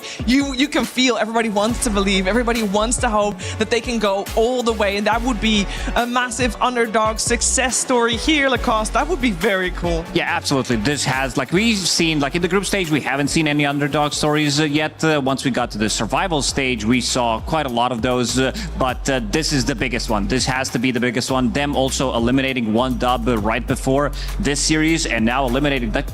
This is 2-0. This like wasn't really that competitive, especially in the second game. I gotta give credit like to their drafter, like the way they just played the draft as well, like the total execution of it, bringing in two very like heroes that had. When you think about Lina, like this is the hero that has quite a lot of win rate. So bringing in Lina, which people kind of expected to come, but bringing in Slark from TikTok, this is not what many people expected, right? That was such a funny answer, but I actually think it's real. Like a lot of people are looking at these shorts. Like I've seen so many people refer to TikTok builds and whatnot, and at first I was like, I'm not paying attention to this. This can't be serious. But if XM is gonna pull this out on the stage, then now I'm gonna start watching it too. Like this is how you catch up. But honestly, I feel like after watching today, if you're like BB Team, Nigma, Yandex, or P-Vision, which are the remaining teams, Vici is coming for you at this point. You know, you better look at that team, because they're coming full speed. They have their own understanding of how Dota is played. They have their own strategies. And, you know, think about who's on that team. Like, these are two of the Wings, you know, players. Yep. So, like, smartest minds in the history of Dota. You have Zinq. Like, the guy has been carrying every team he's on. Like, somehow he's always top 3 at every event, no matter who he plays with. And then XM, we saw, you know, the prodigy that he can be. And Shiro, like, that team is wonderful. Very, very solid foundation for success, that is for sure. And in this game too, that we witnessed in particular, we're gonna take a look at some of the mid lane fights that kind of already made a statement in the game. Like, yeah, at that point the game was very even, but you could kind of feel it brewing at that point of the game, seeing that, you know, it could be pretty much anyone's fight, but also showing the strength of Vici Gaming's lineup, what they want to do, because Falcons, they take a kill and they're like, you know what, we can actually take this fight. But XM with the Diffusal Blade, he's going to be the front line. He wants to soak up the damage, and Zinq, his positioning is top tier. He's keeping the distance, getting one blast off, making sure that it's going to connect, giving Chakra Magic to himself, getting another blast, which is going to heal them to almost full HP, gets another blast right off of that, and we are seeing Keeper of the Light in this draft, like coming in together, what it's supposed to do, which means that we are going to be unkillable. Like, we want to have this lane dominated, like pretty much all 3 lanes did go into their favor. Maybe top lane not as much, because Falcon did outmaneuver them for the first like 7 or 8 minutes, making sure that they're rotating through the twin gates, getting some of the kills. And then second time, this is the second Roche, where Extreme Gaming, they decide they don't want to be taking that Roshan fight straight away. So it's going to be again XM, the first point of contact. They drop the sentry, they see him immediately, and then one of the supports that needs to be kind of in the back lines. You can already see one blast coming in, and then it's going to be Buck. Very well orchestrated gank coming out from him, in terms of like him being the point of the contact, again being in the middle of the fight, popping his BKB. XM also uses his BKB, knowing that they don't really have many abilities that go through debuff immunity, making sure that they can hold the line, they can hold the formation. And then Malrine, he goes in deep, and then again Zinq with another blast, completely outplaying him, plus another blast. Just, you know, the tip of the, just the cherry on the top, Shiver, making sure that all of these heals, they're connecting, and his positioning in these fights have been immaculate. Yeah, he makes Keeper of the Light seem absolutely broken. And you can also tell how much he backed up XM on his Slark. And for our MVP for this series, we had to go for XM. From first pick, overall first pick Lina, to overall last pick Slark. He did it all in this series. It's so refreshing to see. It's like, I mean, I'm maybe biased, but, you know, I miss my Thompsons. You know, I miss these players that are just gonna come to a game and be like, you know what, I'm playing Slark, and I'm going mid with it, and I'm gonna crush him. And tipping my opponent while doing so. And you tip Marion. And you tip like a Falcon player, which obviously it feels a little, it hits a little bit different, because we know how that team has dominated the scene through plays, but also through, you know, the mental advantage that they get on other teams usually. But XM, I mean, he was exceptionally good on his Lina. But again, one of his trademark, I don't want to down talk it, but as less surprising than the second game. Yeah. But what was surprising in that game though was his item build, the TikTok Dagon, I guess we'll have to call it now, the TikTok build on Lina. It's just great read of understanding of the strategy, basically, like how the team fights are going to develop and how to adapt to it. Yeah. And then I mean, the Slark, I think the pick was mind-blowing. We could not obviously think about it. As soon as we saw it, we were like, it actually makes so much sense. Good. It makes so much sense playing with the Keeper of the Light. And just to go a little bit back about his TikTok build, which probably going to become another meme, I feel like he's joking about it, but there is something to it, because like a lot of pro players as well, they are like playing Overthrow, they're playing Turbo mode, and trying to push the limits on some of these builds, seeing like what feels the best, because a lot of the times, even in scrims, you don't get to practice these like 60+ minute scenarios, and also feeling what synergizes nicely. Like even back in the days, like people were hiring like Broodmother, like you had some Broodmother specialists that you were coached by, and making sure that you understand like what this hero can actually do, getting the tips from him. So a lot of these things, like a lot of these ideas are getting molded in the pubs, which pro players of course take, and they just make them better. So I feel like this has been a thing in Dota for a really long time, and really happy that we're seeing it again. Yeah, like, especially with the TikTok. You gotta know when to pull it out, I guess, and XM was absolutely on point with that one, and they take victory here over Team Falcons, who has definitely been one of the favorites here for the whole tournament. For some final words of Team Falcons, we're heading over to Perch, who's standing by with ATF. Hey, I'm here with Amar. Just got knocked out of the tournament. I want to hear how you're feeling right now. I mean, always feeling like shit, you get knocked. It is what it is. Shit happens. You win some, you lose some, right? What's the process like? I mean, you've had a lot of highs and you've lost tournaments as well. What's it like to go through this? Like, you worked super hard to get here, I'm sure. You guys did tons of scrims, tons of practice, and then to have an upset like that, what's it like? Yeah, I mean, it's just such a shit format, right? Like, you win groups, you get top 1 seed, you just play one game, you get eliminated, and that's it. And then you wait for, like, multiple days, right? Yeah, you wait for, like, 6 days, like, for eternity. So, like, it's much actually better for them, because they get to actually play and practice. But for you, it's like you practice, like, you don't even know what you practice. Yeah, it's a common problem that happens when you do so well in groups. It's what was game 1 like? Game 1 was quite close. You guys had a lot of back and forth. They had a Spectre that you had to deal with. They had tons of jump. You started the game really well.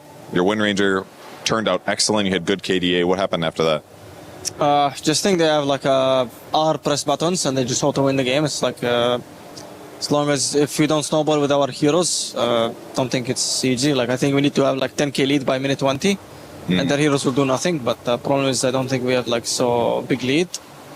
So it's just hard. Dark's here, Mirana, Spectre. It's a lot of team fight, right? Yeah. What about game number 2? They got that surprise Slark pick at the end. You're a big Slark player, obviously. Did you feel and know what pressure you guys were going to experience in the game? No, I thought his pick was useless, and I'm not sure how he had impact. It's kind of, I don't think he's like big problem. I think the Beast and the Quarter were like the main problem. Like, I think they did so much that he just picked a hero who cannot die this game, and that's like he could have had Puck or Storm to do the same thing. Did you say you thought the Beast was the bigger issue? I mean, I think so. I mean, what was like the pressure that he put on the map? Was it just like gank potential? Was it he's pushing? Just like 2k HP. He has farm into dead lane, and he just takes all out. Like, it's just so hard when he's like this fat. Well, thank you for coming. I appreciate it. We all did appreciate you guys playing in the tournament. It was a lot of good games, but I'm sorry that you guys lost. Thank you for joining me. Thank you. Yeah, that must have been a disappointing loss for Team Falcons as they get eliminated and end top 8. I do want to give like a big shout out to all these players doing exit interviews, because I feel like they're actually sharing a lot on what they think happened in these games. It's not easy, emotions are high. So big shout out to all the players really doing these interviews and accepting to share their wisdom and their hot takes, like recent takes, I guess, like fresh takes on what happened in these games. Very very cool to be able to hear that. Yeah, very insightful for us as well, and it's nice to have a little bit of a look into the mind of a pro, regardless of whether they just won or just lost. Both are part of the competition. Vici Gaming is looking for an opponent in the semifinals tomorrow. So we have one more game coming our way here for the quarterfinals. Lacoste.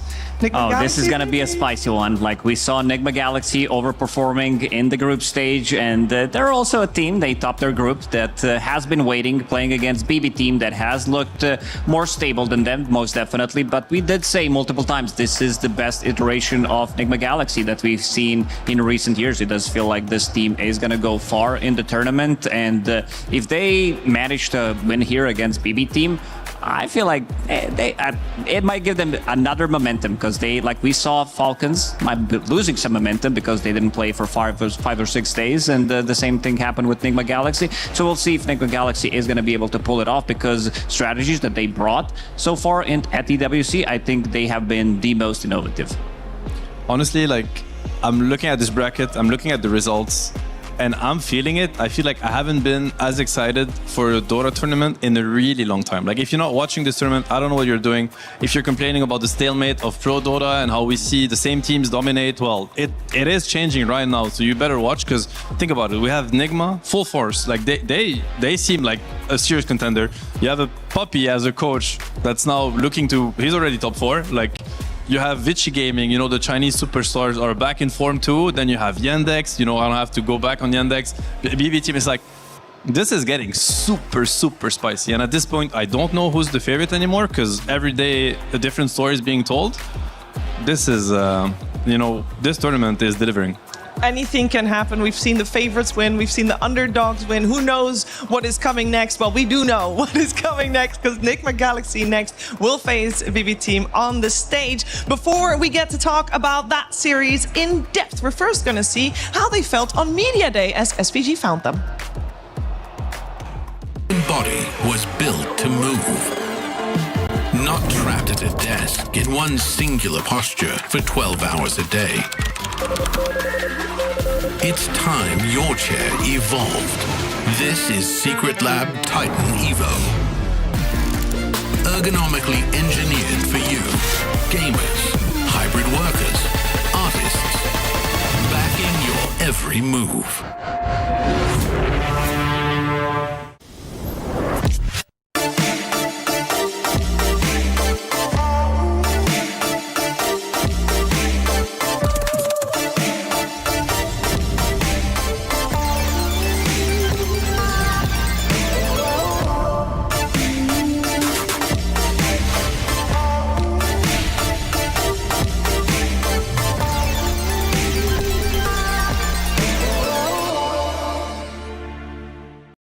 You play pool? You want to do some interviews? I got 10 minutes. You got a little time? Yeah, I got 10 minutes. If you were a pool shark, how much money do you think you'd win on an average Sunday night? I would lose a lot of money. You want to test it out? I'll wager $1,000 you miss the next shot. Yeah, no, I'm not taking that bet. Okay, what about you wager $1,000 I can make the next shot? I don't know how good you are, and yeah, but you're a signed Nigma player now. You're making big bank. You're probably going to win this event. That's a big payday too. Probably going to win TI. Probably win like the next like 8 events after that. So it's like an estimated like $3 million going in your bet. You can afford $1,000 on a pool shot. I don't know, but I don't know if I'll put money on you. You know, I really have no incline to that. Like, you wouldn't bet on me? I mean, I just don't know you. You don't believe in me? You gotta show me first, bro. Okay, if you were to pick one player out of this entire tournament who could make one pool shot, who would it be? It can't be from your team, because that's like, everyone's gonna say GH or some bullshit, but like, come on, give me a real answer. I guess the Gamer Legion code Mangusto, he used I mean, I haven't seen that many players pool, but he pulls pretty good, I think, yeah. The Gamer Wait, how do you know that? I saw him pool, you know. You just said you don't play pool, though. Well, I don't, but he looks like, he looks super sweaty and like professional when he does it. So sweat is an indicator of good pool capability. Like sweaty is in like he tries like he's very tryer, you know. He like tries to like look like the pros even though he's. Can you give us an impression of him making a pool shot? I don't know. He'd be like. I can hold that if you want. I can hold. He would like have the manner, you know, like rub this in and then get you know. Just like this, ooh, I'm all cool, I'm a pool player. That's amazing. Okay, now let's do it for real. Try and sink this in the corner pocket. I'll give you $10,000 if you make it. All right, I'll hold you to that. Here we go. Ladies and gentlemen, Devi, pool shark. If he makes this shot, I'm absolutely leaving this room and you'll never see me again, because I do not have $10,000, but he doesn't know that. And there's no way he's going to make it. Thank God. Was the pressure too much with the wager on the line? Nah, I didn't trust you anyway, but the cameras and everything, you know, it's stressful, you know. I probably wouldn't make it anyway. Is this a sign of things to come potentially? I doubt it. I think I just would make the shot 1 out of 10 times or 2 out of 10 times. I'm really bad at pool, so. That's not bad though, 2 out of 10. Like if I said you're going to win TI 2 out of 10 times, you'd probably take that, right? Yeah. If I don't like, you know, I'd rather win it, you know, my own skills, you know. Oh, I see. So you want to earn it. I respect that actually.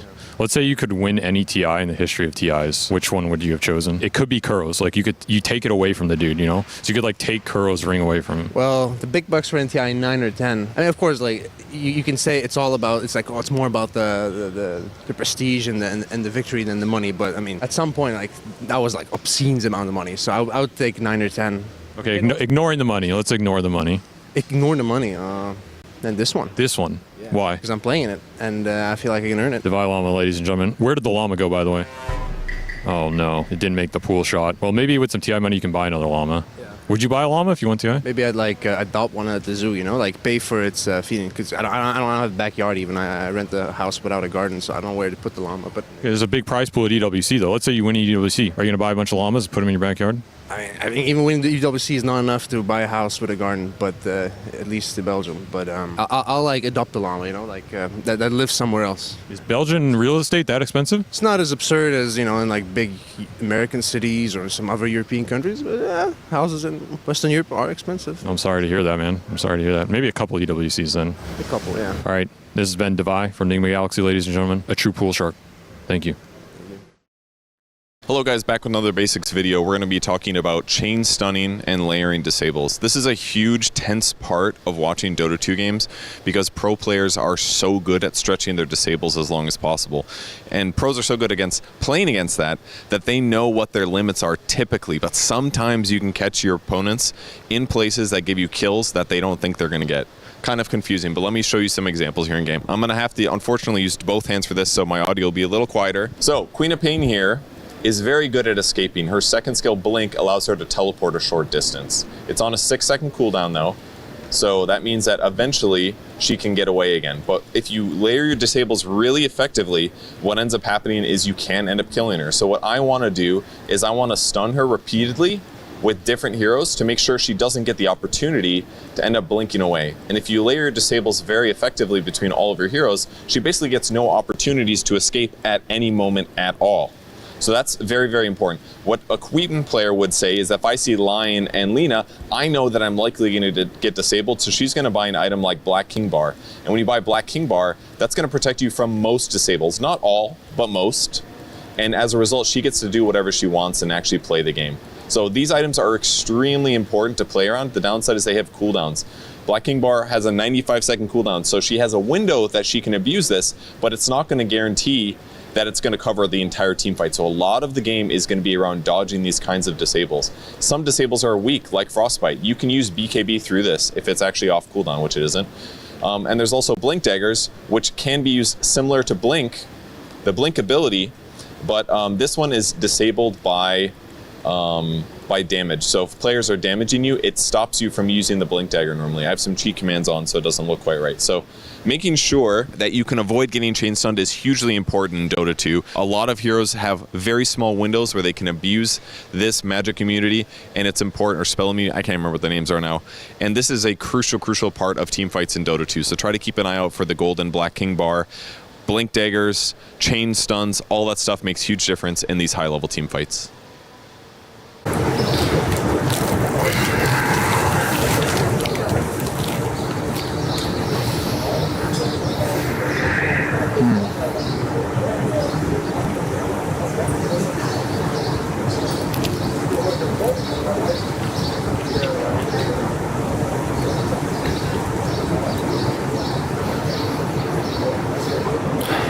Finally, some good fucking food.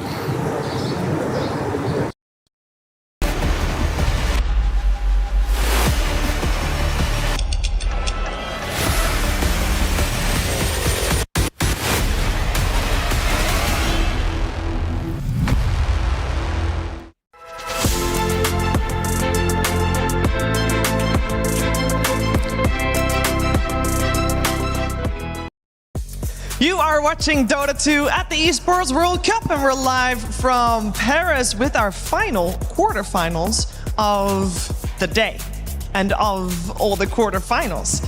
We'll see which one of the two teams that will be on stage next will make it to the semifinals tomorrow. For the series, we have our Sony series of the day. It is Nigma Galaxy versus BB Team. And will stars align, Brian, or will Big Bang?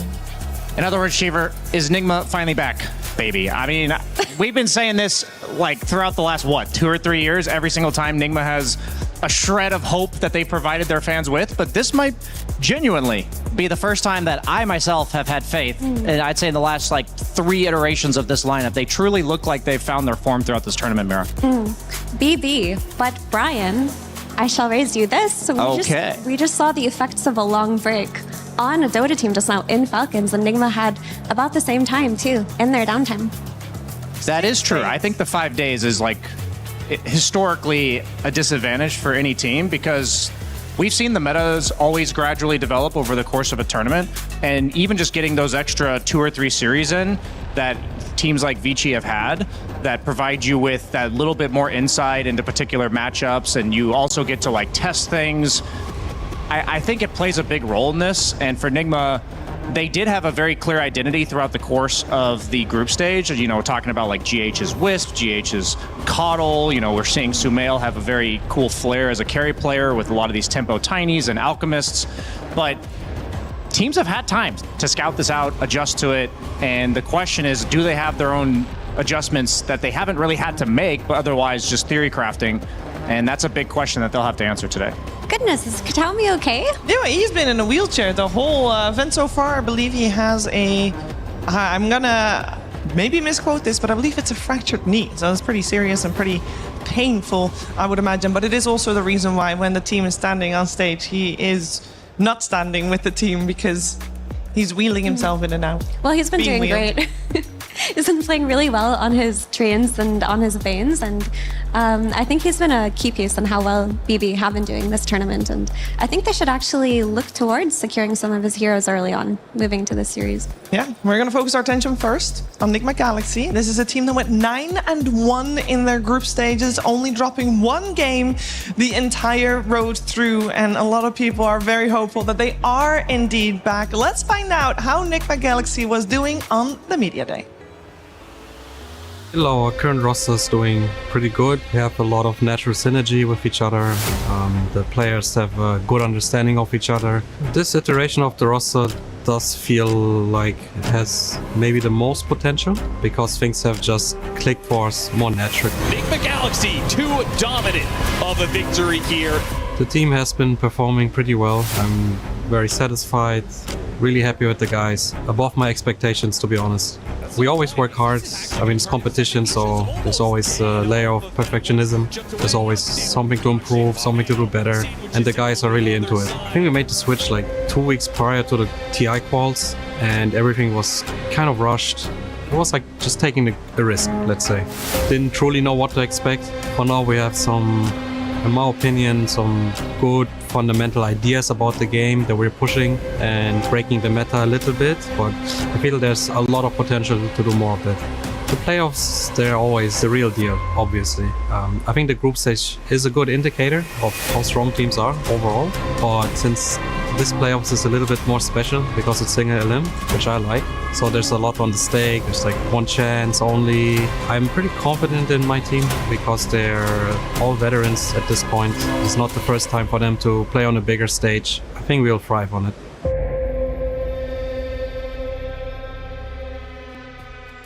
The synergy that Kuro is talking about, we can feel that, Brian, in the games that they're playing.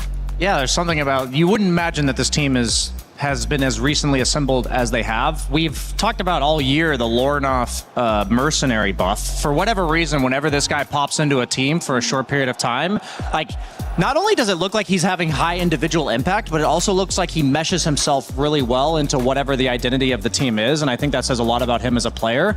And I think the biggest surprise about him is that he hasn't landed on a team consistently up until this point based on his performances. Yeah, I think with Lorinov, he's just extremely high-skilled and very versatile. And even with Enigma, we've seen him play multiple types of mid laner. Like, he's played the tempo embers and the pucks and whatnot, but then also he plays Necrophos mid, he'll play Sniper mid, he'll play Huskar mid, and his ability to kind of fit into any vision that a team has is what I think gives him a lot of that mercenary buff that you were talking about. Yeah, and on the other side, we do have BB Team. This is a team that's been stable throughout the year. The question is, can they finally reach the top? Because that has been eluding them for quite some time, actually. They were able to take a title, but of course, they want the big title, and that would be this EWC. Let's find out how Kataomi feels before this very match. Hello, I'm here with Kataomi of BB Team. You guys looked so clean in your last series. How many dreams are you guys going to crush this tournament? I will hope not ourselves, you know? Everyone else, though? Yes. Yes. Did you expect to win that series so one-sided? I think, yeah. It's not the hardest opponent. I feel like we just have a really good preparation for the series, and no problem. How's your preparation for this upcoming series? Do you feel as confident? Yeah. We have our guys prepared, all the heroes, all the like raids of heroes. Yeah, we're confident. Even they haven't played in a long time though. It's been like 5 days or something since they played any matches. Are you worried about any surprises? Or are you guys ready to pivot depending on what you need to do? These guys should be worried because it's hard to not play official games for 6 days on the tournament. We've been in this situation last Riyadh, and it was really frustrating to sit at the hotel for 1 week waiting for a playoff. That's what I hear from most players. You guys played a lot of Slardar combos in your drafts. I feel like other teams aren't playing it as much as you guys are. What are some of the things that you like about it? Just being able to take Roche quickly and synergy with other heroes, or what? Yeah, it's about flex, mostly on mid and top lane. And it's about good combination with carry heroes, minus armor, like with some cas, you know, like you can just destroy one hero in like 0.5 seconds. Yeah. All right. Well, thank you for sharing that with me, and good luck in your upcoming match. Thank you so much. We'll see if BB Team can indeed beat Enigma Galaxy, and if that break that Enigma Galaxy had is going to be that detrimental for them. Now, I'll tell you a little story, Effie. BB Team by Seb has been named the team to be the quiz. It's the Tier 1 Dota quiz. If you can't beat them, you're not Tier 1. What do you think? I can fully get behind that because as a team, they used to be the lane check team, right? They were famous for having incredibly dominant lanes and winning off of that. And in the past, if you couldn't stick it to them in the laning stage, you would just kind of lose. And they've kind of evolved over the years with the addition of Miro. They became more of an all-rounder type of team. And while I would say they have some of the best players in the world, they do kind of give that energy of like jack of all trades, master of none in some capacities, right? Yeah, when we talk about like a team like Team Spirit and they changed their roster, I feel like they maintained pretty much the same play style and identity throughout that. I think BB Team's not like that at all. They went from Pure at last TI as their carry player to Kiritich, and personality-wise, I don't think you can get much more opposite than these guys are. Pure is much more like, I'm going to show you who's better, and he talks about it that way in interviews. Comes off in his gameplay. He sometimes has very good performances or sometimes poor performances.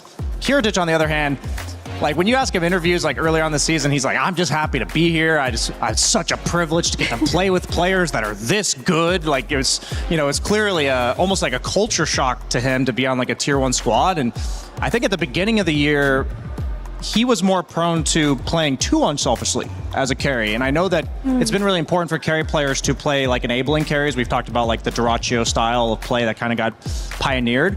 But I think over the course of this year, he's really learned that balance and fit much better in with the team. And it's really awesome to see because Miro's a very positive influence on the team vibes-wise. And I think Kiritich has really sealed it off. Yeah, and the question is if they're going to peak at the right time, because historically, BB Team has been good throughout the year, and then during this time, that's actually when they don't perform as well. But maybe this time around, they have what it takes, Effie.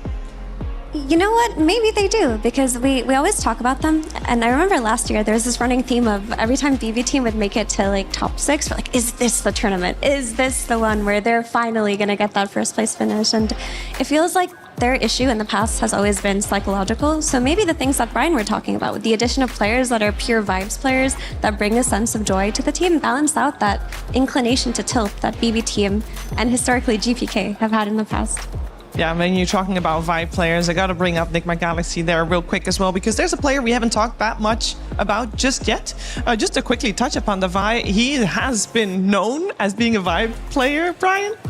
Yeah, a very mixed bag of vibes, I would say. Sometimes on social media, as well as all chatting within the game itself. I think he's quite a character. I think he's good for the scene in general. The personality and flair that he brings in the interviews and the banter, very much into when he's winning, and you can really feel it when he's losing sometimes, but I think this is a good meta for him. I think this team fits well with him as well. I think they're doing a good job of enabling him. I've seen them more lean towards his picks later on in the draft, because he does, I think, heavily rely on having like a good matchup. Not rely, but he thrives when he's given that good matchup.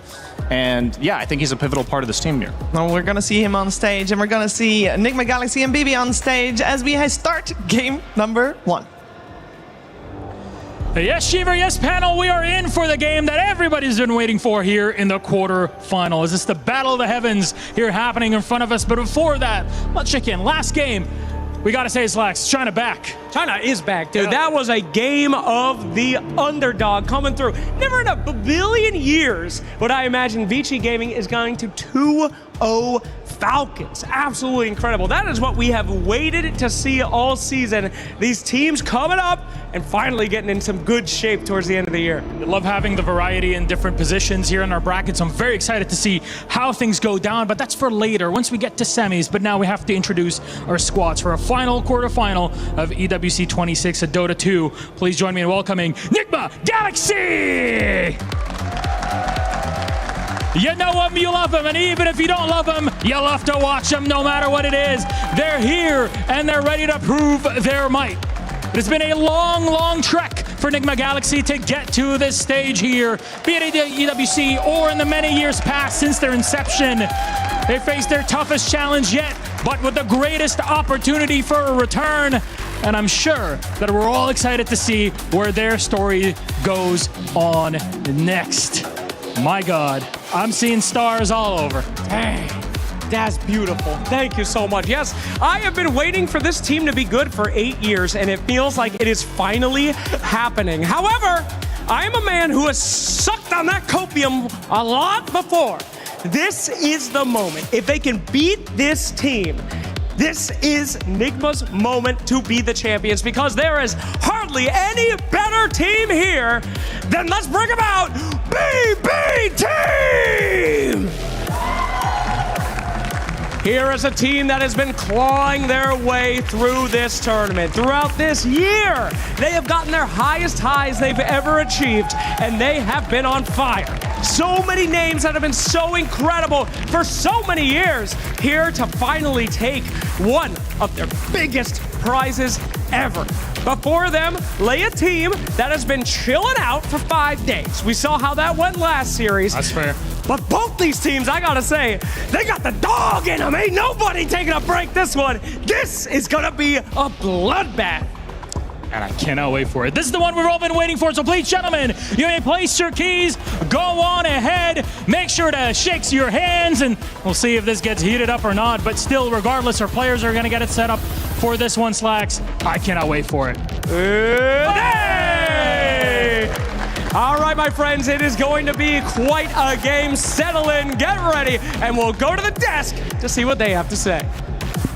Thank you very much. I very much hope that this series will live up to the hype. Nigma Galaxy and BB going head-to-head here to decide which one of these two teams will be in the semi-finals of EWC here for Dota 2. A lot on the line. It is not just about the Dota. I think the honor of this game will be a clutch factor as well, potentially. And we have an extra voice to the upcoming draft. Hey, Gork, how are you doing? I'm doing good. I'm sitting here alone behind the crowd, having a good time. You're looking the wrong way. I can see a brilliant view behind you. Yeah. But you're looking the wrong way, sir. Well, you know, I gotta entertain the crowd too. My crowd. Fair enough, fair enough. Happy to have you join here for the draft. Of course, Effie and BSJ are still with us as well. I want to hear your take, Gorg. What's your expectations for this series? Listen, I think I've watched more Nigma than anybody this season. I've watched them lose against tier 3 teams. I've watched them throw unthrowable games. And honestly, I'm just honored to see them like on a big stage like this, top 8 against BB team. And I think they're ready to make another upset happen today. So you believe? I believe. I've always believed. All right, what's going to be instrumental here? What are you going to look forward to in the upcoming draft? Is there any, you say you watch them so much, is there any hero in particular you'd really like to see out of this one? I mean, they've switched up a lot. Like Kuroki talked about, 2 weeks before TI quals, they changed a lot of players, so they've changed a lot, and their discipline is a lot better, and they've gone for more of a semi-cheesy healing lineups. I'm expecting Caudles if they let it through, Necrophoses, Vipers, but they have more to them than just that, but I'm expecting those heroes to be targeted a lot. I've got a meta question for you, Gork. So throughout the beginning of the group stage, all the teams were kind of like trading weaker mid laners, like Ember Spirit for Earth Spirit or Earth Spirit for Puck.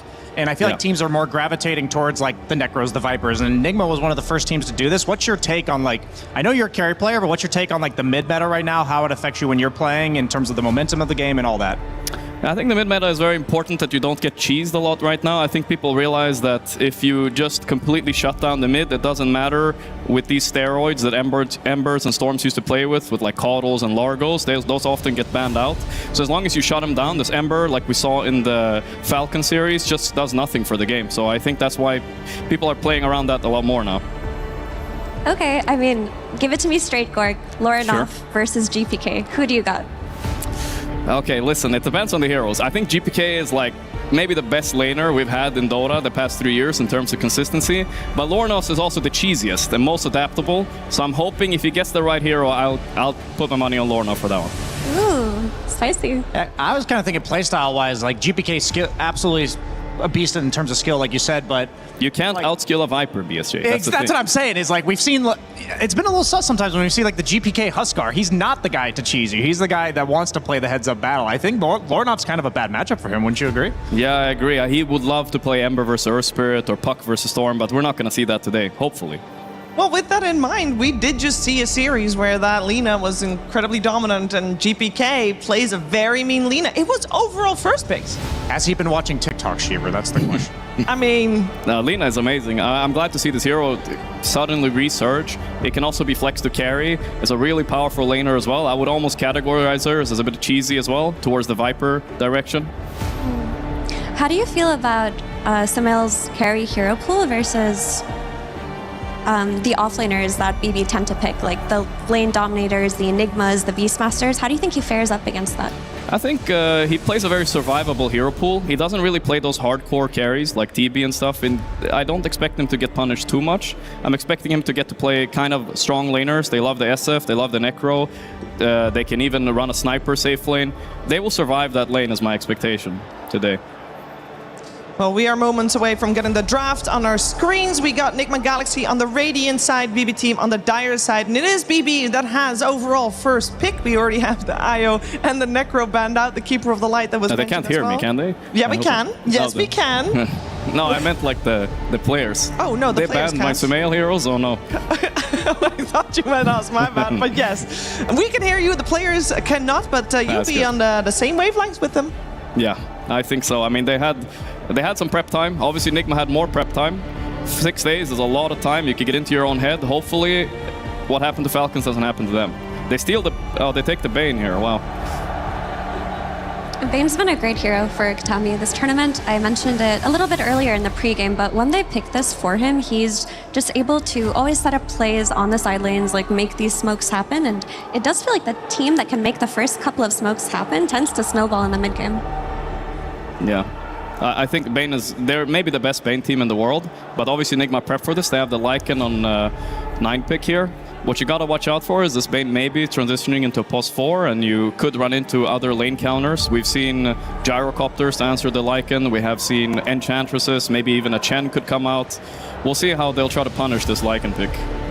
Yeah, I feel like we're at like phase 2 or 3 of the meta where earlier on in the tournament, we were seeing Lycans and Beastmasters more later on in the draft as the late draft counters to the ranged carries, because summons are generally very good against all of them, except for Gyro specifically, I believe, and maybe Medusa, but that hero doesn't seem to exist right now.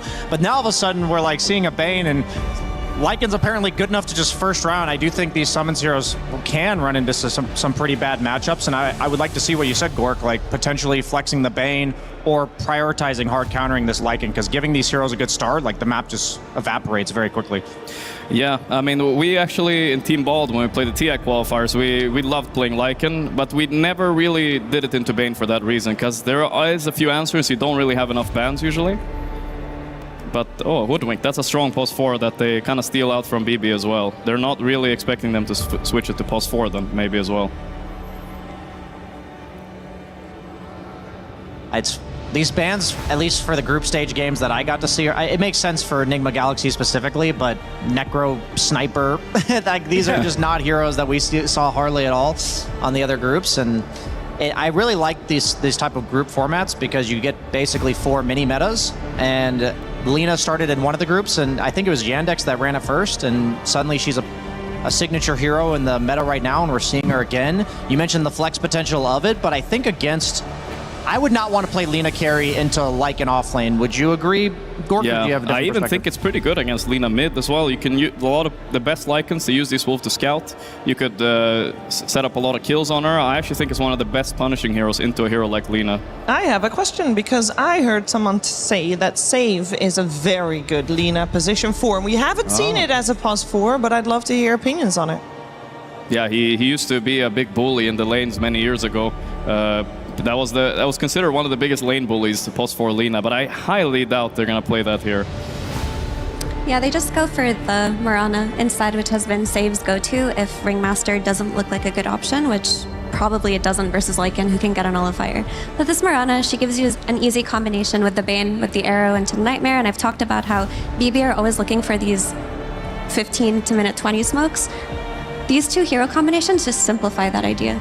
So we saw Enigma Galaxy whip out Ancient Apparition against Necrophos. Like, they're not afraid to just hard counter a hero conceptually. We saw Vici Gaming pick position 4. In this case, it might have to be position 5 Zeus to deal with Mirana. I unironically think it might be good here, just because the Zeus ulti buff that makes it so it does damage to invis units on top of revealing them.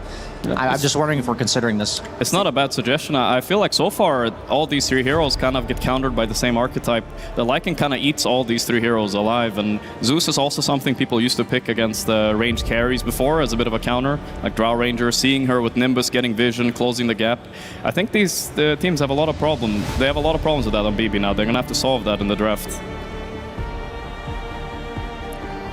Yeah, the next pick will go the way of Enigma Galaxy, taking their time at this point to think about what they want, as they have to pick 2 heroes for themselves, so most likely gonna be something that can deal with the Lina and maybe even follow the Lina about if needed. But I guess Lina, if she doesn't want to go safe lane against the Lycan, right? Hey, she doesn't love it, but she could probably survive that lane, I think. Lina Bane can be a nasty combo with sleep into a stun. I'm curious what GH is going to pick up here. A lot of his heroes get banned very early, so he could go for a healing angle. Okay, Viper's still in the pool. Viper's not... how does that mid matchup go? Maybe they're saying that we want you to run Lina mid? We saw that earlier in the tournament. I think they tried to pick Lina to counter the Viper mid, because it used to be many years ago, but then the Viper just ended up dominating the lane anyway, so I'm... Interesting. Yeah, we'll see. It's a bit of a finicky matchup. It can go both ways, but I feel like it's Viper favored right now. You were talking about how Enigma favor healing heroes, and one of the special heroes they've been running is Dazzle. Yeah. Do you think that could fit into this draft with the Viper? They go for the Undying instead. Undying. I like Undying a little bit better. It's also a bit of a healing hero. Wow, that was a quick Naga. Oh my god, that's dirty. That's really dirty. Why is it dirty?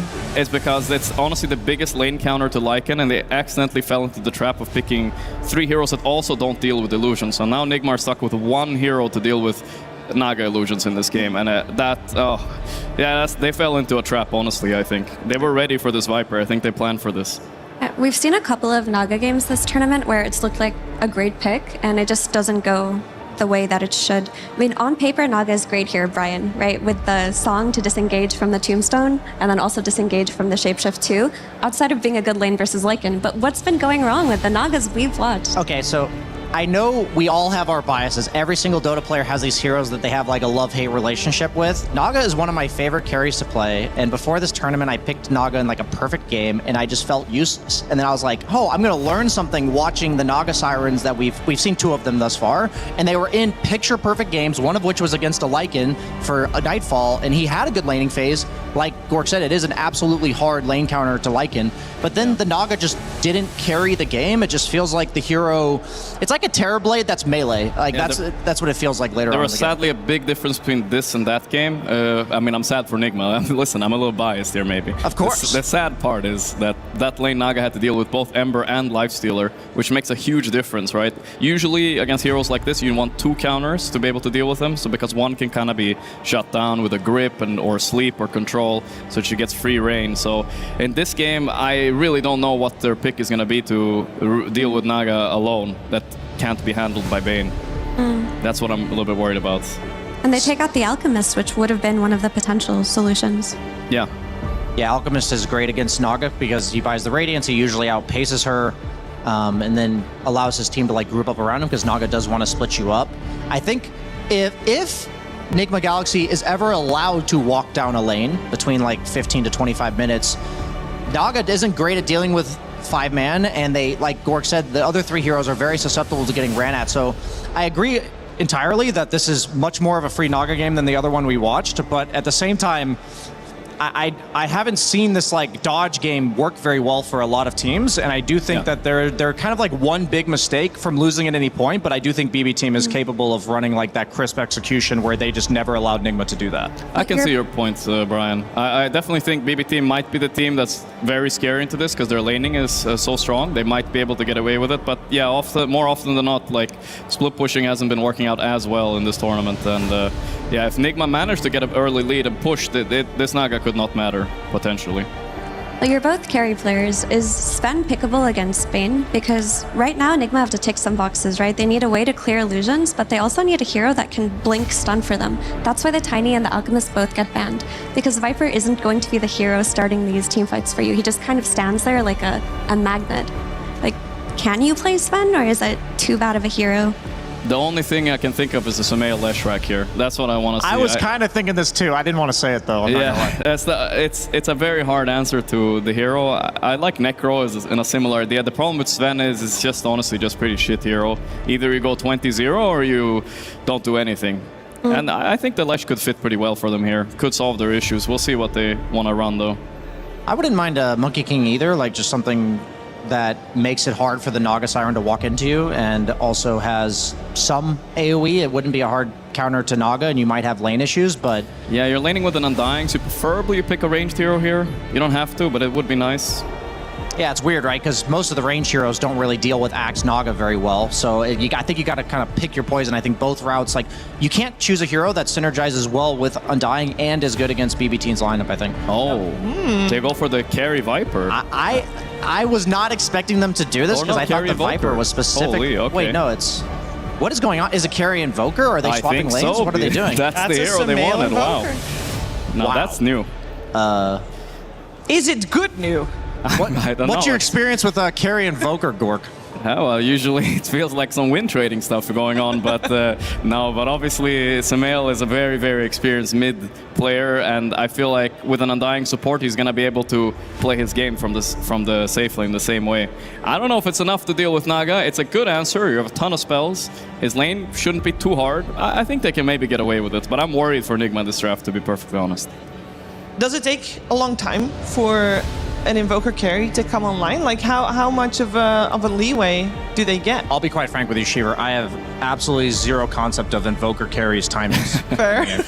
It's difficult, honestly. I don't remember the last time I saw it. Is there any potential they lane swap? Like, is there any potential that Lorinov is playing the Viper and Sumail's playing the Invoker mid? I mean, it could That be. would make more sense. Yeah. I think it would make more sense. It would. I feel like Viper's one of the best matchups into Axe on lane. We ran a lot of Viper safe lane as well into Axe, so they could do it, but so far we haven't seen that swap yet, right? Between the players. No. But they're He's not. capable. But, you know, anything is possible, as we've seen with some of the series. I mean, when I see this Invoker carry, I just think about BB very early building on like a Bane plus Mirana roaming duo, and Invoker, if he's played from the carry, I feel falls victim to that very easily. Yeah, I honestly, now that we've logicked it out as much as we can in this short time, I hope it's a Viper carry Invoker mid. I think otherwise it's going to feel very awkward for them. Cool draft, though. I like what both teams are doing. Very unique, very unique. 6 days of cooking involved in this one. True, and very different from our previous series that we've seen as well. Thank you so much, Gork, for joining us on the draft. I know you're still here for the rest of the series. People can check you out on the co-stream that you're running at the same time from the venue with the coolest view. For sure, we are heading over to our commentary duo with Nigma Galaxy and BB on stage. Thank you, Sheever. That's right, BB Team versus Nigma Galaxy, a matchup that, well, you would initially look at it and be like, of course, BB Team. Yeah, doesn't surprise me. They got first in their group. They've been very consistent. Well, they're actually the ones who had to battle through the survival stage, and it's Nigma Galaxy who have been waiting to play these matches for quite some time. But Avery, that wait can really test a team, can it? Oh, we saw it earlier today as Mar in the exit interview talked about it. It's very tough to regain that momentum after you take a pause. I feel like you get out of the meta of the tournament. Other people are advancing, they're figuring out more counters, feeling what works, and you're just kind of sitting there watching. So you really have to do your due diligence, make sure the homework is completed on time, and then you show up to class. Because otherwise you get schooled.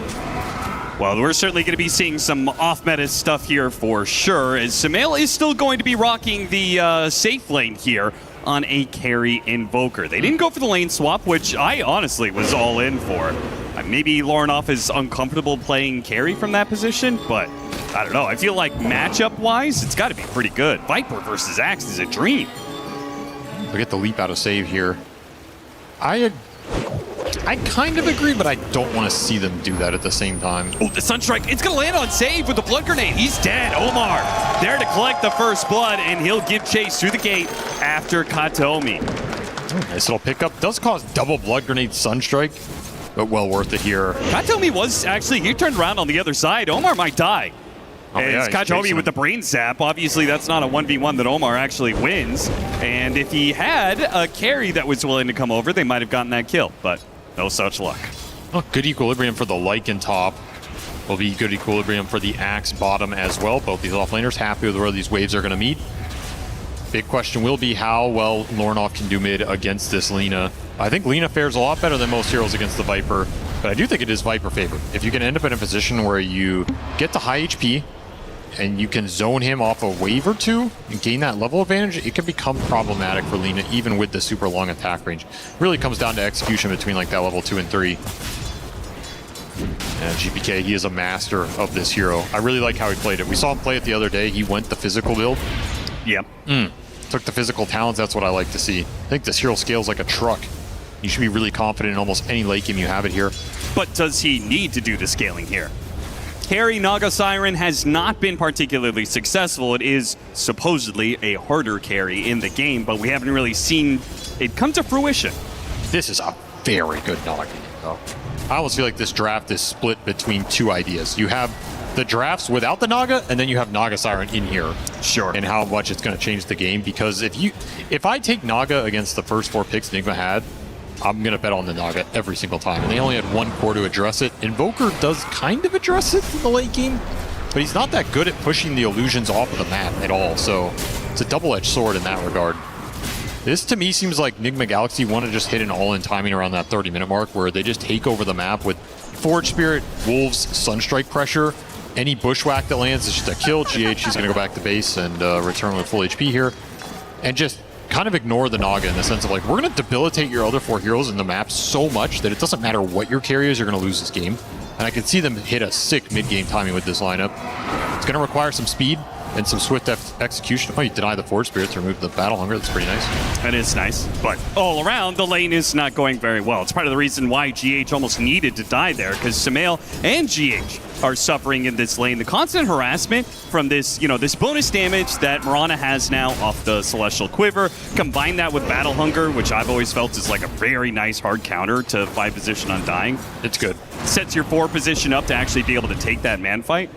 So And that's not the only lane that is going well. Every single lane is currently being won by BB Team. Back to their lane-winning ways, it seems. Very tough team. Lornoff going for the all-in on GPK right now. Who's going to win it? He is Lornoff. He is going to win it, man. He knows the Viper. He knows the limits of this hero, and he played it perfectly. It did miss uphill. That always helps. I think GPK was wagering a little on that. Had a blood grenade as well. They never got to use in this exchange. Another tombstone that's going to die, though this one does get denied by GH, but we're not seeing the tombstone really amount to much here. Is it another one of those lineups where we see them? Oh, we're going to see a replay of this. Did get up the hill for the last attack. I think barely. It's actually pretty close there. That's that Viper who just wins this lane. Like I just don't think Lina wins a lot of lanes that convincingly anymore, to be honest. The heroes just changed too much. If you're willing to invest in early LSAs and hit a lot of stuns, you can sometimes swing it a lot harder, but honestly, you're just playing for farm. Yeah, and what Lina wants to max out LSA anymore, right? They all want to max out Dragon Slave and just farm up neutrals. For sure. Don't think this mid lane is that important for VV, though, to be honest. I think in a lot of their games, they want GPK to snowball. In a game like this, you want the Naga to free farm for sure. You want him getting soul XP, and you want this lane to go better if it can. If the Sunstrike could land, it can make all the difference, and it does. Help Sumail get the kill on Miro, and he won't be run down, where otherwise he might have. Actually, there's a leap. I mean, Safe's still thinking about it. Maybe he goes to the leap, and he got him. Underneath the tower, there's no Fairy Fire, nothing left. Save will actually TP out. I thought maybe die to just the tower with nobody there to collect the experience, but decides otherwise. Nice pickups on this Axe lane, putting some pressure into this Invoker that's very slow to come online. Once you get there, you're the fastest farmer in the game, but it's going to take a while for Sumail to get there. And meanwhile, Naga's going to accelerate at a very nice rate. He can do some serious damage in this game with the illusions because there's just not that much illusion clear. And he has great core matchups. This is one of the hardest counters to Lycan in the game, one of the best counters against the Viper in the game. There's not really a way to itemize your way out of this hole. So you have to make all these other matchups count that much more. Right. If you're Enigma Galaxy here, start trying to land some extra Sunstrikes on the map. This is a tough hero to gank. Katomi, he came in with the sleep, but immediately Omar was right there behind him, wakes him up, and they get the kill on the Bane. Lornoff doesn't take too much harassment for it. And he is going to get tangos delivered and also given a tango. It's a double bracer Viper you're trying to gank. If the arrow connected on the sleep, maybe you can all in that kill, but you didn't have Laguna. And that feels like a big missing component. Tombstone dropped here for 6-minute power rune. It's an amp damage, which Lornoff, obviously Viper mid doesn't go bottle, so there's no saving this one. BB team are likely to just dodge him. I would say one very big component of Lornoff being able to win this matchup and winning that one-on-one fight was the fact that he was ferrying out salves constantly in this lane, right? Because that's part of the way Lina wins the matchup is Dragon Slave harassing you. Did cost him some net worth. Yes, most certainly. So he's not really winning the economy here, but he won the XP, and this can turn into an advantage if you can find a couple more kills on GPK here in the early game or start to pressure some towers, which this lineup definitely pressures towers. Like an Undying Viper with Invoker, Meteor Hammer, plus Forge Spirits, there's going to be some tier 1s melting across the map here. Another reason why BB winning lanes could relieve some early game objective pressure for them, buy more space and time for Naga to get the levels, come online, and start pushing the waves back into Enigma Galaxy. Wisdom Shrines get split. This also seems like a nice Mirana game. He's got a lot of setup to play with. And Katomi is about to provide that setup. Sneaking around, getting a nice ward around that Lotus. And now goes for the pounce. It's a Nightmare, pulls him back. They kill the Force Spirit as well, so no way to wake up Sumail here. Guaranteed, landing the arrow, the follow-up call. They drop the Tombstone, but if anything, this is just going to be more bounty for BB team. They get 2 kills, and now trying to deal with the Tombstone. Omar hoping to get the kill on the Axe at least, but can't do enough damage and doesn't want to give up another kill, but it might be too late for that. With a leap coming in, a Starstorm, Omar gets low. Bushwhack up in a second. Arrow lands, and they got the double off the Brain Sap finishing blow from Katomi. That is a massive turn for BB team. He maxed arrow. So when you land these arrows, they hurt. Yes, sir. Not the conventional build, maybe not something Enigma Galaxy expected to be skirmishing into, but again, you have so much arrow setup in this game. The sleep is a little unreliable with how many summons are in this game, but all your other stuns are amazing here, and Naga is one of the best. You always have that sleep arrow combination that is undodgeable. Something to think about as we go into these later fights. Yeah, I think that's what was so cool about the way BB team played that, right? They made sure the other two just playing the lane killed the Forge Spirit as the Bane came in from behind. A little extra gold on top too, if you can clear out some of the summons in this game. Sure, they get the Forge Spirit, the Tombstone. It all stacks up. They're going to make their way back down here again, looking for the sleep setup. And Omar's the not here this time around, so this is likely another free pickoff, though Nightmare does get taken off a bit early. Arrow misses. Okay, not that time. Still have an earn charge on save here. Could invest a point in the Moonlight Shadow, as Kirtich getting forced out of top lane. It's about the best you're going to do if you're Devi.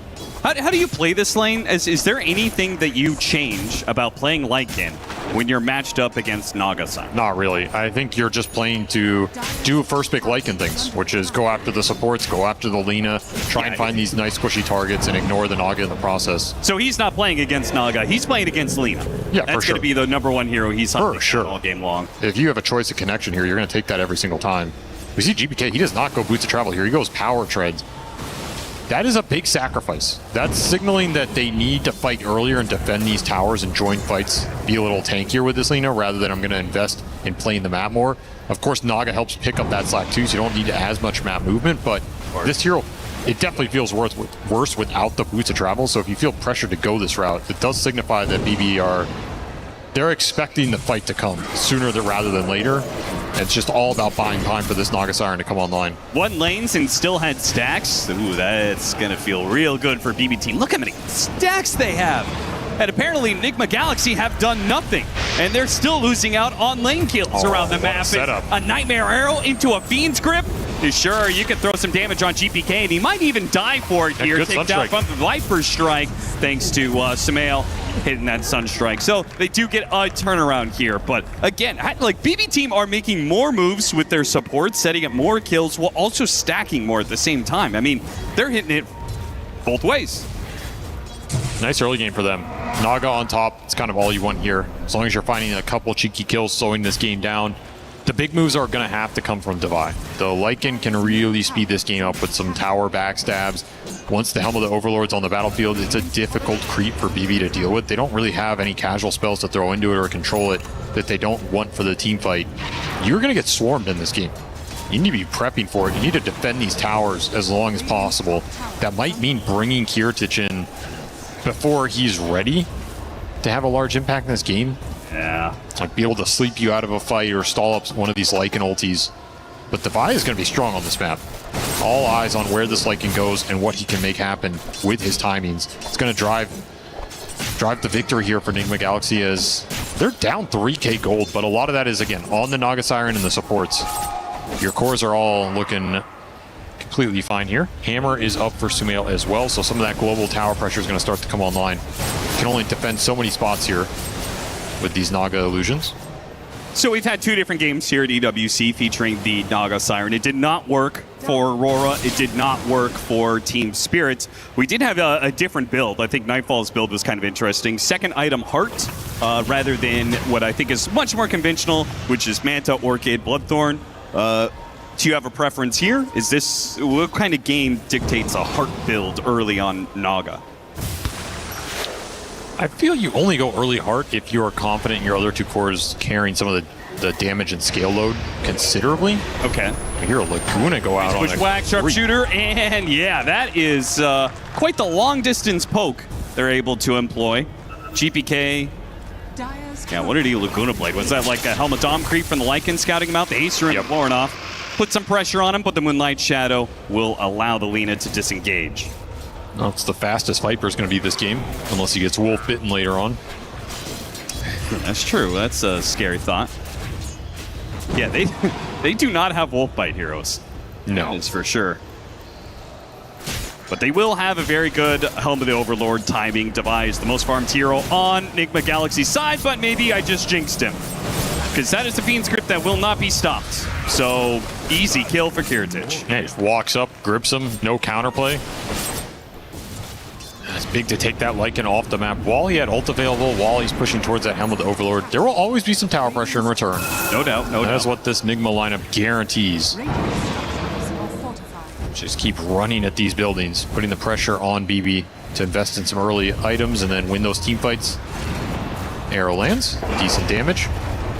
Save's doing work in this game. He's really pulling a lot of creep waves off towers, arrowing a lot of forge creeps, killing some tombstones. Some of the simple Mirana utility could be nice in a game like this. Even Moonlight Shadow. Moonlight Shadow is a decent spell against summons lineups if it allows you to disengage. Can be really frustrating to play against. Save. Like even this kind of One stuff. leap away, has no more leaps left, so with the damage amplification. Yeah, he's dead.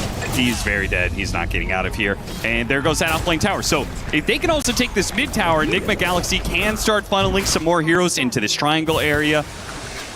Maybe start taking back some of this net worth lead. There's also the 14-minute Wisdom Shrine to play for. Right now, they may not have Tombstone, but Samael is kind of spooky to walk into. Miro's really going to try for it anyway. Naga Siren's going to go for it on the other side at the same time. Flesh Golem's still up, so Miro's going to take a lot of damage off of this one, but Samael seeing some heroes TPing in, does not want to stick around. Miro, oh, nice force stab from GPK, but the zombies will still do their work. They get that kill. Devi secures his own Wisdom Shrine, so the Wisdom Shrines are split, but costing the Axe his life. It's got to feel good for Enigma Galaxy, and yet, as I say that, I just noticed the net worth went from 3K to 4K, so even when they're losing, BB team is still winning. And look at who it's on. This Naga Siren is completely out of control. When I say completely out of control, that might be an understatement. He has 200 CS. Yeah, what? How the hell did he get this far This up? is a godly efficiency performance. He's been farming back camps plus jungle plus the wave plus some summons plus that Lycan kill. Took the tower. Killed some Helmadom creeps as well. Saw that a couple times. I mean, he is giga farmed. This is bad news for Enigma Galaxy if they can't speed this game up right now because his timings are out of control. So you really have to make this mid collapse work with the Lycan ulti, with his Helm of the Overlord. Find the Lina, find the Bane, swarm these towers, drag BB into bad engagement before they're ready to set up. They're not really going to find any of them here. Maybe they get the supports. At best, it's Kataomi, as Save is already able to get the leap away. Sunstrike lands, Samael gets the extra bonus here, and the mid tower is going to fall. This pressure has to keep up, though. I mean, this almost feels like a game. Enigma Galaxy, like, do they have to close this out by like 25 minutes? Considering now the Naga Siren is up by so much, you're not really ever going to stop her. She's going to keep funneling. That's what I was saying. Game. I think the ideal game for Enigma is it ends at that 30-minute mark. Like you just go high ground, drop a tombstone, the summons go in, you could throw Alacrity on the Viper, you have some long-range disable from this Invoker if the Lina steps up. You can make that high ground work. Annoying against the Naga, she can always song your tombstone and stuff like this, but you're going to have to hit a timing somewhere in there. Chasing in. Kiritich cut across the map trying to get here. They have the Fiend's Grip on it. Samael, nobody here to stop it. At best, GH tries to give him some heals. Samael's now on the run. Save does have a leap. He's going to chase after him. He is. Leaps after him. Drops swords and spots him. Samael's too far out. Meanwhile, Delina is just going to get the easy kill on the Undying. Very important that Samael gets out of there. Ooh. He actually died to that Fiend's Grip. It would have been terrible. I think he hit Miro with Sunstrike maybe at the end of that too as he was running away. Oh yeah, got really low. Had that ward on the high ground. Those are the kind of fights Enigma want to take, but with Naga showing up, no Lycan ult, little hard to make the long fight work. And now we're seeing the Naga already get involved just because he's so farmed. Kiritich has the confidence to join these early engagements.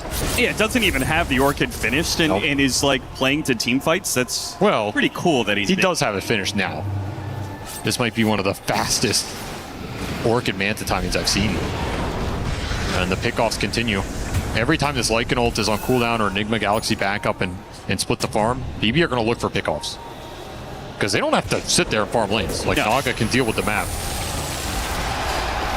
Another the good setup Sunstrike. is, in a way, just as easy for Enigma Galaxy because of the Sunstrike. So any kind of bushwhack, sharpshooter, a combination of burst damage can get pretty easy kills on the supports for sure. Yeah, supports are really scary in this game. You see the squirrel peek out, you're like, dear God, no, get me out of here. You see this Bane coming around a tree line, please don't sleep me. There's a lot of threat behind these little setups in this game, which is pretty cool. It forces you to play right on the edge of that threat, to get the next wave out or to get that deep ward out without going too far and just getting stunned once and you're 100 to 0'd. Yeah. There's very little room. I mean, Devi can't even play the lane. In fact, he's going to die here. Look at this setup. It's so casual. Now it's not even a support setting it up. It's Kiritich himself. You get in range, he's going to ensnare you, and then maybe there's a Bane behind him. Maybe there's a Mirana that's ready to arrow you. Both teams are trying to abuse this but it's so much easier for BB team to do it, right? Because the Naga Siren is going to just push in all the lanes faster than Nigma Galaxy can keep up. Generally, Naga prevails in this style of game. Unless you can find him and kill him a couple times. There's another Griff.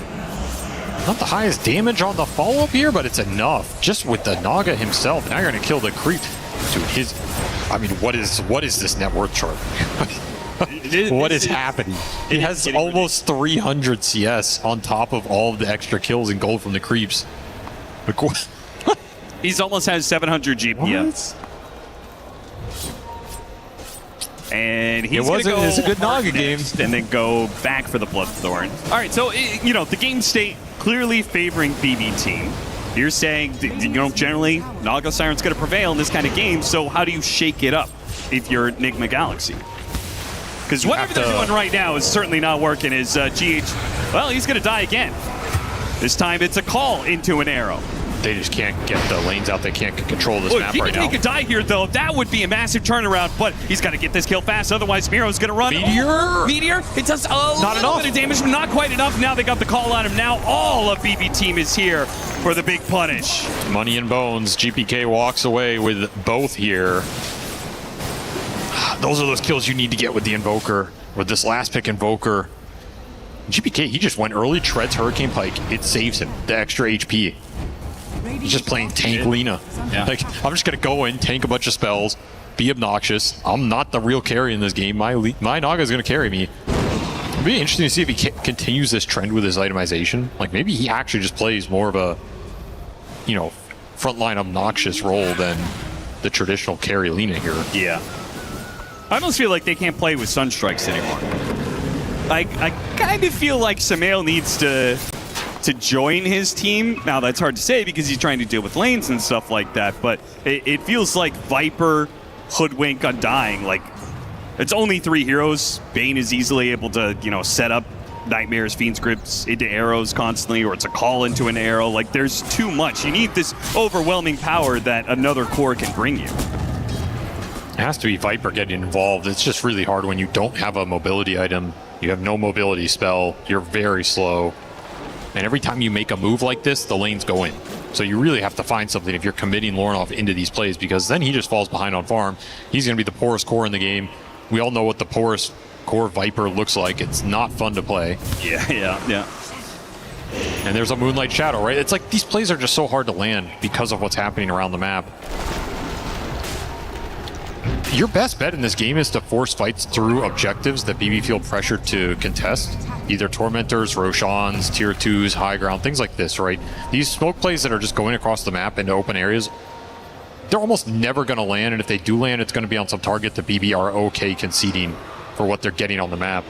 Right now, Naga's just taking a Tier 2. So, again, you have to make some quick calls here if you're Nigma Galaxy. He already has Heart done. Every time I look at him, he's like another 2k ahead of the next highest hero. Samael has been setting up this for quite some time, and they will finally pounce. But the problem is the Ancient stack already got taken, and all this attention is away from Kiritich, who's in the top lane, successfully taking a Tier 2 tower. That's so now, big. if you go for Roshan, go for Tormentor, now Kiritich, he might be threatening your base. Right, at least you get the Lycan solo Tormentor. Yep, that's You get a nice shard off it too with the Boomerang, but you're going to lose outpost control instantly gobbled up here by Save. People underrate how much map control this early outpost gives you. Makes it way harder to contest Roshan, way harder to control your Ancient area. If the Bane dies, he can just instant TP back here, right? 5 seconds, he'll be on your side of the map. It counts for a lot. How fast this Rosh is going down. Nigma Galaxy not in a position to contest it. You can't contest. You can always just Naga Song for it here. Yep. See what they give this to. I think the Naga's fat enough. You actually might just give it to Kiritich, but normally you're giving this to your playmaker here. Yeah, is it even possible for Kiritich to die with this early? Probably not. I don't think so. Yeah, they'll give it to GPK. Why not? So now you've got 2 untouchable cores on the side of BB team.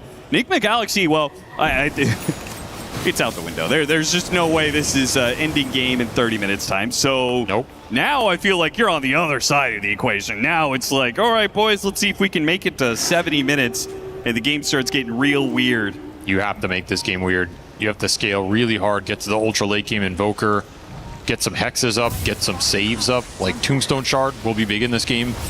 You do have some counterplays against the like sleep arrow, song arrow combinations where you can kind of bail that guy out with the Undying. Maybe you can look for some more stuff like that. But this game is going to get real hard in the next 10 minutes. This is the period you're going to have to survive against the pressure that Kiritich is going to be able to create here. You can go Butterfly into Bloodthorn. He's just going to be an absolute menace. And you have a lot of threat with these other heroes. These other heroes can just hunt. They can permanently hunt the map. Ooh, broken on the low ground, but it is Sumail. They still got the call on it. They had a sentry laid on the right-hand side. Tombstone. They do have the Tombstone save. Fiend's Grip placed onto the Lycan. Sumail's going to pop out, hits a good tornado, but he's got to keep his distance away from the Lina now.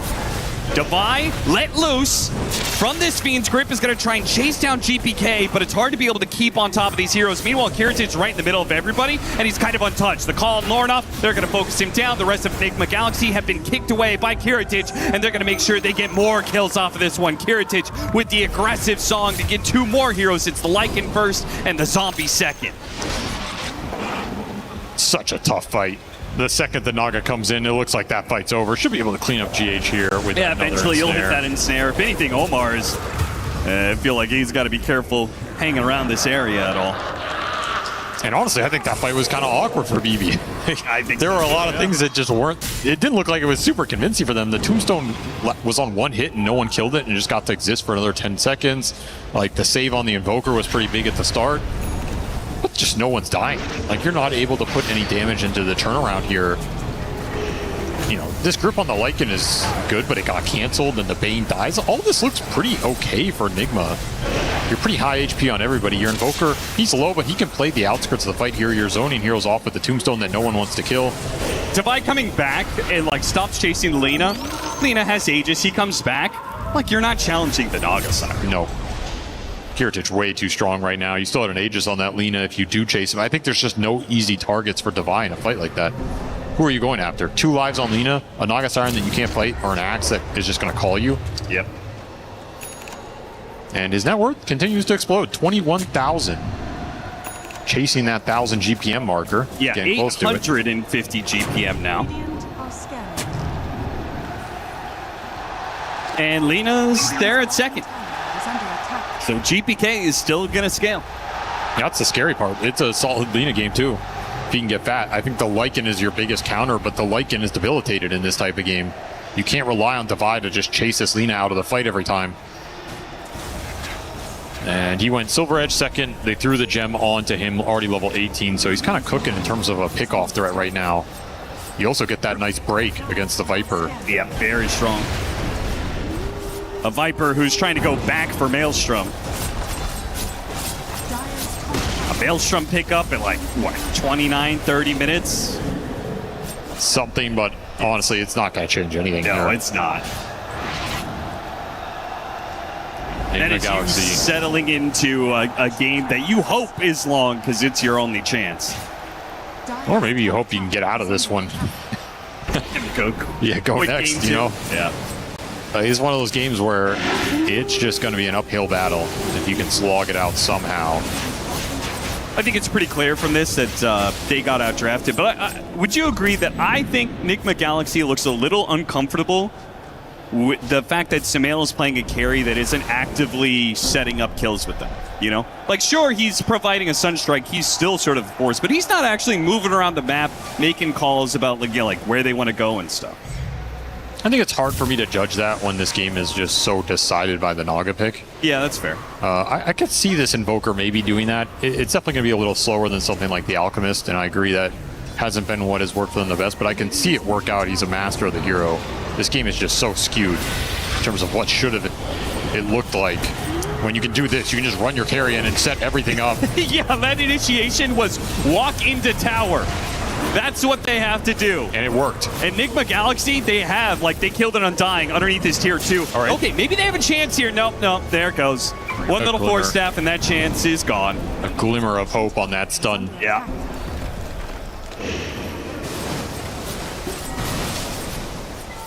I mean, have you seen Kiritich be below half HP this entire game? No. I have not. Me neither. Maybe he shouldn't have gone hard. It's not doing anything for him.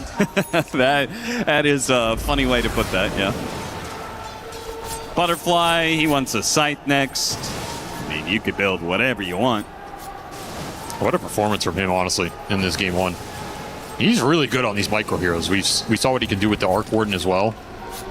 Like, you forget about it, but he has some of these pocket cheese picks he's very comfortable on.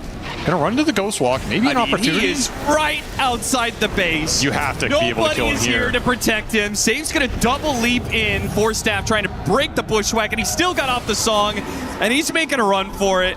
And I think he's gotten out. The heart has already healed him up. Up to 2/3. He's gonna turn around, maybe kill the GH Undying off of Illusions. He will.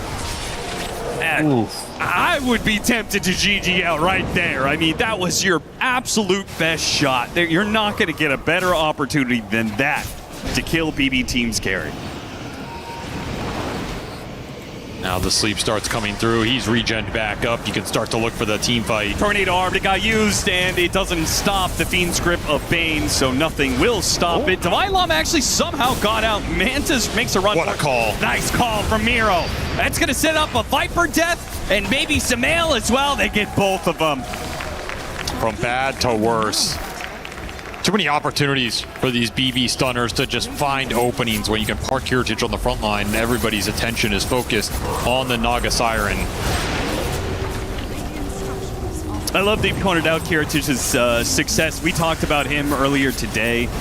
Conversation about, BB Team have had some, very high reputation carries, right? Nightfall, Pure, guys who are heralded as some of the best carries in the world, perhaps at some point in time, the best carry in the world. And Kiritich has come in, and it feels like this BB Team is showcasing more than maybe any of the previous rosters. They're stronger. They're more united. The vision is there. It just comes down to the execution, and they are absolutely executing in this game one. He's still hitting all the buttons just right. Little Manta dodge there on the bushwhack. Continue to hit the tier 3s. He's level 20, so illusions are already a problem for Enigma Galaxy. Add one more illusion to the table, and it begins to become overwhelming. I mean, I'm just following his GPM. He's about to hit 1K here, which is just disgusting. Almost there. This is one of the most efficient Nog games I think I've ever seen. That's not an overstatement. It's genuinely incredible. And it got gifted to him. I mean, you pick Lycan Viper, you give him the Naga, you're already down 2 cores that don't do anything in terms of interacting with this hero. What are the downsides of Enigma Galaxy having such a stylized draft many times, right? Like, you didn't know what they're going to be rocking. You know what Lornoff is. Oh, they were ready to jam that Naga there. Yeah. Like, they were thinking about it. Because the thing is, you're watching that draft, and they are getting out-drafted. Like, I liked what Enigma had. I don't think this Bane, Mirana, Lina opener was really threatening a game plan, but then you just got this one hero thrown in, and all of a sudden it comes together, right? You know what's funny is that we talk about how drafting is a little less reactionary than it used to be, right? Older style Dota was a lot more about counterpicking. I mean, they've got one of the absolute OGs of counterpicking and drafting on the side of Enigma Galaxy and their coach in Kuro. And they still kind of got. I mean, everybody gets got nowadays. That's true. Maybe it's back a little bit. Saw what that Slark counterpick did earlier. Yeah. Still not out of it yet. They are doing a better job at pushing out some of the map right now and not giving up the pickoffs. Game slowed down for BB after they took took that mid lane. If you can get some Invoker Rat action going without getting caught, definitely slow this game down a little bit. Tormentor on spawn. And Roshan to take not long after. Goes to the Bane. Nass TPs to the other side of the map to get to the Roche faster. Kiritich by himself is keeping 2 lanes pushed in at all times, and they still hold control of the outpost. He can just sit here and pump illusions into the top 2 lanes. And there's almost no way to do anything about this unless you can smoke your whole team right into him on a camp before song goes off. Very difficult to do when he has so much information to play off of. And straight into the Roche pit. Kiritich is done waiting for his team. He's going to start it without a shard for GPK. Ooh, look at how fast that goes down. Yeah. And another Aegis for GPK. So Kiritich is truly feeling himself. If he didn't die before, that a little excursion almost inside of the Radiant base, He says, I'm never going to die in this game. He's just boldly walking up straight into the entirety of the team, and he's going to song. They did not want that Naga Siren at all. Maybe they even thought it was an illusion, but as it stands, it is a perfect initiation straight to the back line. It's going to be Omar. Two supports dead. Already dead at the start of it. You've got Divide blocked in by illusions. He can hardly handle this. 2 minutes to get the stun on Kiritich. Here comes the Meteor, but a Force Staff gets him out of most of the damage, and the call comes in. Miro hits the mail. Kiritich might go down. Kiritich actually does die. Yeah. They get him. There's an opening. Your chance in this game to make something happen. Unfortunately, the rest of the BB team seems to be too strong. Divide Llama used his entirety of the shapeshift to try and get that kill on Kiritich. They used the buyback on Omar just to be a part of it. Now they have nothing left for 4 other members of the BB team. By the time you take Naga down, you're already dead on pretty much everybody. As the items are just flowing in here. You get an Ags on the Mirana. Just to add some extra DPS. You're going to have an Ags on Bane at this point. And the song setup, it works really well with this lineup. You have 2 stuns that you can throw out instantly and a net. Just lock these heroes down. Not enough BKBs or Aeon this early in the game. And that'll be Megas here. Just a number. The Naga will sacrifice herself once to push this game over the edge. There will be another hold. Megas, okay. Nigma Galaxy are going to be up before the barracks down. Discipline here. Yeah, BB team just, no reason to take a awkward fight without their carry. For sure. But yeah, what a setup. Yeah, you're going to stun the Undying here. You're going to ensnare the Hoodwink. He gets arrowed. So both supports get taken out without casting a single spell. And honestly, here, you could just back off if you're BB. Like, I think you can end up in a world where you get Kiritich out of there. They decide to just take it anyway. Nigma Galaxy trying to play into their triangle. Arrow does land on their sharpshooting up. Hoodwink. Oh, what a call from Miro. He lands another 2-man, catching both the cores that were trying to run over him. An instant GG from Nigma Galaxy. This game, they've been beat in this one for a while. I believe it was just the preamble of rolling out the red carpet for BB team into the Radiant base. What a sick Naga performance. It's one thing to play Naga in a free game and make it look good. It's another to do everything perfectly to where there is no escape in that game for Nigma Galaxy. Like, his timings are too good. If he's 3,000 poor, if he dies once or twice, doesn't farm the jungles efficiently, you have a lot more window to maybe snowball that game. You get a Roshan, you're pushing a tier 2 or tier 3, you can threaten something. He's just so fast, there is almost no hope. He's joining fights at the 15-minute mark. I mean, what are you supposed to do? You're forced to interact with that hero so quickly, you don't have time to really make anything happen against the rest of the squad. So, sick pick here from BB and the boys, as they're going to be a game up in this series. And man, that felt a little free. It did. Power of a very strong draft. Nigma Galaxy, they've already coming into this maybe a little bit slower because they haven't played in a couple days. Having to play game 1 against that kind of cheese pick in the first place, that's a rough place to be. But this is now the true test of a team, right? Whether or not you can, especially under the pressure of single elimination, wipe that game 1 out of your mind, learn from it. Okay, just drafting, dress your openers a little bit so your draft isn't so open to that kind of pickup.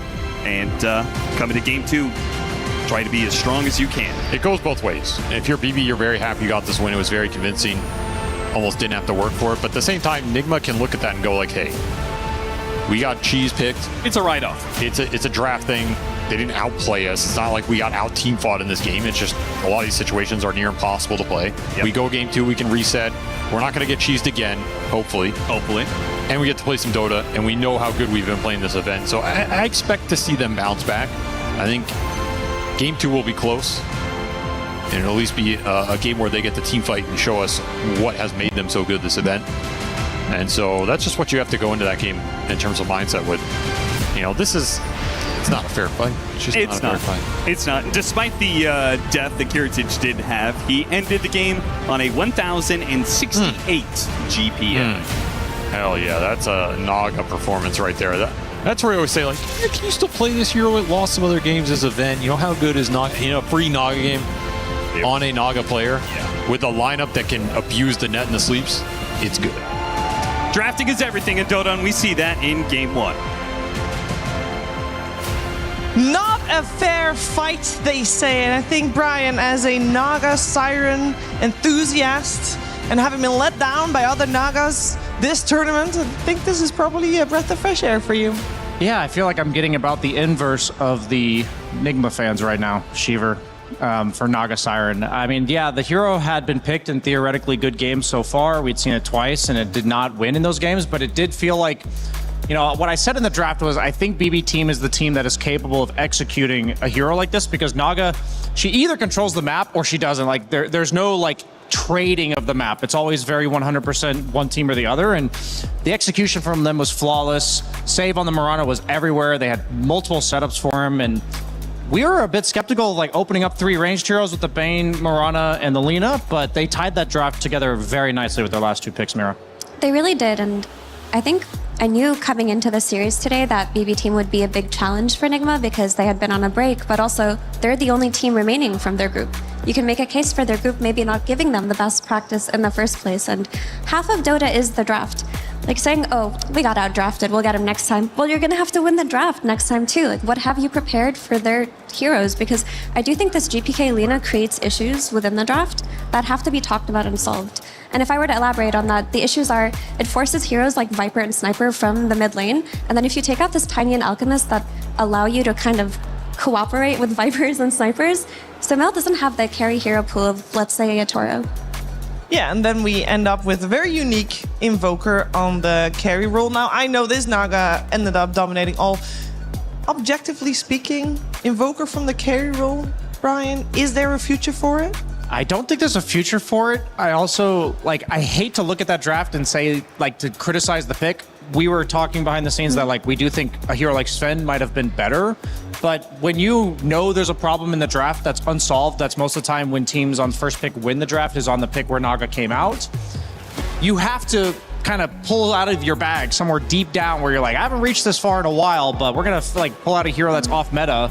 And a lot of, like, whatever your specialty is, whatever you've played throughout your career, that's what you're going to pick the bag from. And a normal carry, like a historic carry player would just pick a Sven, you know? But Sumail, he's played most of his career as a mid laner. So it doesn't surprise me that when game gets weird, when the draft's a bit off, that you do this on Sumail. But I also think, like Mira said, they were kind of exposed with like the limits of their draft, the limits of their hero pool, and something that when you're swapping roles, when you've only been a team for a couple months, that can definitely be a tiebreaker against a team like BB, who's been together for the entire year. I mean, I do think just watching how that draft unfolded in that game 1, I think you can't be put in a position where you're last picking your carry hero because BB are going to create problems for you to solve. And if you're working with maybe ranged heroes plus Tiny Elk as your tempo carries, then you're just gonna have to get it early and maybe tank a bad matchup or 2. What role normally is the biggest like problem solver? Is there a specific role for that? I would actually argue it's based on the hero that's being picked. Oddly enough, most of Naga's, like I looked at her matchups on Dota Buff just statistically, and her worst carry matchup is Finn, but he's actually her 15th worst carry matchup, or matchups in the game. Like there's 14 heroes that do better against her, and they're all like mid laners and some off laners. So I think every carry or every hero in the game has different roles that counter them. I think for the illusion heroes like Naga and PL, it's most of the mid laners like Ember, the Leshrac, the off laners like Darkseer, Sand King, Underlord. You know, the AoE can't really fight into them, reveals the illusion, or reveals the real one amongst the illusions very easily. And yeah, as a carry player, if I'm looking at a Naga pick like that, there's not too many options that say, yes, this is going to be good. And all the ones that are good are bad against the Bane. They will die to that. They're single target. So it's a really tough spot to be in. Yeah, and that Bane was overall a first pick, and we saw that Bane shine together with the Mirana, who on position 4, we've not seen shine that often, but Save definitely makes it work. I believe, Effie, you've got some examples of that. Yeah, we talk about the draft, but I want to look at specific examples where BB really made this draft shine. And I talked about Katami and his Bane, but he really is so good on this hero. Here we'll see this Nightmare plus Arrow setup. The first rotation he makes, he goes to the gate around minute 7, gets the Nightmare, and Save is ready with the Arrow. And you see this combination early on the draft, you have to be ready for it. There's not that much counterplay. And again, if I were to look back at the draft, that Undying could have been a Ringmaster or something with a more reliable save. Anyway, in the mid lane, we see another setup here. A nice staff was happening on the side too, but we get to see the Nightmare into Arrow and just how easily it gives BB that fighting chance in that early game. They just used it very effectively. And a cool thing that BB team did with their draft is it wasn't just the Bane-Mirana combination. If we look at the next clip now, it's going to be that their Naga Siren also enables their Mirana. And Mirana's a hero that's been criticized a lot this EWC, but if you can enable her within the draft, like look at the power she gives you in this mid game. Everyone that gets stunned just gets caught out. Yeah, there's a reason most Miranas, I think, were going max Starfall first. It's because she's kind of like a pseudo utility, wants to get her own items. Some people were going for like some damage build with the Ags. We saw Greaves in our previous series, but Save, he just straight out maxed the Arrow. That's like how good their setup was in this game. He had a 1-4-1 build. So I think it's really important. I think it's difficult, but it's really important, even as panelists, like, and everyone watching, that we're all going to have our biases. Naga didn't look good for me for the first two games I'm watching. Mirana has not been very successful throughout this tournament, but it really does matter whose hands it's in, and I don't think it's just Save. It's also like conceptually the whole team of BB team and how they approach this hero. Yeah, and we know that Naga wasn't really properly answered in the game we just witnessed, but Naga was one of the later picks in the draft. So when you see an opening of a Bane and you don't address that, that's a problem. And that's where you want to see Nigma Galaxy that address, right, Effie? Absolutely, Sheaves. I mean, Bane plus Mirana, just single target save. And while Undying can give you that later in the game, that's with the assumption that you're going to get a shard early on and be able to save with your Tombstone. There are heroes that give that to you more clearly, like the number one being Ringmaster, and maybe there's a lot to think about in their draft here. I mean, I'm sure Nigma are looking at this and just cringing all around. And it's just a, warm-up game. A lot of teams sometimes need like a game one to get back into it. And we did say they had a 6-day break. Yeah, it's like we have to acknowledge the reality of the break, but you also have to do all you can to not use it as an excuse for a team like Nigma. Sure. I think, Gork made I don't know if it was a joke or coping mechanism of the copium that he's been huffing all year with, or the last couple years being a Nigma fan. And going into game two, this doesn't bode well for them. I think we've kind of yet to see a team like really strategically pull back in a series, but I think there is a lot to learn from this draft, and the matter is like, we mentioned the Naga pick, you mentioned opening with the Bane. There's clear, like, I found that this type of stuff tends to be dominoes. Like, it starts with the Bane, and then you don't have an answer for the Mirana, and then now you don't have an answer for Naga. You can't answer it all at once, and so I would like to just see the more direct answers. I think sometimes it is as simple as that, like Mira said, and it's not like Bane Mirana surprising. It's not like Naga surprising into Lycan. These are historically just bad matchups or good synergies. And, Kuro, he's been around for so long, and he knows this stuff. I do want to praise BB team as well. Of course. Like, they played really well. We saw how effectively they used their combinations, but they made very minimal mistakes this game too. Because again, Dota is not just drafts. Like, there were moments where they could have overextended, but they didn't. There were moments where Kiritich on the Naga Siren was catching 3 heroes with a song on the side and setting up for an epic team fight. And I really like that this GPK Lina has entered the picture, because it changes a lot of ways that you have to think about approaching BB team, and it allows for a hero like Naga to be picked because you have scaling from that mid lane. Yeah, and GPK is the one guy I've seen who, when Snapfire was popularized, everyone else was going Boots of Travel, but he would go treads on Snap, and he would be walking at tier 1 towers, playing a more of a active, almost like menacing ranged hero on the map, and then he has that extra 200 HP from the treads. And the casters were talking about it during the game, that played a huge role in some of the times where he was more of the point of contact, because you have an Axe that wants to farm up, you have a Naga that's just going to be playing the map and cleaning up the waves for you. That's usually Lina's job. So I hats off more so, already on top of what Mira said, hats off to BB team, because when you pick a hero like Naga, you also need the rest of the team to adjust around it, and I doubt they have too much experience playing it. Like, we haven't seen it yet from them. So conceptually, just making it all come together, there is a reason, not just the draft, but also the execution and idea of it coming from BB team, why that game was so one-sided. Yeah, and I think also we talked about this before the series. This BB team, this iteration of BB team is a lot more stable than a lot of past iterations of BB team that we've seen. And we see that come to fruition in a game like this, where, it's a little bit unusual what they go for, but they execute it perfectly without seemingly any issues whatsoever. We'll see if that continues though, because of course it's a best of 3. Nigma Galaxy has a chance to force out a third game to this series. We'll see if that one ends up happening. And so far, every single series on the stage for quarterfinals has been a 2-0. A little bit unusual, especially with some of the results that we have been seeing in the group stages.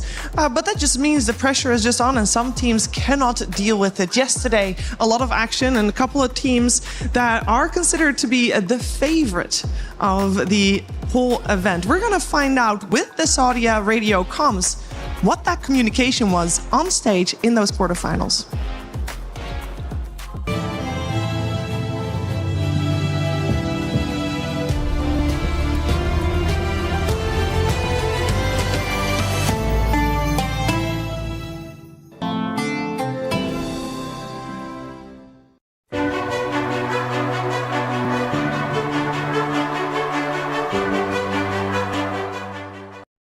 Uh, 20 seconds, guys, my ulti. I would attack them. I don't know. No big smoke. I don't want to attack. When you have 40 seconds.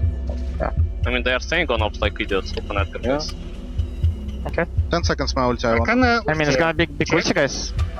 5 seconds, my ulti. Oh, nice. I'm rolling on them. I'm going on lane as well. Maybe Bash. Yeah.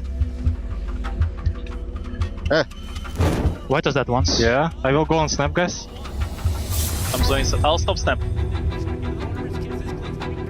I'm maybe. It's gonna take some damage. Yeah. I'm dead. No BKB, no chrono. And snap, no BKB. Look on me, guys. Okay. We're going tango. What's that? Buying back. They're buying back. Killing Chron, guys. I'm killing Chron. I'll put tag on him. I will Any Lotus? Give me Lotus. Cheese. Stun I'll try to give you cheese. Kill him. Dаю, sir. Kill him. GG. Nice. He thinks he can come in here and play my game. Let's go. He knows nothing. Let's go! Tyler 1, you're done. Raw energy. House of blow the house down. BB team are about to match up against the top of group, Nigma Galaxy. I know, that's right. Still surprising to me that Nigma Galaxy managed to top out their group. They're doing very well for themselves, but can they show it in playoffs, Avery? Yes, they can, Austin. They are the real deal. They are not just back, they are actually back. I talked to them yesterday. They're in great spirits, high morale. They're ready to win this whole thing. But this is not a fluke. They're vibing. This is not a drill, Nigma Galaxy fans. Wake up. It's not a dream. But BB team are going to be tough opponents. I mean, this is a team that has been extremely consistent year over year. The one thing that, okay, maybe they choke in playoffs or they choke in finals sometimes, but this isn't the finals.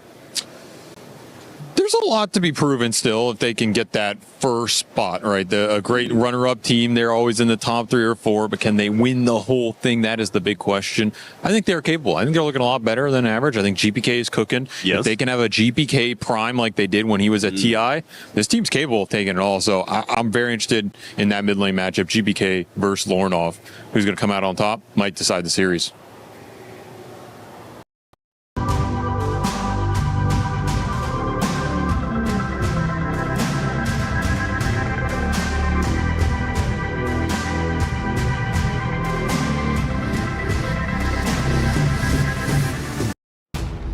Nigma Galaxy versus BB Team coming your way with game number 2 here on the stage for the quarterfinals. One of these two teams will be advancing to the semifinals tomorrow and the other will be left top 8 here at this year's iteration of EWC Dota 2. First game went the way of BB Team. And we heard SVG talk about it just now, that he thought a large portion of this matchup will be decided in the mid lane. And I do want to focus a tiny bit on the mid lane as the draft is starting. We saw Viper versus Lina in that mid lane, and we of course saw GPK pop off on that Lina. How much more emphasis do we want to see on that mid lane from Nigma Galaxy this time around, Effie? Yeah, the thing is, Lorenov and his Viper did great. He actually solo killed GPK's Lina one time, and he was doing well on the lane, but the second that roaming duo of Bane and Marana came to the mid lane, that just takes his lead away because there was no way to punch back for Enigma. And honestly, I would just ban Lina Okay, they did that. Because the issue with Lina, I mentioned it before, but I'll just touch up on it again, is that it forces Lorinov to change his hero pool to play like these ranged archetype of heroes from the mid lane, which then limit Sumail's hero picks. So you just get it out of the way. Not a big deal. I think player to player, Lorinov matches up very well against GPK. Well, we have got a couple of different bans coming out. We, of course, have BB Team Radiant this time around. Nigma Galaxy on the dire side. First pick going the way of Nigma Galaxy. Also, first phase ban Treant Protector, which is not very usual, as a lot of teams still like to pick it for themselves. But they gave priority to the Bane to make sure they have it for themselves. Yeah, I was just looking through Nigma's draft in the group stage, because obviously when BB Team looks like they had the strategical upper hand in game 1, they did their studying, they came prepared, and their last 2 bans of the last game were Alchemist Tiny, and every time, I believe I was counting 5 times, yes, 5 times that Sumail was given overall last pick for his team, and they were all Tiny or Alch. So for me, that is my concern in this game, as Mira's talking about banning out the Lina in order to enable Lorinov's hero pool. I do think Devi is very dependent on the momentum and having a good lane matchup.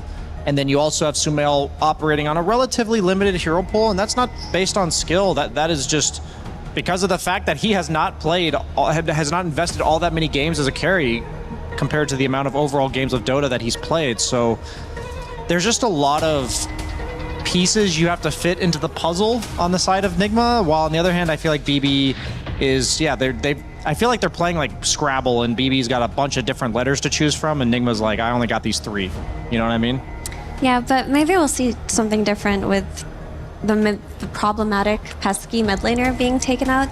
I mean, if I were BB Team and I wanted to recreate that situation, I would have to pick another ranged lane dominator like a Viper that would force Lorinov to then change his hero pool. Like if I were getting into their heads and trying to recreate that. Is there any equivalent of that in the meta? So last draft, I know they banned the snap, because I think that's kind of GPK's hero that operates similarly. Actually, they did not ban the snap. They left it in. I thought they did, but yeah, that's the hero that he's been playing in the tournament leading up to this one that I think plays very similarly to the Lina and what it represents in the game. So is that what you're thinking, or is because Snap plays more on her innate with point blank, is that not quite like the Lina archetype that you had in mind? Yeah, I mean, I could see that for sure. I could also just see them taking a different approach in this game too, because they're quite versatile. Because they do have first pick on Nigma Galaxy, which makes their mid lane more fluid. They're probably going to get an 18 pick counter pick for Lorinov. So maybe you don't want to... You can just take a different route this time around. Well, yeah, go for it. No, sorry, Sheaves, you go. No, I just want to point out that they banned the Mirana themselves on Nigma Galaxy with the Ringmaster as well. That is quite strange. I think maybe they assumed that BB Team would snatch it right here. Centaur Mirana, quite a strong lane. You already have the natural setup, and this is a hero that we haven't seen too much of this tournament. He had a few patches this year where he was very broken. What is it about Shadow Shaman that, like, they saw Bane, obviously it pairs decently with Centaur, but as like a 4-position player, Mira, like, is there something about this matchup against Bane, or is it more of the synergy with Centaur? That's a really good question. I think for me, the way that I look at this is, as I mentioned before, Nigma have first pick, so they're going to get that 18 pick in the draft, and that's where Puck comes out. That's where Storm Spirit comes out. So if you pick this Shaman with a lane where he can actually get kills with chain disables, you've also addressed the issue of the Puck on 18. Yeah, because we've seen many a drafts lost in that 18 overall pick, so that makes sense that it's a lane synergy that also preemptively prevents that quote-unquote cheese coming out. I like that theory. Yeah, but this Centaur is such a problematic hero this tournament, because he gets first picked, he still gets free lanes anyway. I think the only time I've seen him look kind of bad was if there was like a life stealer with a really strong ranged support, but even then Centaur always found a way to have a game. Agreed. I personally think Centaur is like the single highest impact hero of the meta based on just the average performance that I've seen. I think a lot of times there's like some heroes that they are first picked because they represent a really dangerous game plan or like a specific idea that their team can play around. For Centaur, yes, he has like things. He offers Global Stampede and the save from the Ags later on, but this hero just is so flexible in terms of his laning stage, and he's so reliable at what he does that he can he goes the heart, but then from there he can be anything that his team needs from him, and that's just, Yeah, and one of the reasons that a hero can be broken, and it's super overwhelming to play against, I would say. I do like what Nigma's doing better this game than before. Like, I think that this is more in line with, you know, pick Sumail's hero relatively early, pick strong lanes, generically good heroes in the support role. You are dealing with Undying, and like if you look at, a lot of times the carry is the responsible one for killing the Tombstone. A lot of times the illusions are the best carries for killing it, because the illusions, even though they're like reduced damage, hero like Naga will kill it very quickly, PL as well. Tiny, not at all. They have really no Tombstone killer, and that we've seen like players like Malady, like 1v5 early to mid game, because he just has a long duration Tombstone go off at like the Wisdom Shrine and Tier 1 towers. So what do you think about this Timbersaw? That's really intriguing that they gave this pick to Devi over Lornoff, but you see this issue with the Kez and you just think to yourself, okay, I have to pick a hero that can stand on lane against Kez, and Timber with his reactive armor is one of the better heroes to play against Kez and not get blown up. This is an example of pulling out of the bag, because Devi, I think this is the hero he kind of came onto the map with. Like, I know maybe he's been a little overshadowed by like ATFs, Timbersaw, but I would easily put Devi in the top 3 Timbersaw players in the world. This is one of his absolute go-tos, and I agree with you for why they picked it. But once again, they don't have a Tombstone hitter, so I think, I don't know how they're going to play fights here. Snap. Easy snap fire. There you go. For Lornoff. Okay. That's true. Yeah, and it's not a easy hero to counterpick from that mid lane on 24 for BB team.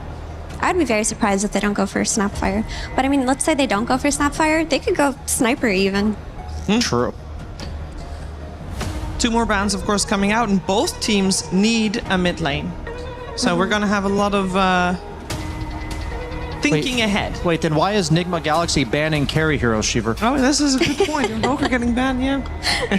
Yeah, I mean, overall last pick for a BB team, it's usually like, oh, here comes GPK Invoker, here comes GPK Storm Spirit. I do think they have nice solutions for Storm, because they have so much lockdown in the first 3 picks of Nigma, and for that reason, they're not really afraid of the puck either. Something like Invoker, though, would have been better for them. Yeah, I'm just looking through their picks. You can always go something like Slardar if they pick a melee hero for Lornoff here. All the spirits look good. Is Earth Spirit still in the... Okay, they just banned that. Just got rid of that. Yeah. And another one that I would say might be on our radar is a Pango. I mean, you got to man Snapfire if you're BB. Yeah. They have a minute and a half actually left in their bonus time, so they can think about this all they want. Is there a hero in particular that comes to mind when... Is it actually Snapfire that comes to mind when you're banning out Invoker and Earth Spirit, or is there another mid hero that those two would do extra well against? I think this would have just been the best picks for a BB team here. It'll give them like team fight and magical damage, which you need against Timbersaw. And Invoker Kez has always been pretty gross with the alacrity. They actually banned Storm Spirit themselves, so GPK clearly has something else in mind. They could still go Puck, like on GPK, if it's given a decent lane matchup. They don't have all that... Like, the thing about Puck is, yeah, maybe in the early to mid game, she'll be a bit vulnerable, but it's like, you just get an Eon Disc at some points, and then heroes like Bane feel pretty lackluster. That is true. Pucks have also been going early Octarine just to get a little bit tankier in that mid game. But yeah, I do think Tiny is a very good solution, especially if you have a player like Sumail who's going to play active for a Puck.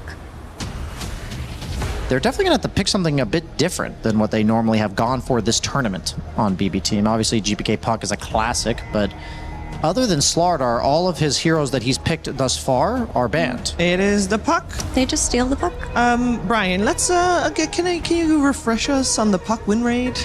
I would have to pull that up in a second here, Sheaves, but I think it's still like 25, maybe it got 27% or so. It is answered by a Slardar. Are we happy with that, Effie? Yeah, that's the counter pick to the Puck. I guess Nigma thought it was more important to not give this Puck away and play it themselves, but now there is the issue of this Tombstone. Like Brian mentioned it, but they don't have those Tombstone hitters unless Tiny gets a BKB and some attack speed later. It's not the easiest fights to take for Nigma. So Puck's at 31% win rate in 32 games. Just going off of what we were saying earlier, Slardar is the literal only hero GPK has played in this tournament that was left in the Okay. pool. And Slardar has also been traditionally used as one of the counters to puck, like historically and in this tournament thus far. So I feel like you kind of walked into it with this last 2 picks. I think the puck is, maybe they were just so scared of the puck coming out for GBK himself and they felt the need to deny pick it. But in that case, I would have banned the Slardar instead of the Earth Spirit. I think that's what happened, and the reason why they picked Shaman in this draft is they were already thinking about the puck for Nigma, so they already created their solutions, and I think it was a mistake to not get a Snapfire or a Sniper or something that could hit that tombstone for you. Like, I do think this Undying is gonna win this mid game pretty easily. I think that there's no individual hero on BB team like Naga Siren equivalent from last game that's going to cause this game to look as ugly as the first one, but I think if both teams played equally skilled, I would lean towards BB team's draft just because of these natural answers that they've picked for them. Yeah, I do want to say though that it's still a very good Timber game, and we did True. get that Timber pick for Devi in this slot. If there is a hero that can carry this game for his team, it would be that Timber. So all eyes on Devi here. All eyes on the off-lane player Devi on his Timber. Let's see if they can force out game 3 against BB team. It's Cap and SVG with game 2. Well, there's good news and bad news, Avery. The good news is that Nigma Galaxy seemingly have a better chance based off of draft than they did in Game 1. The bad news is the panel still seems to favor BB Team. Do you agree with them? It's a more mixed bag. I'm not leaning one way or the other here, honestly. I think this draft's very even. I think why do I feel like that's a cop-out? No. We're going to be able to see Nigma play Dota. Okay. I don't think they really got a chance last game. So we'll see what kind of form they're in today. See if they're cooking up something. And I agree. The last point, I like the Timber pick. I think Timber can do some work in this game. And this is a hero that's kind of gone under the radar. He got forgotten about a little bit. But in the games we see him where he's set up well, he can just run away with it. What is this early start off? This could be first blood. Heritage is going to get a bit of distance with the Falcon Rush, but a dive under the tower with the blood grenade. They'll secure it. It's Omar, the one to take the last hit. Unfortunately for Nigma Galaxy, it doesn't go to Lornoff, which is, I think, what they ultimately wanted. But still, it's a good start, and they still have plenty of time to maybe go for a second kill, secure bounty runes. We'll see. Nighttime Bane, always a massive threat, and they took that hero first, recognizing the power of it in the game 1, kind of daring BB to try and deal with it in the same way they did, and I think BB ignored it a little bit more, but also just got a very well-rounded draft with a lot of physical scale between the Slardar and the Kez here. That's the big concern if you're Nigma Galaxy, is how are you going to deal with the overwhelming physical damage, how are you going to deal with the presence from the Shaman wards plus the Tombstone. I think anchoring the fighter on both of those spells in a Roshan or something like this, it's pretty nasty to fight into for a lot of Nigma's heroes. You don't have a hero that wants to run in and really tank that until the Timber gets big. So that's why I also think this Timber cell is really important, because I think Devi has to kind of yeet himself in here this game and not only do some serious damage, but absorb some serious contact. That's going to require him to be quite fat. So all eyes on him from me in terms of hero popping off. I would like it to be the Timbersaw, and for BB, GPK. This Slardar gets fast. If he can win the mid lane matchup, he will bring the Kez into the game. The Centaur can be there for utility, and your 2 supports can help you, corner the Roshan and the Tormentor into your favor. A Shadow Shaman. It's been a minute since I've seen that hero. What made BB Team go back for this? Get another instant stun in your lineup, another hero that can force objectives pretty quickly, give you high ground potential, is a save classic. Maybe he just wanted to bust it out for some comfortability. Can be an annoying hero for Bane because of your foul play proc. Yeah, okay. He's a little bit there. He's like, I don't want to be the guy who just gets all in. Did end up turning out all right in this game with the later pick puck. But I don't think it's a crazy Shaman game by any means. Hero can suffer against Tiny. It's okay against Timber if you can kind of sit there and shackle him, but that's not guaranteed in a game like this where they have 4 stunners. So yeah, I think Save will have to prove himself on this hero on this one. It's always good against those heroes that dive in very deep formation-wise into a team fight, which both Timbersaw and Puck do, but it gets worse if there are a lot of heroes that do that kind of deep dive. I could see him getting run over in a game like this. Do have some solid frontliners. 2 cores that want a frontline and an Undying. That's usually a pretty good setup. Come down to being chased after. Ooh, nice play. Bushwhack TP out. Pretty smart, as he very likely would have died there. Nice space for the Timbersaw here, who's doing quite well in the early stages of this lane phase against a very strong lane in Undying Kez. You get decayed down, you get chased down. It's not going to end well for you. Ultimately, though, GPK winning mid lane. It's coming away with the best of it. Nice little start for him. Yeah, he's cruising here. I don't think we see GPK lose lanes, to be honest. Yeah, if he's in a favored matchup, especially. Last game, he technically lost that lane against the Viper, but even while he was losing it, he was ahead in net worth. Yeah. So, was it really that bad of a loss for him? Yeah, the experience didn't really seem to make the difference there. No. He just plays his game. Very stable nowadays. That is something BB are going to rely on here because he can bring this whole lineup into the mid game very nicely. Big change of pace, too, in terms of game one, a huge amount of summons and ghost shove on the map. This game, almost none of it. Like, your biggest threat on lanes is the Shadowblade Tiny running around. Yeah, it feels like we're going to be playing a very honest game. Exactly.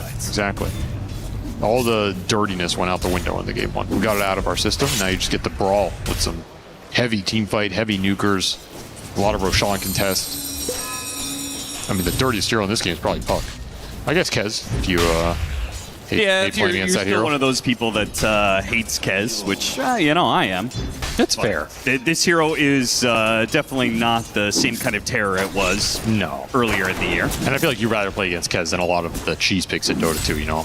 Yeah. Compare him to last pick Naga, last pick Phantom Lancer, Tinker, Jungle Zeus. You know, I'll take the Kez. A bit bushwhack, kind of awkward. BB team actually had a small opportunity there. They've both got a lot of resources to work with. Katomi's got 10 stick charges, though that goes out the way when he gets hit by Whirling Death with 2 or 3 trees. Large wand on Devi right now. Don't want to get overbaited into this bottom skirmish as GH steps forward, but that avalanche can always bail you out. And Tiny is just really annoying for the Shaman to play into. Very tough hero to interact with. Not a bad start for the lanes here on Enigma Galaxy side. I mean, BB are doing fine too, but Timbersaw at the top into an Undying. That's probably the real breadwinner here. It seems like everybody's pretty close. The only hero that's really getting ahead in net worth is Devi because he hasn't really expended anything yet on regen, and maybe he should have. Getting low and will actually die. He did buy a salve and it was flying out, but I think he was waiting to try and get boots on the same courier, and that delayed it, and it gave you an opportunity to get this all in with the Tombstone. No point in the Timber Chain just yet. He was 200 gold up on anybody else in this game. Yeah. Now GPK almost dies, but a Magic Wand does bail him out. He's got his bottle. He will start regenning back up, and Loronoff's chances of getting another kill opportunity like that are probably pretty slim. Omar is rotating in behind. Yeah, maybe they can actually. 2-man avalanche. Turn around. Nah, his top lane's just a big debate up here. Yeah, just 2 big beefy boys battling against each other all the time. Neither one getting low enough to get the kill. Supports have too much sustain between Brain Sap and Shackles to ever get low enough for the kill either. Omar does get the D ward here off his own deeply placed ob, so that's pretty nice for the Hoodwink. It's going to secure a lot of this jungle rotation area for him. He wants to continue backstabbing mid. They get a sleep Beautiful toss back. Sumail stops the Shackles there with the avalanche and gets the kill. Okay. Not a kill I expected, but a nice one to snag. Yeah. It's going to boost that Tiny up considerably here as the Squirrel and the Zombie continue fighting. The fact that you get that kill as Lotuses are about to spawn too, which means they should have the numbers advantage. Meanwhile, battle in the river. Loronoff is going to chase down Katomi here. Katomi's feeling like he doesn't really have much to do anymore. At some point in time, they get that 1 kill on Devi, but then Devi comes back full resources. Undying doesn't really interact with the hero anymore. Nope. The other thing with Kez is if you're not getting kills with Kez, you don't want to just sit there and leech his XP. It's not going to feel good. It's like Weaver. You either need to be killing them for the bonus experience or give this guy the solo lane. You just sitting around is not going to help. It kind of makes this Undying Kez an awkward duo if you can't get aggressive. Because the Undying has to sit on lane for like first 7 or 8 minutes. He doesn't have another play on the map. Could contest Wisdom Shrine, I guess, but now with Tombstone on cooldown, that option goes out the window. They're kind of lingering around here with GPK. Maybe with this regen rune, he feels confident enough to swing by. I don't know, man. It looks scary, though. Yeah, you're fighting into a Timbersaw on this with the TP rotations. Like, you know something's going to come through, and it's going to be both the Bane and the Puck, but maybe they can still get the Wisdom Shrine. TPs are a little late here. Yeah. GPK still has sprint. Coil's going to lock down these heroes. You're just fighting into Devi. Devi has so many resources, though. He's going to get a lot of damage done and not quite tick out. It's close, but the Kazarek Katana will not be the death of him. Katomi drops the Tombstone, hoping they can still battle it through. Omar's going to TP back into play, though. This is an opportunity for a two-man bushwhack, and he lands it. Lower enough with the orb on through, and a triple off with Devi. Jumping back in, he says, I want it all. Give him the Tombstone kill. On top, that is a massive gold injection. On the one hero you did not want getting that gold injection if you're a BB team, because he is going to make these frontliners like hell. A lot of damage coming out from him too. If he went down in that initial trade, how different will that sequence look? If you have Tombstone for that fight, how different will it look? But those little things, I thought Nigma were going to be a little late to the party. They were there to get the bigger prize. They lose Wisdom Shrine, but they get a lot of gold out of the exchange. And, I mean, they probably got just as much experience, right? Not for the supports, but overall, yeah, I think it was pretty close. I guess so. Hex in the river. This feels a little forced. Yeah, Bushwhack and an Acorn shot that's going to do a lot of damage. Devi is coming over. Devi says off that all that farm, I got to help out my team here. And they're just going to run down the Slardar. GPK.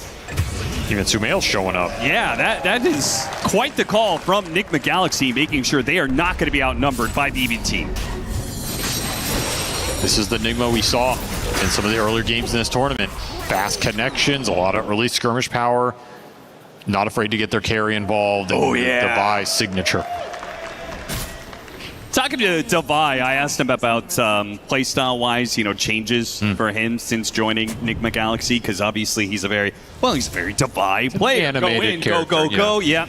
And it seems like he's calmed down a bit. He seems like he doesn't take as many risks, but I love to see that he's still popping off just like he used to. And Sumail almost leads him to a kill on Mira, but now here comes GPK with two-man crush. Centaur still dies to GH, but if it costs them Sumail, Nigma Galaxy might not be happy with this. So when Lornoff is TPing in, can he get here in time to get a punish off? GPK looks for the supports. GH, it's going to be a close call here, but he does manage to get off the Nightmare for another round of crush. Oop, silence goes off right as the Nightmare was traded away. A loss of damage there that results in, despite it being a 2v3 here, Nigma Galaxy feels like they don't have the damage to keep it going. Kind of need the Tiny or the Timber in these engagements. The Puck is not enough right now. These heroes just have too much early HP. You can get Lornoff's Courier with the treads completed on it. That's a nice little pickup there. Not a bad exchange, especially getting GPK involved in this game. He is a big target to bring this lineup together. They're still kind of skirmishing in this river where the Slardar are strong, but I don't know if you're going to find too much here. You do have wards available and Tombstone. So that big presence, teamfight-wise, is online. If you can get a fight going around one of these tier 1s, you will be able to convert on it very nicely. And they get an Arcane Rune for GPK bottom, so nice rune to take away from the Puck. There's the wards drop, just straight up. Yeah, especially with Katomi zoning out these heroes. The wards are going to do a lot of damage before they even get here. But there's Devi. Once again, it seems like he's making it his MO to try and challenge GPK in dominance for these fights. If GPK is going to be there, then it almost requires Timbersaw to keep him from getting out of control. I like that he's joining early fights. I don't think he has to sit bottom entirely this game, and it gives you a lot of extra damage to bring these big boys down. So lift the whole team up together. Doesn't have to be so isolated, so greedy. Still top net worth in this game. Does mean he's giving plenty of room to the Kez, though. For sure. Which, is that a concern for you, Coil? Fiend's Grip, a lot being used here. Katomi. Well, he's got Soul Rip to try and keep GPK alive. Went for the kill on Omar. Bushwhack lands, almost finishing him off that final hit. It's not going to be enough. Now the Stampede Spinner's just going to run down Omar. Oh, this is a disaster as Kiritich makes his first move of the game and helps join in. 3 heroes dead. Nigma Galaxy just give it right back to BB Team. So much presence from the Undying in that sort of engagement where you're not focusing him. He gets everything off. Multiple decays, Soul Rip going through, and Slardar, he's a tanky boy. That's why I like the Timber joining the early engagements, because you need the Whirling Death. You need the Chakram in these kind of plays. Puck is not going to give you early fighting power against these 2 strength boys on the front line. It's just not a good matchup for him. You lost your tower earlier too, so it's a lot harder to bring in any sort of reinforcements. A forced move that backfires pretty hard. Really forced because he was still in the river as well. Yes, right? That's an extra 4 HP regen, an extra 3 armor. He went down to like 60 health. It makes a difference. Yeah, it makes a difference. And you really have to be careful in these fights with the amps stacking up. If you end up in a situation where he gets 3 or 4 amps out and then the Kez joins, like, good luck, right? You're going to need Dispels in this game, Lotus Orbs, or whatever it is to help deal and mitigate that physical presence. Save gets a haste rune, gets woken up, and begins the chase down. I don't know how far he wants to go with this. Okay, he's going to go real far. All the way. Trying to free GH, it won't happen fast enough. Oh, maybe it does, actually. Oh, the suck. The grenade. Should be enough. And down he goes. GH made a bit of a contest there between him and Omar, sharing their neutral items, the extra movement speed, the extra physical armor. I will say, this is about the time you want to kick this Kez out of here. I don't think you want to let Kiritich linger down here too much longer. He does have a Mage Slayer, but Timber has more than enough damage to power through this. Just him plus Hoodwink or him plus a Coil. Should be able to kick this carry out and start pressuring the tower. Yeah, I'm surprised those supports aren't playing more to their Timber now. Like, Timber played to them earlier, but now I feel like it's got to swap over. Well, the thing is, it's going to become more difficult because now if you force this play, you're going to be forcing it into a tier 1 tower that has a lot of HP and potential turnaround with the Shaman and the Undying. Yeah, that's true. It's kind of hard to dive into Tombstone Max Decay here with Stampede that can bail the hero out. Then you TP in the Shaman, someone's getting shackled, someone has a ward dropped on their head. These dives are not easy, so I don't blame Nigma not forcing that play bottom, but I think there was a window to kick this Kez out, and it has slipped by, which means got to keep the farm up. Back to the stacks, back to pumping some extra gold into this Timber Saw so he can get to that tanky status as fast as possible. Well, what if you bring in the Tiny? Because Sumail is going to get a Blink Dagger very soon, and that is where, like, the Sorta got his Blink Dagger. Feels like the 4-on-4 team fights maybe favor BB team, but Tiny's going to have much more impact than Kez, most likely, in some of these early engagements once he gets Blink. He's a way bigger threat. He can just demolish the fight very quickly if he finds the Shaman on a toss. Like, you jump the Shaman, toss him onto someone else, and avalanche those two. That fight is likely just over. Very hard to stampede out of that situation, so I agree. Sumail can have a huge presence here with this Blink Dagger reveal. They can bring him into a nice fight, particularly around one of these tier 1s, because these tier 1s are all effectively full HP right now. You got a little chip damage mid, but it's negligible. You have to start opening up these towers soon. Like, you do not want to give BB this much room to play around with a lineup that can instantly do Tormentor in this game, instantly do Roshan. You gotta start taking some of the map away. GH, good positioning. A little 2-man smoke gets ruined by the Bane. They're gonna set up for the kill. With the Sharpshooter, it makes it a lot easier. They actually drop the Fiend's Grip as well. It's quite the commitment. It does mean they have the numbers advantage if there is to be a fight in top lane. It looks like BB team want to go for it all in on the Timber Saw. They actually make easy work of him, and he died fast. Amp goes out. You have an amp damage on GPK as well. Oh, yeah. He just got melted. Didn't have a chance to build up any reactive armor. Yeah, he's only got level 2 of it, and I don't know how many charges he had at the start of that fight, but... You also get hit by Flesh Golem. There's a lot of amplification in this lineup. That's a good point. It does require you getting 4 melee heroes onto a target, which is punishable here. You know, you're going to get Avalanched or Bushwhacker coiled on that kind of play. It can go real bad real quickly, but it's true. It happens fast. Nigma Galaxy were there just a couple seconds sooner. Could have made a big difference. Omar, can he turn around in time? He does land the Sharpshooter. All right, Tiny. Starting to make his presence felt in this game. They need to be able to do it in such a dominant fashion, though, that they start taking towers, which is something that BB team have acquired. That's what I want to see. Tier 1's going down here. I think it's going to make this game a lot easier for Nigma to play. It's just hard to maneuver around the map right now. Like, GH is going to get casual sleep off here. Yeah, it's annoying, but you're not getting any deep vision out. You're not maintaining a presence on Radiant side of the map. And meanwhile, you lose another tier 1 to the Shaman. Getting the job done here, pushing towards a fast Aether Lens. A lot of extra team gold. Seeing this minus armor, damage champ, physical damage combination of BB team, it does look very scary to play against, but does that also mean it's very easy for Nigma Galaxy to itemize out of? Oh yeah, this is a Lotus Orb game for sure. AC Shivas if you can fit it in. Any armor goes a huge way. Any Dispel goes a huge way.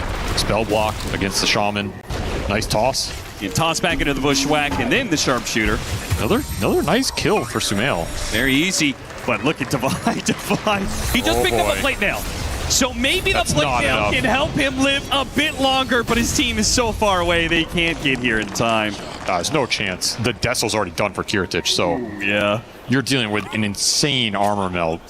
That wasn't even level 2 on the Corrosive Haze. So there's another 6 coming for GBK here in a short time. They're holding on to the safe lane tower, giving BB team, I mean, another 2.5 minutes. We got Tormentor spawning. That's the thing. That kill doesn't likely happen if there isn't that tier 1 there. Very efficient because these tier 1s have stood up for so long, and they're going to make a quick sweep across the map. GBK with the ward plant doesn't see anything. Nice dodge from Enigma Galaxy here. Those Shaman wards are coming up. Again, you have to be a little worried conceding this much map control when this lineup can go in that Roche pit and do it so damn quickly. Okay. And even if you go to contest that fight is tough. Yeah, it's a fight in the river against mid Slardar, right? Oh, miss bushwhack. An opportunity miss there to Tombstone save. An early shard purchased by Katomi. This is going to be a great shard game. One of their best tools against the Bane, the Coil. There's a lot that this Tombstone can kite out in this style of game, especially when the Stampede isn't guaranteed to get you out of those spells. It's kind of nice to have a backup here. If someone gets coiled or gripped, you don't want to Stampede them. So if you can Tombstone them, bypass that, and then Stampede away, you're enabling yourselves here. Feels pretty damn good. There's got to be some move going into one of these towers soon, right? Like, again, you get another play on this Timber bottom because this tier 1's still here. It's just too easy. It really is too easy. Considering how much damage he can do to BB team if he's just freed. But where is he supposed to farm? Where is he supposed to go? Aren't playing to him at all. And they even planted a deep lane ward. I mean, I say deep, but it's just a normal lane ward down here. So every time someone runs this bottom lane, they just TP tier 1, set the play up. If Nigma go there with multiple heroes, you can bring in reinforcements yourself. Otherwise, the Kez is just going to keep farming. If there's a game to point to as to the importance of getting at least one tier 1 tower down early, this is it. Because we're seeing BB abuse their extra map control really well right now. That's a great observer up here. They've been setting up for a while. The initiation, though, goes a little bit awkward. Kiritich, he's going to come in at a big swing. Good force staff to get Sumail out of there, because with the Corrosive Haze, this Kez does a lot of damage to him. All of his armor is gone right now. The Coil's going to hold him back, but it does not give Enigma Galaxy the way to get aggressive, especially with Divine Llama accidentally cliffing himself a little bit there. Fast reaction from save. They get the D ward on that spot as well, so that obs almost pays off, but instead it just gets killed. And that was kind of the last vision on the map here for Enigma Galaxy. Really getting stifled in terms of where these moves can go and what they can land on. Maybe you get a 20-minute power rune. Okay, get an illusion rune. Not a bad extra dispel in this game. But now Tormentor's on the map. Roshan's going top. Both of these objectives are heavily favored for BB here. You cannot afford to give it all away for free. Well, let's see what Enigma Galaxy can do in the next 5 minutes here in terms of either defending those objectives or getting some move of their own going. And can you send this Timbersaw in yet? He's rushing Shiva's guard. It's a ways away. It's still 1,000 off. Yeah, it will be a big timing. He's been rushing it for a while, but unfortunately these back-to-back-to-back deaths for him have kind of ruined things. You're just not going to have another frontline armor source in this game. It's not going to come from Puck. The Tiny gets a little naturally, but honestly, it's not enough. He's only sitting on 12. That armor got nerfed. It was a couple patches ago, sure. Yeah, that's true.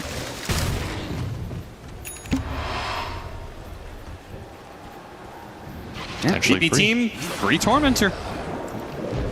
Enigma Galaxy, once again, it feels like when some of their early game doesn't go quite right, they settle into kind of a passive phase, which you've talked about. You know, Enigma Galaxy, I think we both agree they look best when they're very active and aggressive.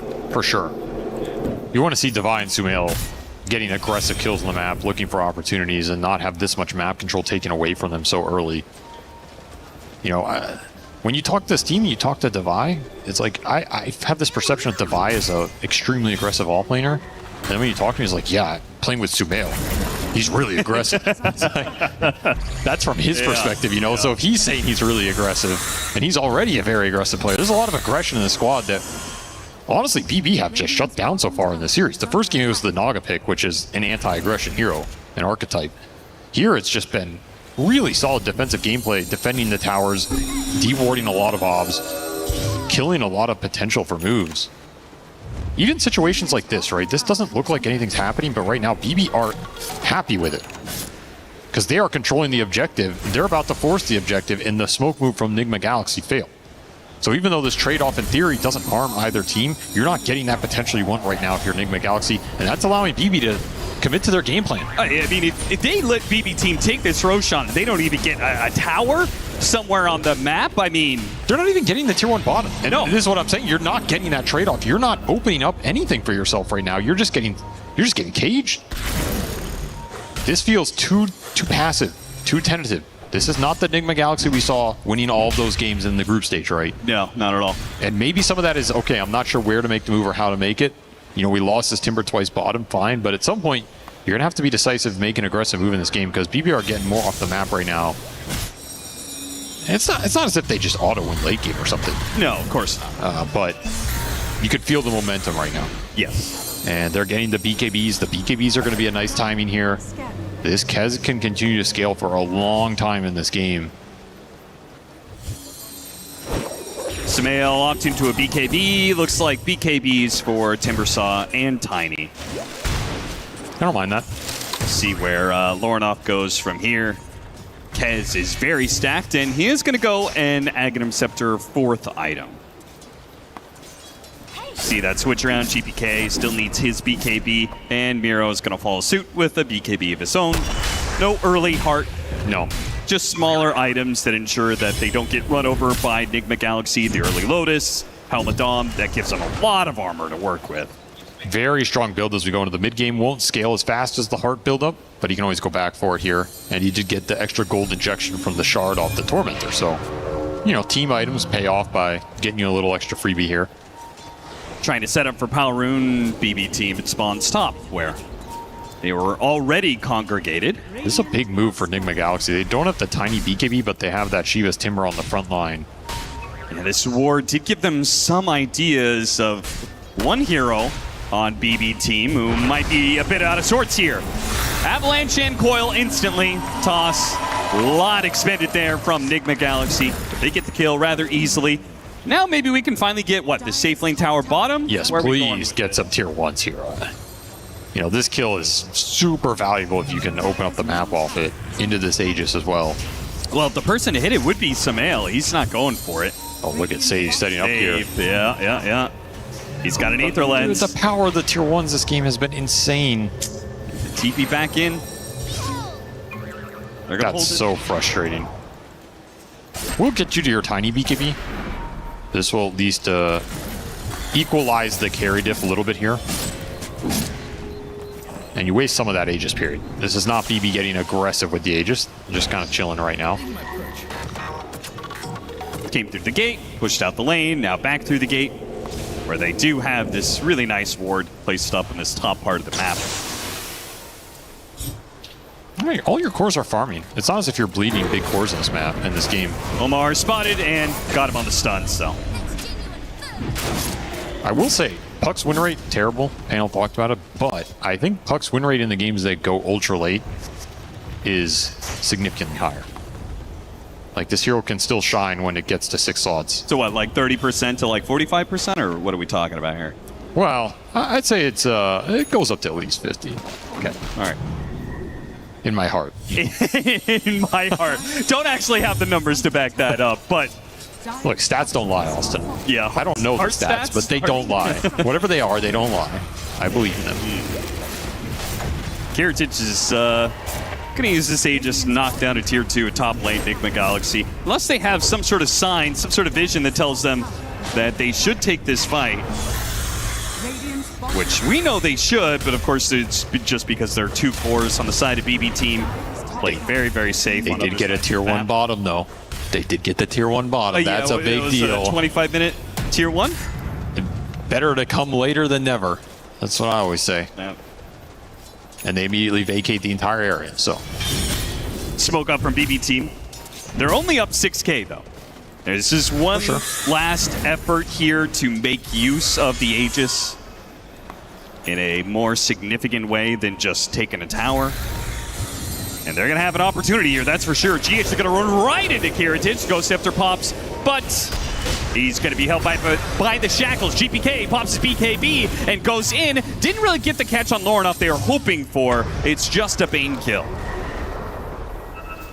Pops BKB, pops amp damage. You think he's going to do a lot. Instead, you just kind of run into this Timber Saw, which you're not doing anything towards. Yeah, I kind of feel like that was pretty good for Enigma Galaxy. They lost a hero. Sure. They're not sad about that. That's going to finish off this Aegis period. You still have your BKB up on the Tiny. You're going to get to your Timber Saws here. And the puck is continuing to scale. Pushing out waves, not dying on the map. That's all you want right now. Radiant are scanning.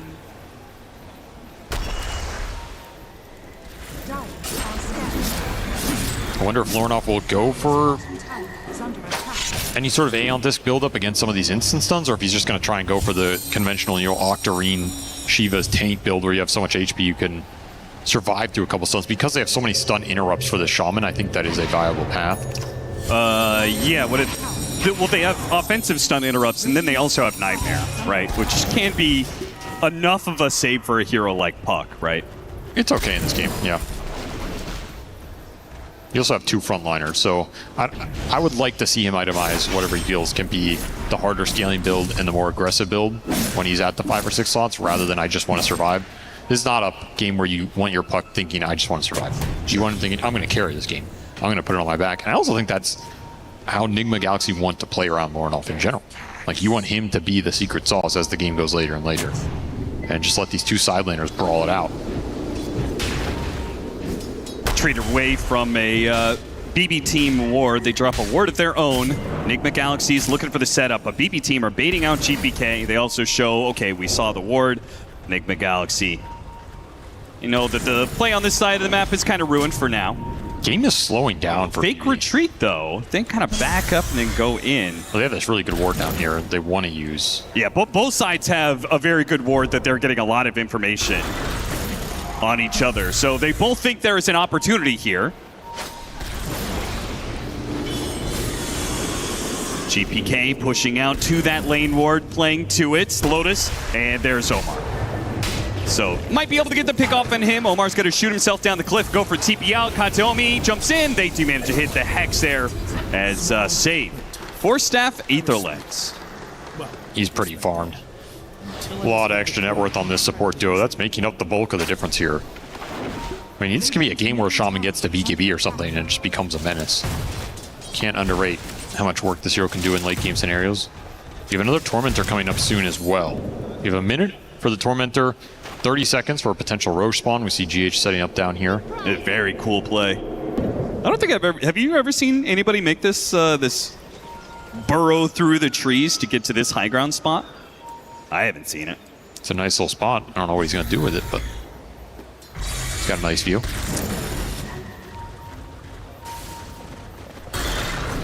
And this late ward is doing some wonders here. Meanwhile, BB team, they've been playing with a gem.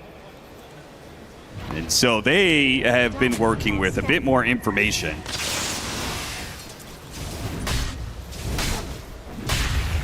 They'll be setting up for another Tormentor soon. Enigma Galaxy likely to contest this. I think if Nigma can get to the triple armor item, they're in a decent spot. They're going Shivas on the Puck, they're going AC on the Tiny. Yeah, it's double Shivas, but in this game, you need as much plate mail buildup as you can get. I think at that point, you're negating a lot of the Slardar's impact, and if you can find the Kez, the fight's just over. There's a lot of pressure on Kiritich not to get exposed early on in the engagement. Centaur's not going to pick up the damage slack yet. The Slardar isn't going to do it. That was a fake TP. Divine Llama, I think, TP'd in range of the creep wave as, like, the vision was lost. The unfortunate part for them is that there was still a lane ward, so he canceled his TP, went to the smoke. It was a very cool idea, just unfortunately it doesn't deceive BB team at all. They're very grouped, very ready. Enigma Galaxy may own this part of the map, but BB team are now playing to maybe an early Roshan spawn instead of that Tormentor. It still has to be through the Kez. The Slardar is not punching above his weight right now into all the plate mail buildup. There's a Pavis as well, there's a Ghost Scepter, there's a lot of physical mitigation on the field compared to some of the earlier engagements, so it has to be the Kez getting in there and dealing the big damage. If he gets gripped, if he gets bushwhacked into Avatos or something. These fights can easily go Nigma Galaxy's way right now. And you'd love to get in here and get this next Roshan. Another minute for the spawn. Tormentor is available, but no one's eyeing that up right now. If you love the armor timing from Nigma Galaxy, are you willing to give up this Roshan? For it, right? Because you're gonna have to take this fight without the AC, which is close from Sumail, but not close enough. I think you are willing to. Okay. But that is a bird's eye perspective, right? Yeah, The feel in the game is likely a little different. They could feel that this Aegis counts a lot for what BB want to do in terms of when they want to try and end the game. However, I think from our perspective, getting this AC on Sumail is going to be a huge deal here. You just completed the Shivas on the puck. Like, you're almost there, right? You're almost at that point where all of your cores are going to be able to displace a lot of this physical damage, and you're going to have a lot more room to work with in the fight. That's just what you want. Room and time against Kez. If he can't go in and burst targets down as BKB runs out, he pops an early Raptor Dance, Ravensveil, whatever it is, and then you can kind of take the second half of that fight. You can control him. You can beat him down here. You can outmaneuver him with some of the mobility. Let's Roche is spawning so late into the game that with a little bit more delay, Sumail's actually going to get this AC. I really thought there was going to be some sort of clash over this Roche sooner, especially since very often as Roshan is about to spawn, we see teams smoke up, try and wrap on each other, try and get some sort of initiation. But dare I say it, stars aligning right now. Maybe they are, maybe they are. The perfect item timing to combat this objective. How does this change the fights for BB team then? Look for supports a lot more. Okay. You want to take the control out of the engagement so that you have more time to play with this Kez, more time to run around with your Stampede and your Slardar. Do you think that means the win condition for Nigma Galaxy in this fight is easier? Because they going on supports would be good, but also going on the Kez and killing him first would also be good, right? Assuming there's no save, and that's a big, he can get Tombstone. Right. He can get Stampeded. There's some saves in this lineup. They're going to jump Sumail. He gets Force Staff away, Harpoon away, rather. They got the Bushwhack onto the Kez, so they get a turn for him? Not quite so much. Lornoff and Devi had already hit the back line a little bit. These heroes are getting low. Devi, he sees an opportunity here. Karatic has to use BKB. Devi responds with a BKB of his own. A fair trade-off. Two-man stomp though from Miro. What a hit! And that's going to follow up with the Crush as well. Very nice, but a BKB from Sumail stops some of this aggression from BB team, especially with a buyback of GH. A little bit of a reset now from Nigma Galaxy. It's BB team to control the river and the pit, but Roshan's about to swap over in just 25 seconds. They used the save buyback against the GH buyback. Very even exchange overall. Both teams popped all of their BKBs there as well. That shows you how tanky a lot of the heroes are in this game. That Timbersaw is doing a lot of damage when he goes in there. That Chakram was perfectly placed right on that little stairway that you're trying to get back through. Like, look at these two cores trying to run through it. It's miserable. Devi, he chunks Karatic down, and the second the Kez is out of the fight, it's not looking too bad for Nigma, but some big stuns lane for BB. Yeah, if it wasn't for Miro seeing this opening, it would have been kind of a clear Nigma victory. Not a large one, but a small one, but instead we kind of even up on this even space. And well, pretty even net worth as well. It was a very early 6,000 net worth lead from BB team, but it is stagnated ever since. We're still sitting at that marker, and now Nigma Galaxy have Roshan on their side of the pit. More buybacks to play off of with this outpost. Might get a free pick off here too. Katomi, they run into him off the smoke. Kill like that, but he does have the extra life with the Ceaseless Scourge. I don't think you can get in here and fight this though, and this could be a really bad loss for a Slardar Kez lineup that needs these Aegises to kind of power through all the HP here. Assuming you lose it, Nigma hesitating a little bit here. And checking for Power Rune. Just give them that extra edge. Meanwhile, GPK, he pushed it to the top lane, but they got to get here fast. They jump onto the Centaur. Not the easiest jump, that's for sure. Sumail, he gets nullified. Fiend's Grip does go out onto GPK, but there's the Tombstone save. Beautiful stuff, and Miro jumps to the back line as well. GH, that's a dieback on him. Well, BKB TP away from Sumail. He got out. He died. Oh, he dived inside of the fountain. Is the damage over time to the Kazurai Katana. Finishes him off, and now Devi, desperate TP away. It works because of a nice bushwhack from Omar. He bails him out. Still a lost fight for Nigma Galaxy, though, as BB team firm control over the pit. You can't. Roshan. You can't commit on Centaur. They didn't even really commit. They kind of just poked him and backed out, but even that was enough to create an opening for BB. Get some deep jumps with the Slardar in there. Tombstone save on the grip. You can't reform around that kill, and all of a sudden the fight becomes too chaotic, the Tiny has to bail. This is a 4,000 HP Heart Centaur with armor, with Pendulum. You're just not ever bursting him down. No, not at all. Almost bailed the situation out. If Sumail lives, this isn't the worst team fight I've ever seen, and you do get out because the bash was ticking up for GBK, did not have it in him. Yeah, just that little small stun from the Bushwhack stops that final hit, which would have been the bash. But now he has an Ags on. This Centaur's top network. Like, you gotta respect what Miro's bringing to the table here. Now he has an Ag save for somebody else in the fight. This is where the lineup becomes really toxic to play against, because who do you go on? You can't go on this guy. If you go on someone else, they can potentially get carded. They can potentially get tombstones saved from the grip. Right. There's just not an easy target to jump in this lineup. And then you're kind of dancing around in a fight where at some point Save can just go in and lock somebody down with Hex.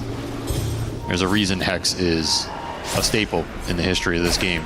There is still the advantage of repositioning with Tiny Tossback, right? Maybe you look for that more. Save's less effective against that. Divine Llamas can certainly still play a bit of front line. Kez, nice damage. Getting burned out of a lot of his health here. Sumail actually jumps in, sees the opportunity. Didn't finish off Katoni. Now the heals come through, and the Timbersaw needs some help. They win for a Nightmare save. Really nicely done by GH. And Devi even wants to go back in and take away this Aegis, land the Chakram, but there's the Tombstone save. So the saves from both supports, big part of this last fight that results in no kills. There's a big question, can BB scale the damage farther here? Because I don't want to say they have damage issues, but they have the start of damage issues, is what it feels like. And you're kind of peaking here in terms of what your DPS looks like. That's one of the issues with the mid Slardars. It's hard for him to up his own damage considerably. Like, you can kind of get some of these later items, you get tankier, you get a little more annoying in the fight, you can get the lower crush cooldown and all that. It starts to pick up a little bit as we go later and later here. Well, isn't the Corrosive Haze undispellable? That's also Doesn't big, that solve a lot of yeah, those that'll problems? help. That'll help for sure. But then I think you're still playing a lot around this Kez. And I'm just worried if this Kez ever somehow dies. Like, what does your team fight look like? Heritage only had one death in game one. He has two in this second game. The B team start mounting a response to this pressure in the bottom right part of the map. Save doesn't get jumped. They have some vision to work around. Enigma Galaxy forming a similar setup here. With Divine Llama on the front lines, hits him with the Shivas. Nice Bushwhack, that's beautiful, and he can only save one of them here as long as Divine doesn't die. Once again, the Nightmare save. Oh, they got the bash on him though, and he's not able to get the Timber Chain away. Still have Aegis here for 2 minutes, so this is not a fight you want to overcommit to if you're Enigma Galaxy. You just cut your losses and get the hell out. Overwhelming damage when you can put every core on top of one target. It worked out the first time in the mid lane, but it does seem like Divine Llama too isolated there. Underestimating the damage there from BB team, especially the way to be able to. The save isn't guaranteed, right? It's just you Nightmare. It creates a pause long enough for you to get the Timber Chain out, but there's these bashes. Kez can stop you. There's a lot of disable, a lot of chain stun potential if you can isolate a target. The old fish cart does it again. An early banner drop. They're not going to waste any time. 40 seconds on the Timbersaw. They say that's good enough to hit this tier 3. And they have triple Pendulum on the side of BB team. All 3 cores going Pendulum, just delaying the first damage. But Sumail needs some help here. Can they get him out? He turns around with the BK beam, needs to kill the Kez, and he can go and get the heals with the Kazurai Katana ticks away at him. That's going to be the loss of the Aegis, but a tier 3 down, and maybe still a barracks to go.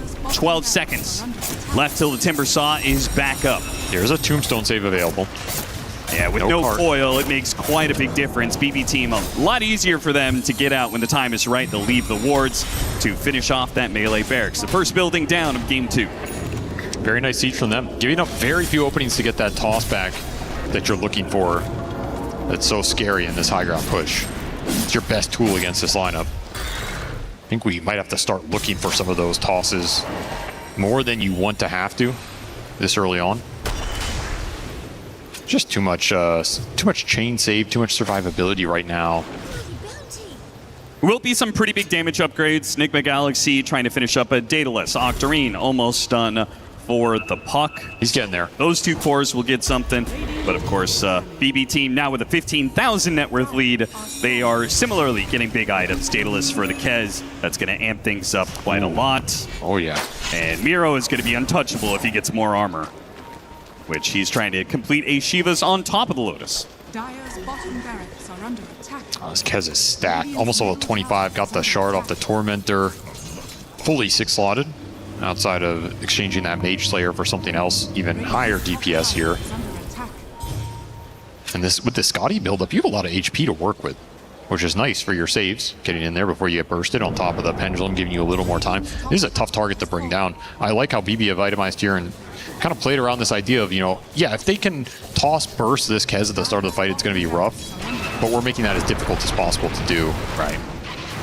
And it might get to a point where you can kind of just run these other cores in a little loosely, like we're just going to throw the Centaur and the Slardar and see what's happening, and if Kirtich likes that fight, then he gets a guaranteed ability to join that without getting initiated on. If he doesn't like it, maybe you can either cut your losses or get out. Divine Llama trying to take the outpost, gets stopped by Save. Surrounded by the wards, Avalanche on 2, though that's a really good setup. If they have some follow-up damage, it'd be really nice, but Miro still got off the cart, put the Kez inside of it, and drives them away. The BKB was used by GPK. Enigma Galaxy, a fishing expedition. They got something out of BB team, but they can't really chase. Still looking for the Daedalus plus buyback on Sumail. He's trying to save for both here. Will be a big damage upgrade on that front line.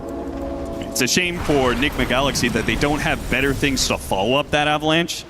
Right, it's like the only AoE disable that they really have that works with that is going to be the Bushwhack.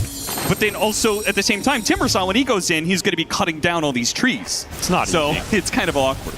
Ideally, you lead a fight with a multi-hero Bushwhack. I mean, that kind of goes without saying. It would be. But then at least the combo chain is a lot easier to execute here. Let's see if Omar can find the opening. Still BB in control of the net worth, in control of this game. Level 25 Kez gets the +1 Echo Slash attack, so yeah. You're going to need some repositioning tools for these heroes. They can't afford to get hit by all three of those. It's just incredibly debilitating.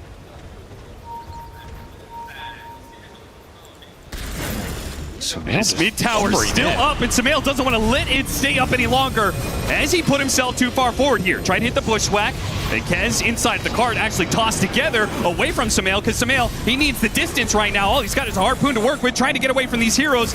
Oh, he's getting jumped. Nullfire placed onto him. He can't get away. He has to turn and fight. It's his only option, but these heroes are just too damn tanky. Sumail's eventually going to go down. It's up to the others of Enigma Galaxy. Devi's already cut down the Shadow Shaman. Now looking back to Katomi. 2 supports down. Devi getting a little stuck right now, though. That's no good. Now he's got 2 cores on top, and they burst him down nice and easy. It doesn't matter how much reactive armor you have against so much physical damage. The second the Kez gets loaded in that cart, it looks rough because you're tiny committed on that front line. There's no way you can bail him out. There's no way you can kite that fight in the long run. And Sumail kind of just walked into it. I don't know if he was thinking he's just going to take that tier 1 and blink out, or they weren't there, but odd. He gets caught in a moment that he probably regrets giving him that opening. And it's so close to some levels that I think do change things, right? Level 25 on Puck. That helps with this Octarine, you being able to spam out these spells even faster. Maybe some really long team fights. You can get double coils out. All 3 of their course 25s are nice. They add up in these long fights. There's another nice coil, some decent damage, but it's not doing a lot on its own. No Ags, no Divine. We're not in that territory yet. Going to be 2 lanes of barracks easy for BB team. Enigma Galaxy on their last hope here. They are just continuing to build the tank. Like Heart, Slardar, Vlad's Undying. Everybody's such a difficult target in this game. Saint, you're going to run out of damage. Yeah, that's how it goes. Great Bushwhack here. You disjoint this a little bit and you toss that lawnmower onto your Timbersaw. Like, you deal with that thing. I don't want any business with it. But you still don't have the Daedalus on the Tiny here. He was holding on to 4,000 gold. So like, you're holding gold for buyback, but you're taking the fight in a place where even if you buy back, I don't think you can get here fast enough to make a difference. Also, it seems like they have damage issues right now. So can you really afford not to buy out this Daedalus? That's a big question mark on this fight. Like, you do get to clean up some of the backline here with the mobility. That part looks good. But again, it takes so damn long. It's still sitting on 4,700 gold. Didn't die on courier or something, right? Like, he's just trying to get the buyback plus the Daedalus here. Refuses to buy out, but I think you have to. So very close to it. But if you get that damage item, and in the process, Kez picks up another extra life. Roshan Roar is going to stall things a bit here, and BB team are not going to be caught inside this pit. This is the Roshan where you don't really just want to force it anymore if you're BB. You're looking for the fight off of the objective force. You're trying to get Nigma Galaxy to bite the bait and come in a little bit so you can get some nice angle. They're going to smoke and look exactly for that with a big flank. There is a high ground defensive ward from Nigma. They have two, in fact, on this area. So it is a good place for them to fight. If they can break the smoke on a ramp, try and get a quick stun off. You have buybacks into the outpost. Could work out well for you if BB do not execute well. I love that they're getting away from this secret shop high ground cliff area, going all the way around. And now the Shivas pops, they spot the bait. That's just who they wanted. With the nullifier already out on him, GH is dead. Jump in from Lordov, trying to clear out some of these heroes. BKB activated from save, managed to get the hold on Smail. Look at the focus. BKB, and there's that focus. Instant buy. You've got the buyback, and now you're going to have to use it and win this fight. It's your only option. A jump onto the Omar, Hoodwink, he's dead next. Smail comes in with his BKB and starts laying into both Kiradich and He's just dying again. Losing this fight, he can't win it anymore. He doesn't have the damage, and BB team, they're just too big, too bad, too tanky, too much to handle for Nigma Galaxy, and they will win out this fight and win out the game. Devi is their last hope, and he last man down for a Kiradich rampage. The damage from this Kez is out of control. The second he gets loaded in the cart, there's just like nothing you could do. You just run him out of the coil. There's no control that can go onto the Kez. The Bane died very early on. He is just swinging this katana over everybody at almost 12,000 damage. And one of the melee heroes that looks really good with the card, because if they get the save and he gets off the Raptor Dance, it's a full heal for him, and they can drag that Raptor Dance right over Nigma Galaxy and claim the 2-0. This is a team I think has been a little underestimated in this event. Like, they are looking better and better every series we see them. They understand the meta. Their drafts are very strong. They can cheese you with some good last picks. You know, they always have that Huskar mid. They have the Arc Warden, some random stuff that can come out. Miro plays a lot of these summons heroes in the offlane. It's not easy to keep all the threats in mind to get a good draft. And then even when you do, we haven't seen this team really lose lanes. They're a very difficult team to beat on lane, so you can't really run them over. Okay, well then we have to out-team fight them. Yeah, but then it's like we saw here, it's not an easy team to out-team fight. They're very mechanically skilled. They have good angles on those smokes. They understand how to play around the objectives, not force it too much, kind of bait enemies in, then take the fight. I mean, that's a fight into outpost, into enemy vision, into the buybacks, and they don't drop a single hero. Great. Like, that's disgusting execution. So they are in form right now. They're going to be a tough team to beat here as we go deeper into the event. Man, they're looking to win it all. And they're looking very, very good. And with a very definitive win over Nigma Galaxy, this is really the only misstep I feel like BB team had over this whole series. I feel like it was very disciplined play. That was just the one go. This was one of the worst looks for Nigma Galaxy, trying to go on this Lordar and just coming very close to getting the kill, but not good enough. And even if you did, you end up losing 3 for it. I had to go back to, you had this Timbersaw who was so strong. Divine Llama secured an advantage, but it didn't feel like the team utilized the Timbersaw that well in this early to mid game. I felt like you couldn't stand on the front line. Like, either the fight is being split and they're both assassinating the back lines of the fight, or it's not just him anchoring it. I also think a lot of this game was decided, let's be real, the first tier 1 for Enigma Galaxy went down in 25 minutes. Yeah. How many of the deaths were preventable if you had some earlier tier 1s? How many of this map would have opened up for a hero like Puck, for a hero like a Blink Tiny who's trying to get pickoffs? You couldn't get the lanes in deep. You're dying trying to get this tier 1. You just don't have the space to work with. Absolutely. It has been a clean 2-0 from BB team. We can go up stage now for our winners interview. Thank you so much, Cap and SVG. I am here with GPK. Can we get a little noise, please? Congratulations, sir. Heck of a match. You got to be feeling pretty good right now, am I right?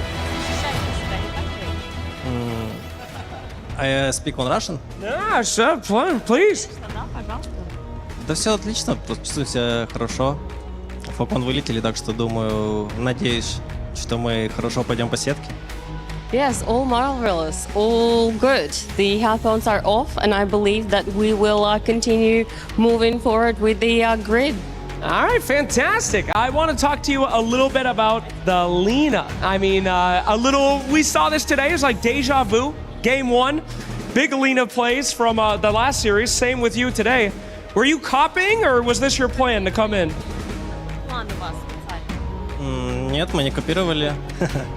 Я на линии, в принципе, очень давно начал играть. Я чувствую, что в этом герое есть, как-то высокая сила. Но я играю другим билдом, и мне кажется, в каком-то плане это сильнее даже в компетитив доте. Но это лично мое мнение. Well, no, we were not copying. It's just that with Lina, I've been playing for quite a while. It's just that we tilted and sort of deviated the strategy there and there. But yes, indeed, it was a mesmerizing experience to do that today. Absolutely. All right, let's talk a little bit about Slardar. Would you recommend people do this at home? Because I don't see anybody play this hero like you.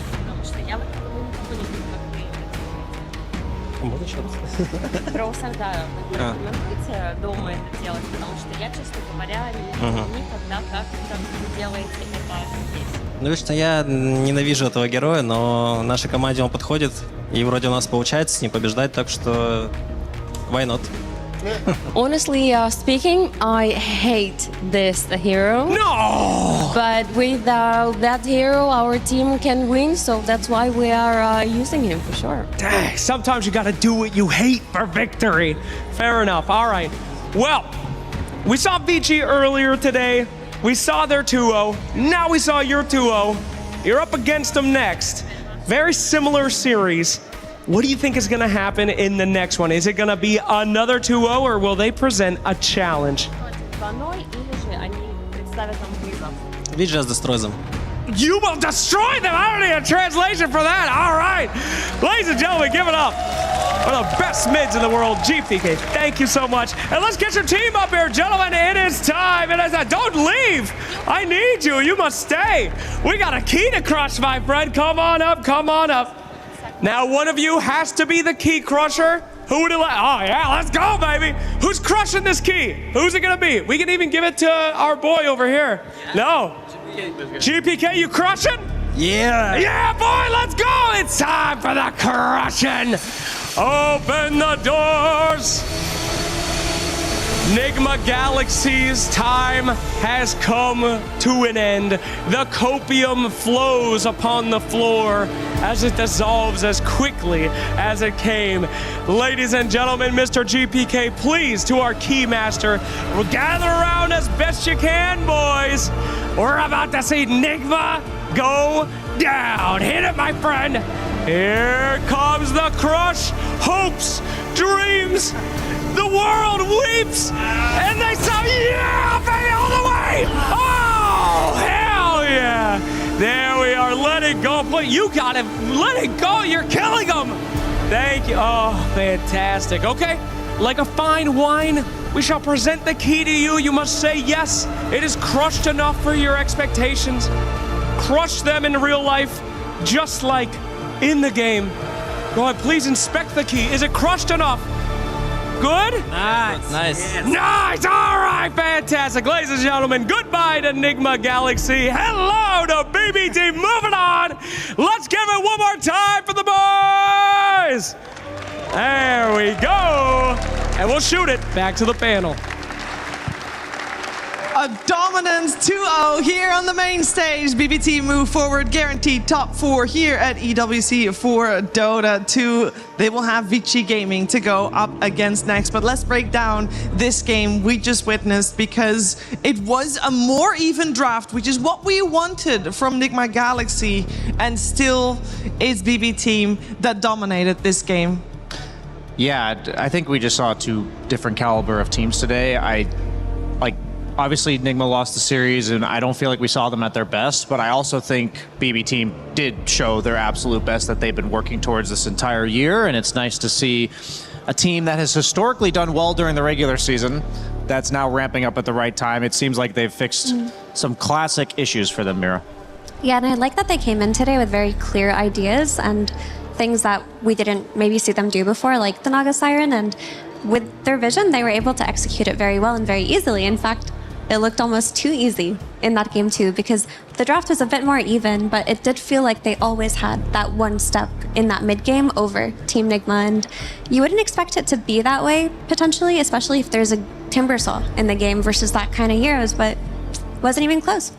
It was not, and you know, the kill score at some point, it looked kind of even, but at the end of the day, I think the majority of the skirmishes that we saw all took place either in the middle of the map or on the side of Nigma Galaxy. I felt like BB's side of the map was never, Brian, in contention. Yeah, it feels like there's so many ways to lose the game right now. There's so many ways to lose the draft, and you talk about like what the game looks like, and the Mira said earlier, the draft is half of it and executing is the other half. But for me, it's like we saw this Shadow Shaman come out and we're wondering why Shadow Shaman? We've hardly seen this hero at all. And then Mira said, oh, it might be a preemptive counter to the puck. And it's like when you have the answers already picked in your draft, and you also have a very run-at-you lineup, you're going to have decent lane matchups. You have Centaur, Slardar, Kez. If this is not the like signature low cooldown, we're going to be up in your face for the entirety of the game. I don't know what is. I just looking at the heroes on paper, I think they tried to pick Timbersaw as like a hero that can sustain through that or be durable enough, but I don't think there's such thing. And yeah, BB team, they just brought the heat constantly.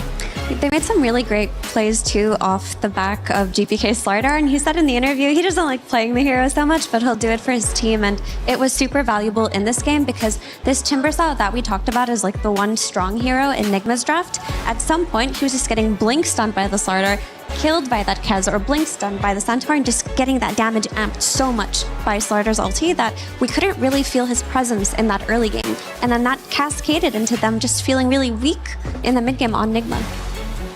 Yeah, a tough game for them for sure. Potentially the break that they had was killer as well, because we definitely did not see them at their best, but that's the reality of it. You have to be able to perform at any time on any stage, especially with single elimination. You got to do everything you can to be as prepared as you can be.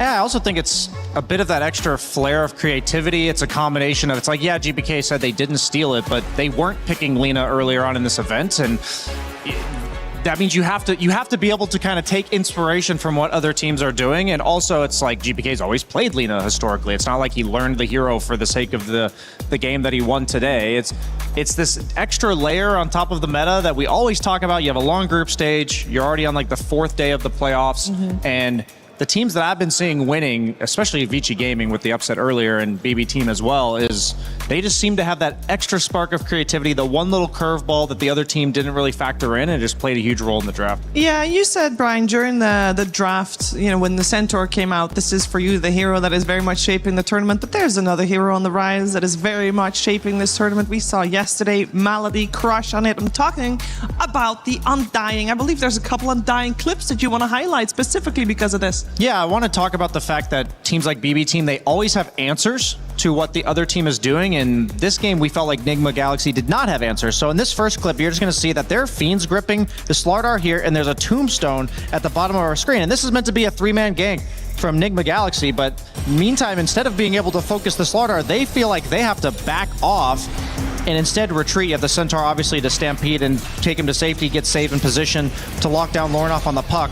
But this was kind of the story of every single play that Nigma tried to make when the game was still even. So if we take the next clip, you're going to see that Kataomi, in order to take the tower, just lays a tombstone down.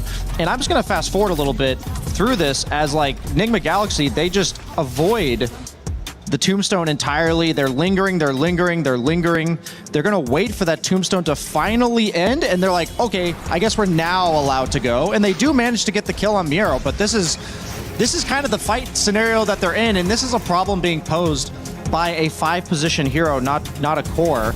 And this is an example of, okay, we're going to get a kill on save. Maybe a little bit of a missed bushwhack by Omar, but there's also a GH Bane coming in, and the tombstone save, and the puck, and I guess we're just going to walk away now is the option, and Save, who's a low HP support, gets saved by the tombstone. And the reason why it's so important, I think, to highlight this is because Nigma Galaxy had the Undying in game 1. They had the shard save, but the answers that BB team drafted towards it, the Naga illusions to quickly kill it, the song to take it out.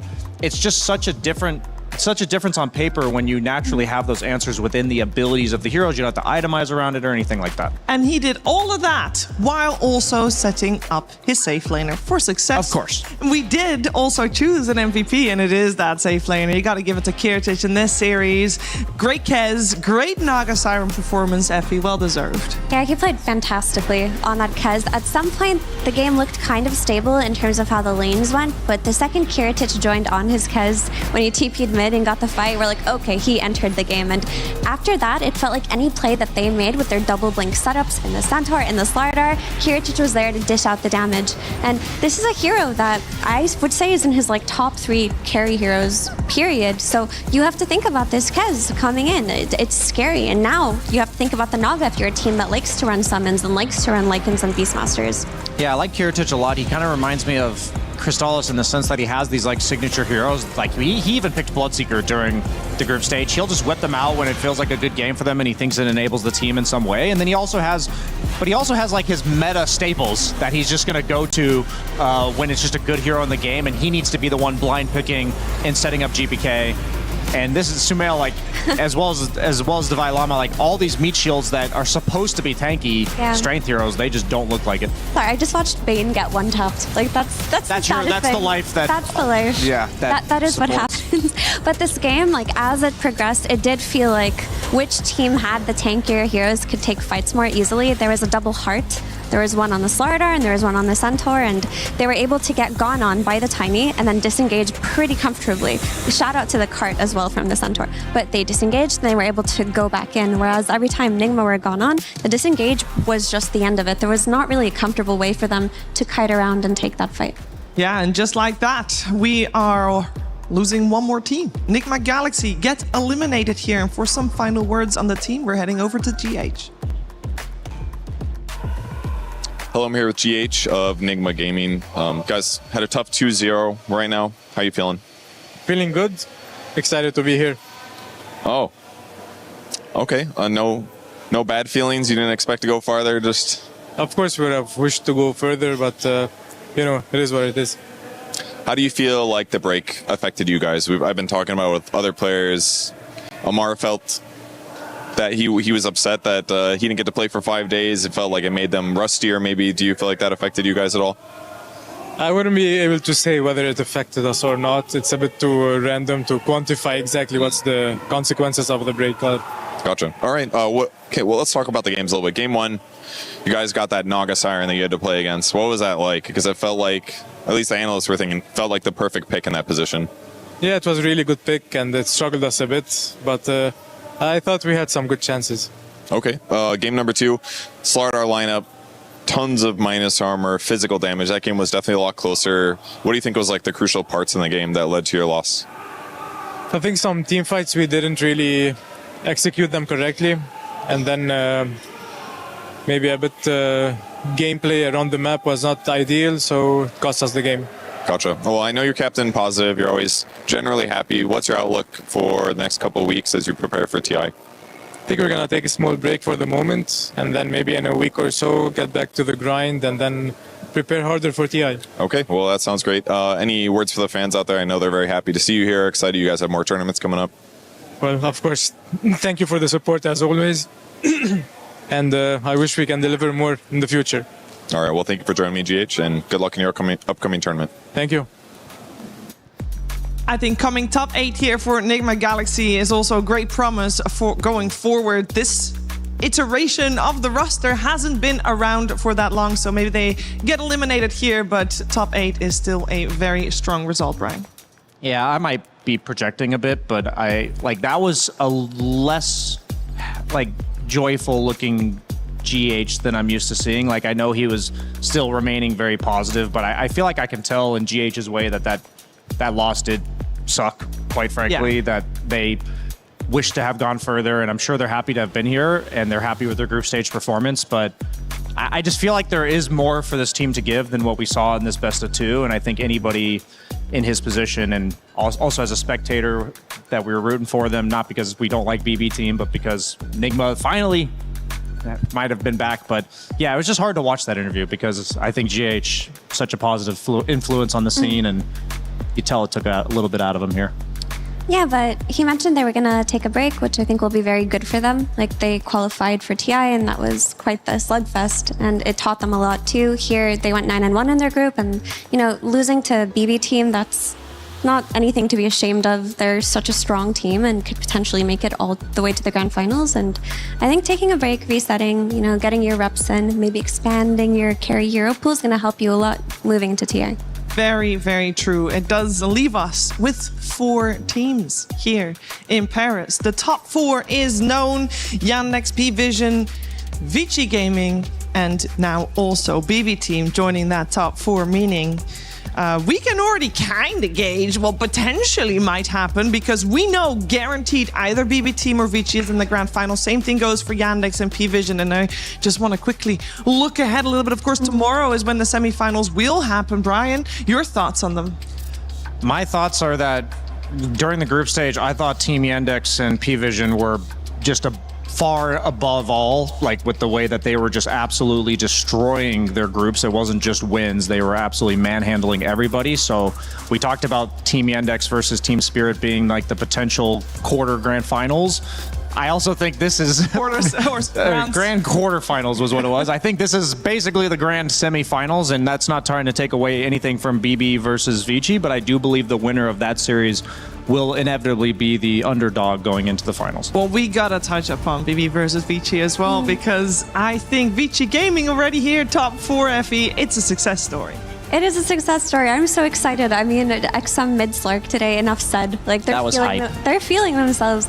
Like, at some point watching Vici during this EWC, at the start of it, I felt like they didn't have that much confidence in themselves. They weren't willing to really go outside of the box with their hero picks. They were kind of picking, you know, cookie cutter heroes for Jingqiu, for XM. But as they collected a couple of wins and made it through that survival stage, all of a sudden, there's the position for Zeus farming 2 rapiers. There's the mid-slurk for XM. I think they're going to take that confidence going into the series versus BB tomorrow. Yeah, BB also looked very scary today. So curious to see what Vici Gaming is going to come up with tomorrow. But of course, all those semifinals will take place tomorrow. And that was it for today. Thank you so much for tuning in. If you missed any of today's action, we got you covered, because this is it for today. But we'll, of course, leave you with the SDC recap of today, and we'll see you tomorrow.